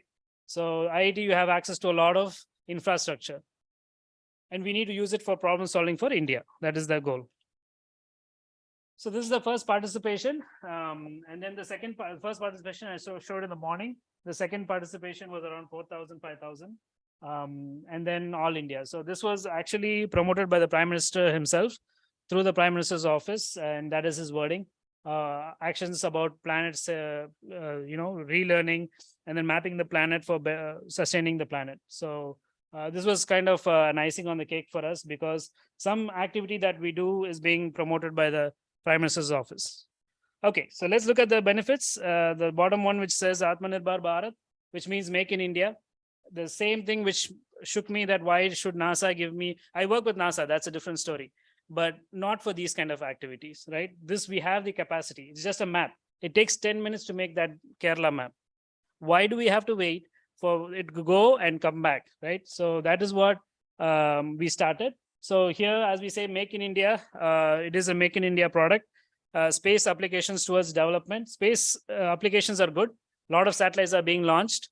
IITs are part of a lot of satellites, but are they used for public good? And then the global GIS hub, which Professor Roshan is speaking about, these will help a lot in making ourselves more dependable on our own technologies. So enable platform for collaborative problem solving. Again, problem solving not only from the engineers, but scientists, agencies, etc. And then for the students, these are for the students. Those who participate get a work certification.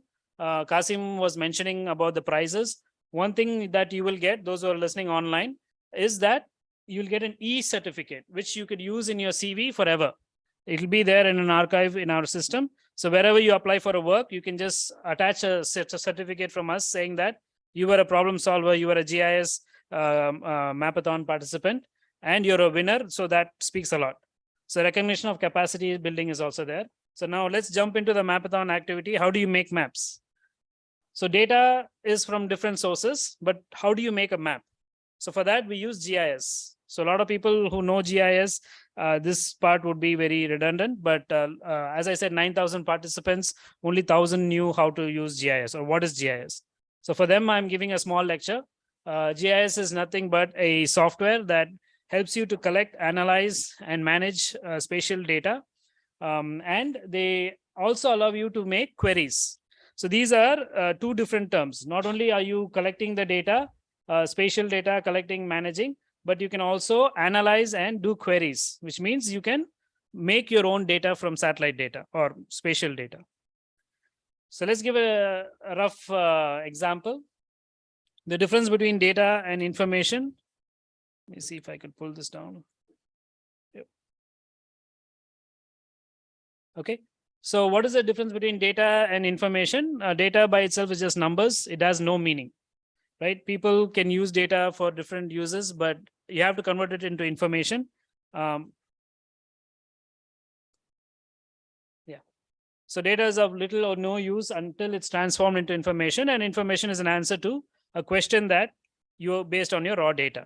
So you have to ask a question, let the data work itself, and then you provide information. We transform data into information using the information system.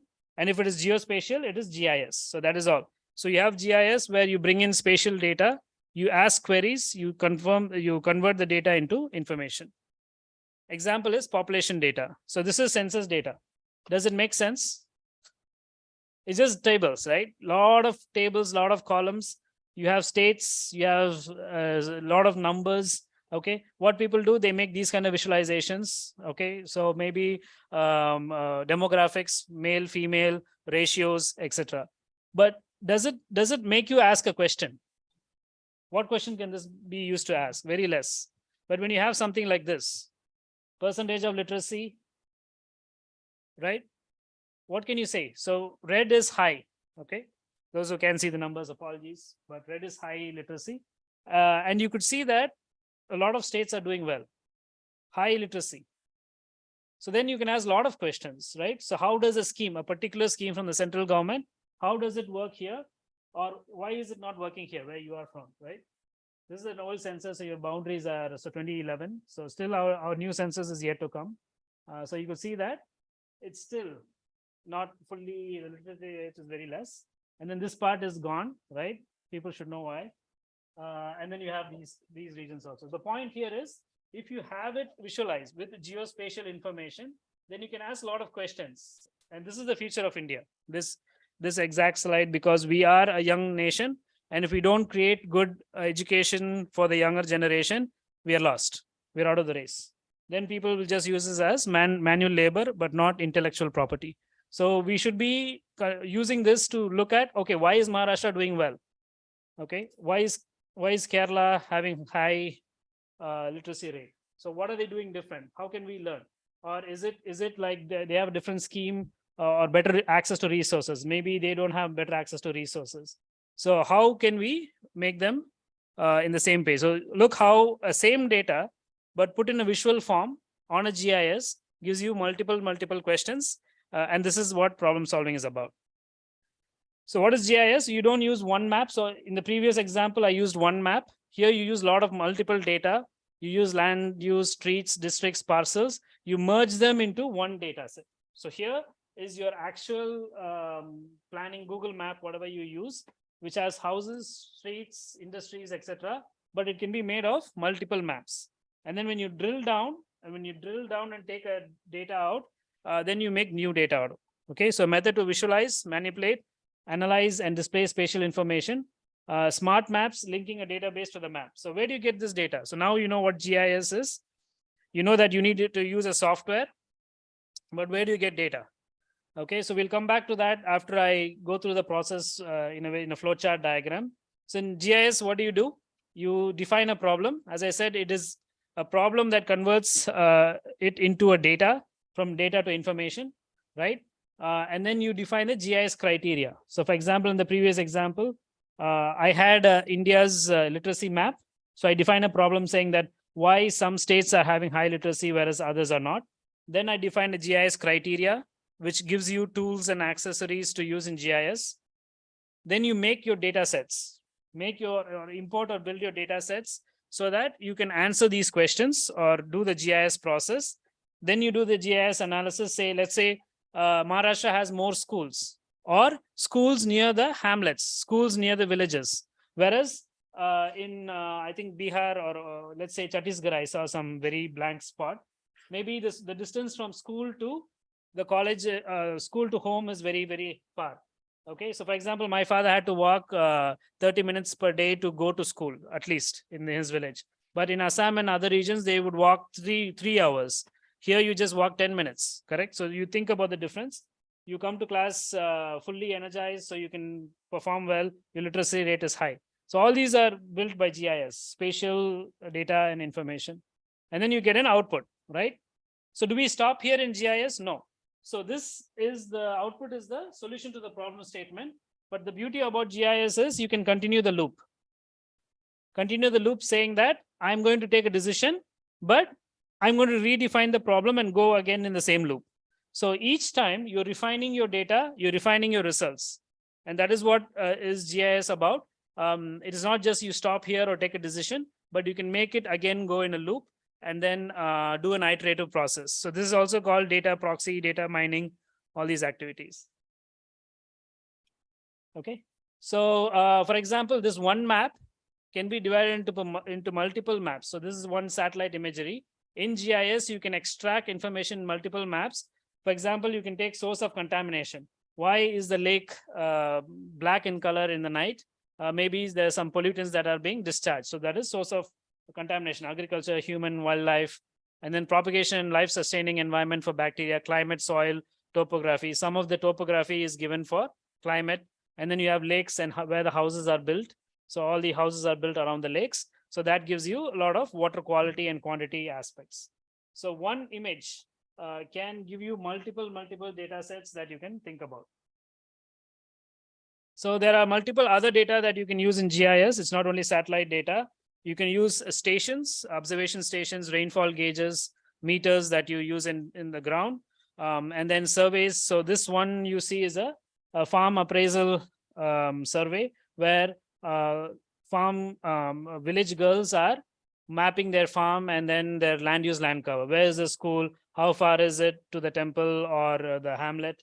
And then water bodies, etc. So this is very important for them because they walk a lot and then they have to wait long time for getting water, and that is where they lose their education. So our department works very closely on that. It is astonishing to see IITs work on this ground problem. So that is where my department works. Census 2021 is again a survey data. These are stations, examples of stations, example of survey data, field data. So the locus you saw in the morning, all these data can be calculated. Then these contribute to data, but it's not big data unless the satellites come into the picture, or you collect all of this data in a very big fashion. So applications, what can you do in GIS? You can do mapping and visualization, analysis, distance, transport, etc., environmental impacts, hotspots, rural and urban planning, disaster management, navigation, and governance. Let's look at some examples. A lot of centers are now using drones and GIS to map the actual boundaries where you have to pay taxes. Right now, we don't know. There's a lot of encroachments. So now if you use GIS and then run it for 10 years, then you know how much tax you have to pay. An engineering department can use it for monitoring the floods and roads. So where does the roads come, how much flood occurs, etc. And then a police department knows the location of criminals. Again, when a criminal comes, their locations are put in the map. So now they know that at what distance are they from schools, or are they very close to intoxications like liquor, which they use to commit crimes. Then you have your wastewater lines, master plans. Your IIT Tirupati is working on their master plan now. So you can contribute using GIS maps. This one is very, very important. This is a telecommunication for your mobiles. So you can use GIS to map the location of the towers, GIS location of the towers. And then from there, you know where the hotspots are. For example, look at this area. So why was this very important? Anyone? Why was this image was very, very important? Why? This was the only resource to take classes, even IIT classes during the COVID, right? You were all sent home. And this image is where some students had to vacate and then go. So for example, you are sitting right in between, sorry, my pointer is not. So for example, here, you're sitting in right between the towers. You think that you'll get good signal, but you won't. This is kind of something kind of interference. So at this spot, you will not get any tower. So you'll see like school kids walking a long distance or holding the phone like this to take classes. So this was the reality in India. So we need to focus on these towers. Yes, this area has a lot of towers, but if you map it on GIS, there is a lot of blockages. Okay, so this is earthquakes. Hydrologist monitors water quantity and quality, something very near to my my discipline. So I'm a hydrologist. So we work a lot on these water and water quality. Pipelines, again, water supply. Biologist in the morning, Professor Nandini was here. She was mapping some squirrels, right? So hotspots, watershed plans, etc. And then electricity, where to give you the electricity models. Meteorologists for warning, flood warning, cyclones. Business, so all those guys who are interested in entrepreneurship, you'll be looking at what is my demand and then where should I put my locations. All these can be mapped as a problem statement you can take and then you can map it. Normally, the distance between two points is not the straight line. Okay, it depends on a lot of things. So using a GIS map, you should know now that Ola, Uber will route you around so that you can go faster, or Google Map will route you around so that you can go faster. Even though this is the shortest route, to go faster, you have to go around. So that is what a police dispatch or an ambulance will use. And nowadays, through Atmanirbhar, you have Make in India, a lot of these, Army, Navy, and Air Force. All of these people use GIS in a very, very large extent. This can make or break a lot of investments. So GIS is used at very, very high accuracy there. Firefighters, yes, and then you have your water resource managers, planners, etc. So this is the scheme which is being pushed now, Agriculture 4.0. Does anyone know what is 4.0? What do you mean by Agriculture 4.0 or Industry 4.0? We are in actually Industry 4.0 and Agriculture 4.0. Maybe 5 is coming, I don't know. So use of a lot of sensors, IoTs, etc., etc., etc. A lot of sensors, okay? Sensors sense it. It gives you data, then you map it. Okay, so that is the linkage between all this. You can see that a lot of wireless smart agriculture is happening. The 5G was pushed so fast because of these technologies, Industry 4.0, Agriculture 4.0, where you do a lot of automation and a lot of sensors. So these sensors actually produce a lot of data that you can use for mapping. So in agriculture, all these will come. And this is the FAO's recommendations. India is pushing very, very hard on it. It's not that old, but we need high infrastructure for it. Okay, so nowadays all these farmers would have smartphones, but they don't have smart tractors or drones yet. All farmers, it's going to be impossible. But how do you use it with satellites is what GIS is about. So you have pilot plot selection, crop disease mapping, crop type mapping, phenologies, yield mapping, long-term mapping, disaster, soil health, cost-effective, unison. So how do you make all these maps and then take all this data in organization format? That's what GIS is about. Again, disaster management, climate, thanks to climate change, we have a lot of these floods and droughts coming. How are we going to address this? So now the point is, where do you get data? So now I talked about GIS. Now where do you get data? There's plethora of data, especially remote sensing data. What do you mean by remote sensing is, if you collect data without touching an object, it is called remote sensing, okay? So you have two types of thermometers. One you will put in the mouth, the nurse will say, okay, just hold it for some time, or the gun is coming, right? So the gun which was used in COVID time is a remote sensing tool. You don't touch the body, but you read the temperature out. So these are the Earth missions, just satellites for natural resource monitoring by NASA. Just look at how many satellites they have. In the morning, I showed a lot of satellites. Some people made, oh, really, do we have that many satellites?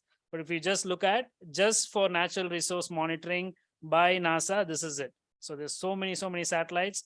Then you have your atmospheric satellites, space satellites, army satellites. If you just bring all of them in, you'll just get away.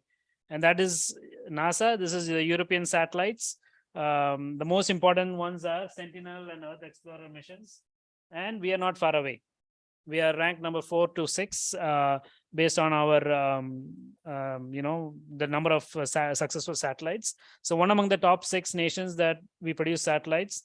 And that is where your TIH hub is coming also. So all these satellites are producing tremendous amount of data, but it's not being used, right? And if you don't use it, you will eventually be pulled down because there's no money. If no one is using it, why will the government fund all these satellites? For example, I still write letters to NASA when they ask for me that, hey, you're using this satellite data. Can you write a note so that we can put for funding?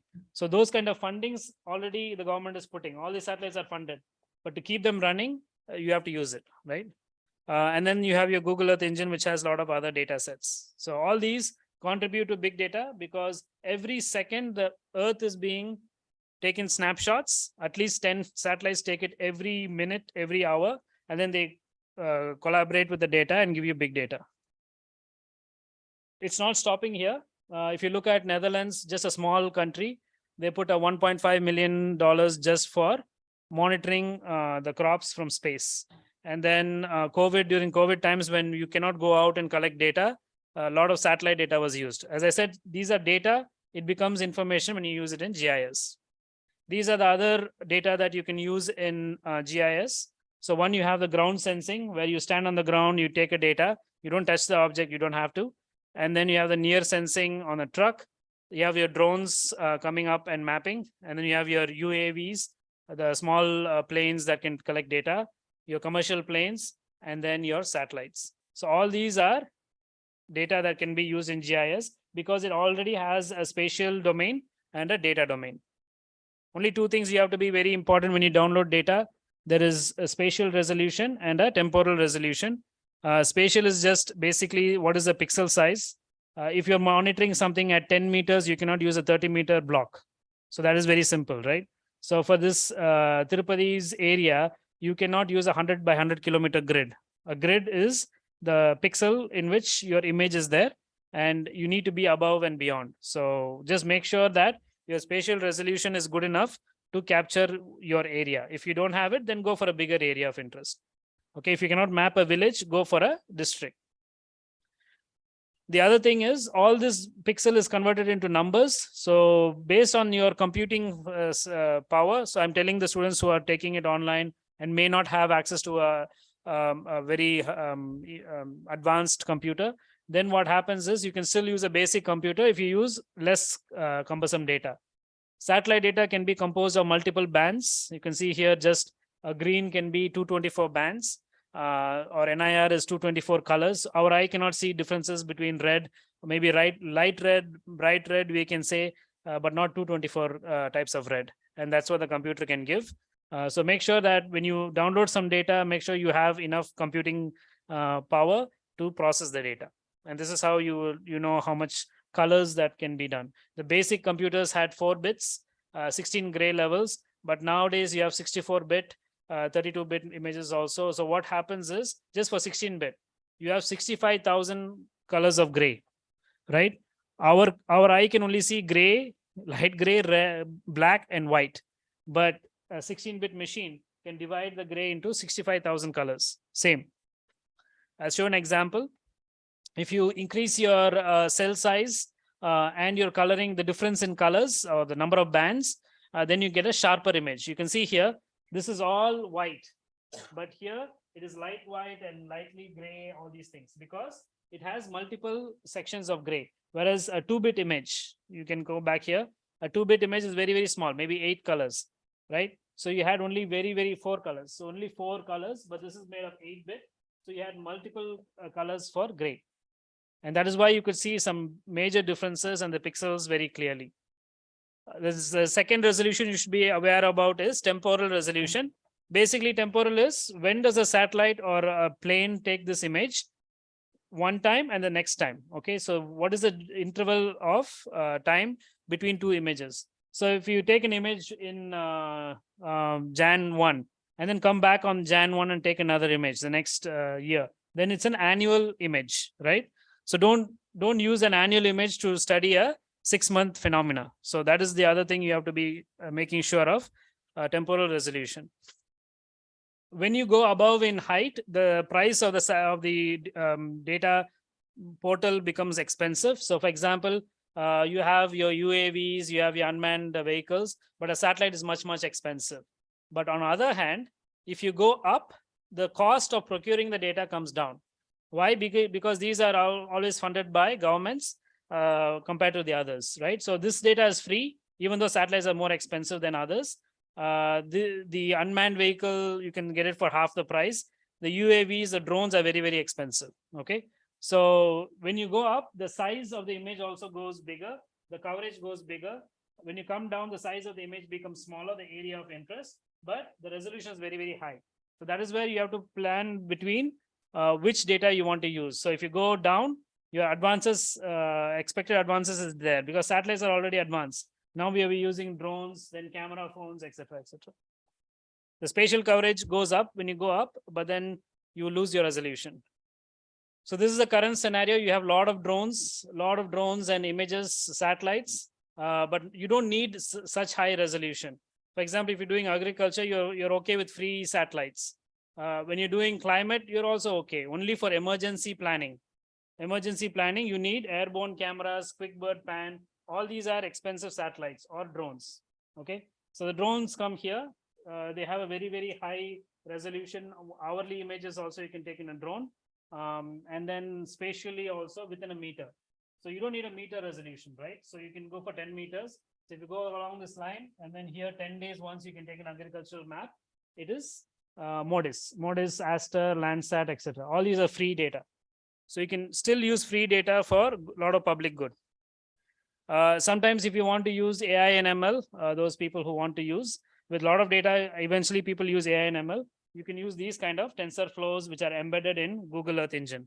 We can have a separate session on this later during the Mapathon. But yeah, this is a very, very important tool that can help you to manage the data, and then all of it is free.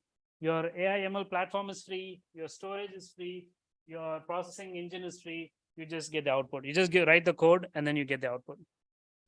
Okay, so we have spoken about the data. We've spoken about GIS. Now just 2 slides on the software that we promote.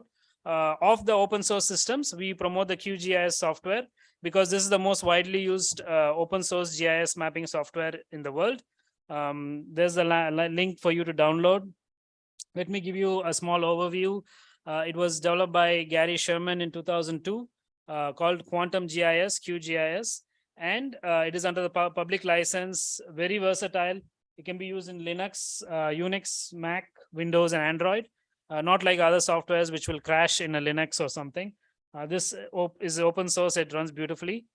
A very vibrant community exists. For example, if you have questions on the software, you can put your questions on this link and they will answer it. Like users like me who may have time, sometimes will go in and answer the questions. Okay. And more importantly, it's not only used by students, a lot of agencies use, many public private agencies use it. For example, the US National Security Agency uses it, Austrian state of Waldenburg, Swiss regional agencies, New Zealand's land information, even satellites are being, the location of satellites and launching are being done by this software. So it's a very, very important tool. Just because it's free doesn't mean that people don't use it. So please use it and widely promote it. This is how the interface looks like. You have a platform where you can add maps, layers, which you call them. And then on the top, you have the tools and then some processing extra tools. So there's a lot of tutorials on this. There's NPTEL lectures on this. Please go ahead and learn QGIS and then bring it over.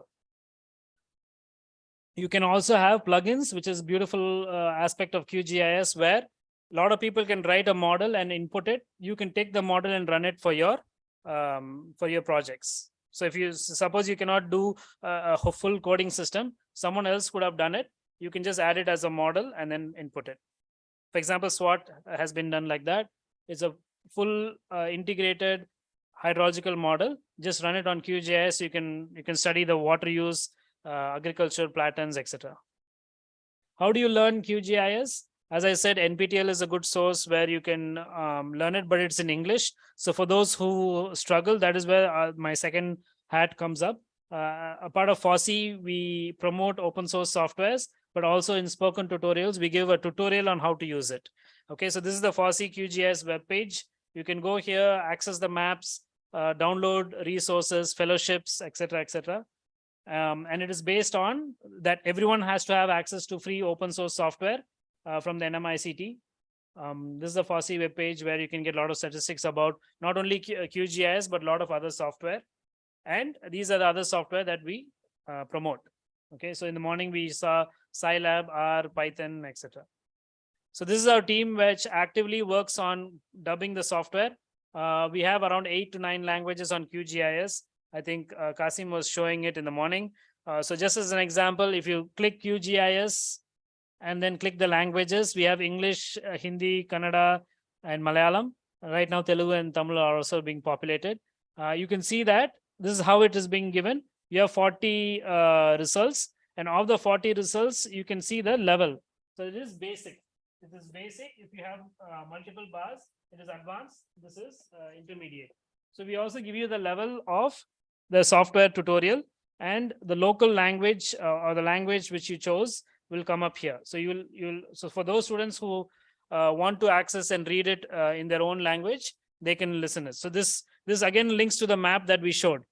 When you saw the literacy map, maybe they did not have access to tutorials in their own language. So the Tamil Nadu government is also saying that maybe in Tamil, if we give, then a lot of people will study, right? So this is the opportunity we have. Every single thing is being dubbed in the language. It has been written in the language so that people can easily access it and run it. And the software is given. All this is online, but you just need online for some time. You can download it and run it for free without any internet connection.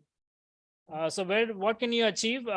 So just recently, some of the interns, some of the people who participate in the FOSSEE activity wrote a paper with me, and it has been awarded as a top paper in Wiley. So why this happens is because they not only write the paper, they do not only participate in Mapathon, but they also write it with our help and other things. So in the forums, as I said, in the forums, you can ask questions. Go to this page on the IIT Mapathon. If you have any questions, you can ask us through the links. Some basic questions are here.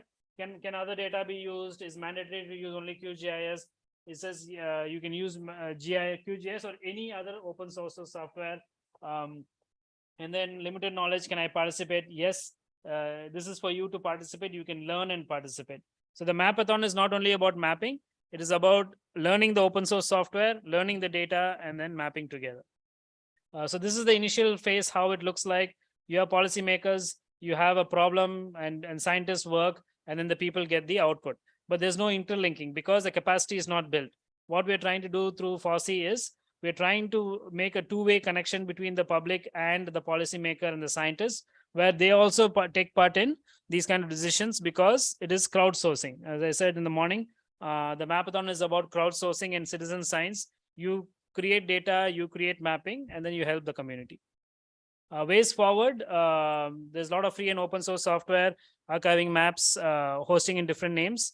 So you can increase the potential for collaborations if you work with others and use the same data with agencies, etc.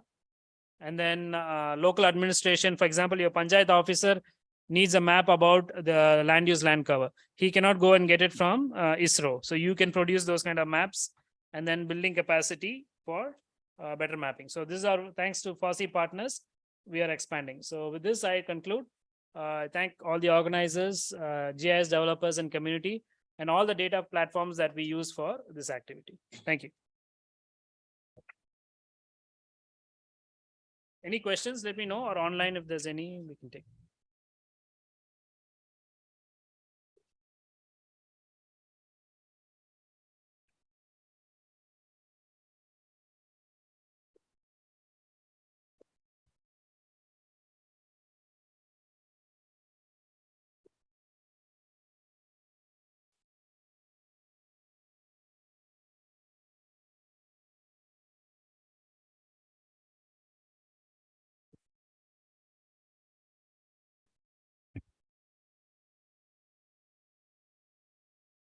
Thank you so much, Dr. Panan, for a wonderful presentation.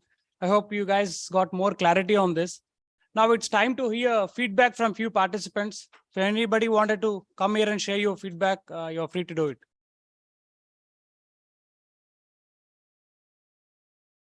Any two students? So how was the session? So what was your learning out of it? And if you have any doubts also, you can just ask them because the delegates are here. Yeah, please.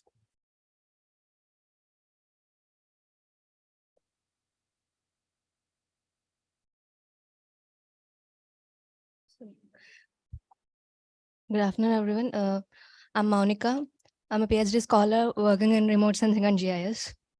So I'm working under Dr. Awad sir, and I'm one of the scholar under TIH. I'm working on landslide disaster management. And sir, actually, when I was studying remote sensing and GIS, when I was doing my MTech, I was always worried why GIS is not coming into scope, why people are not being attracted, why there are no much sources to learn. But after my MTech, I was in ISRO for 1 year in internship.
Guys, please join for the group photo here near the stage. Oh, that's so. Stop giving bags for some time. Come. Back.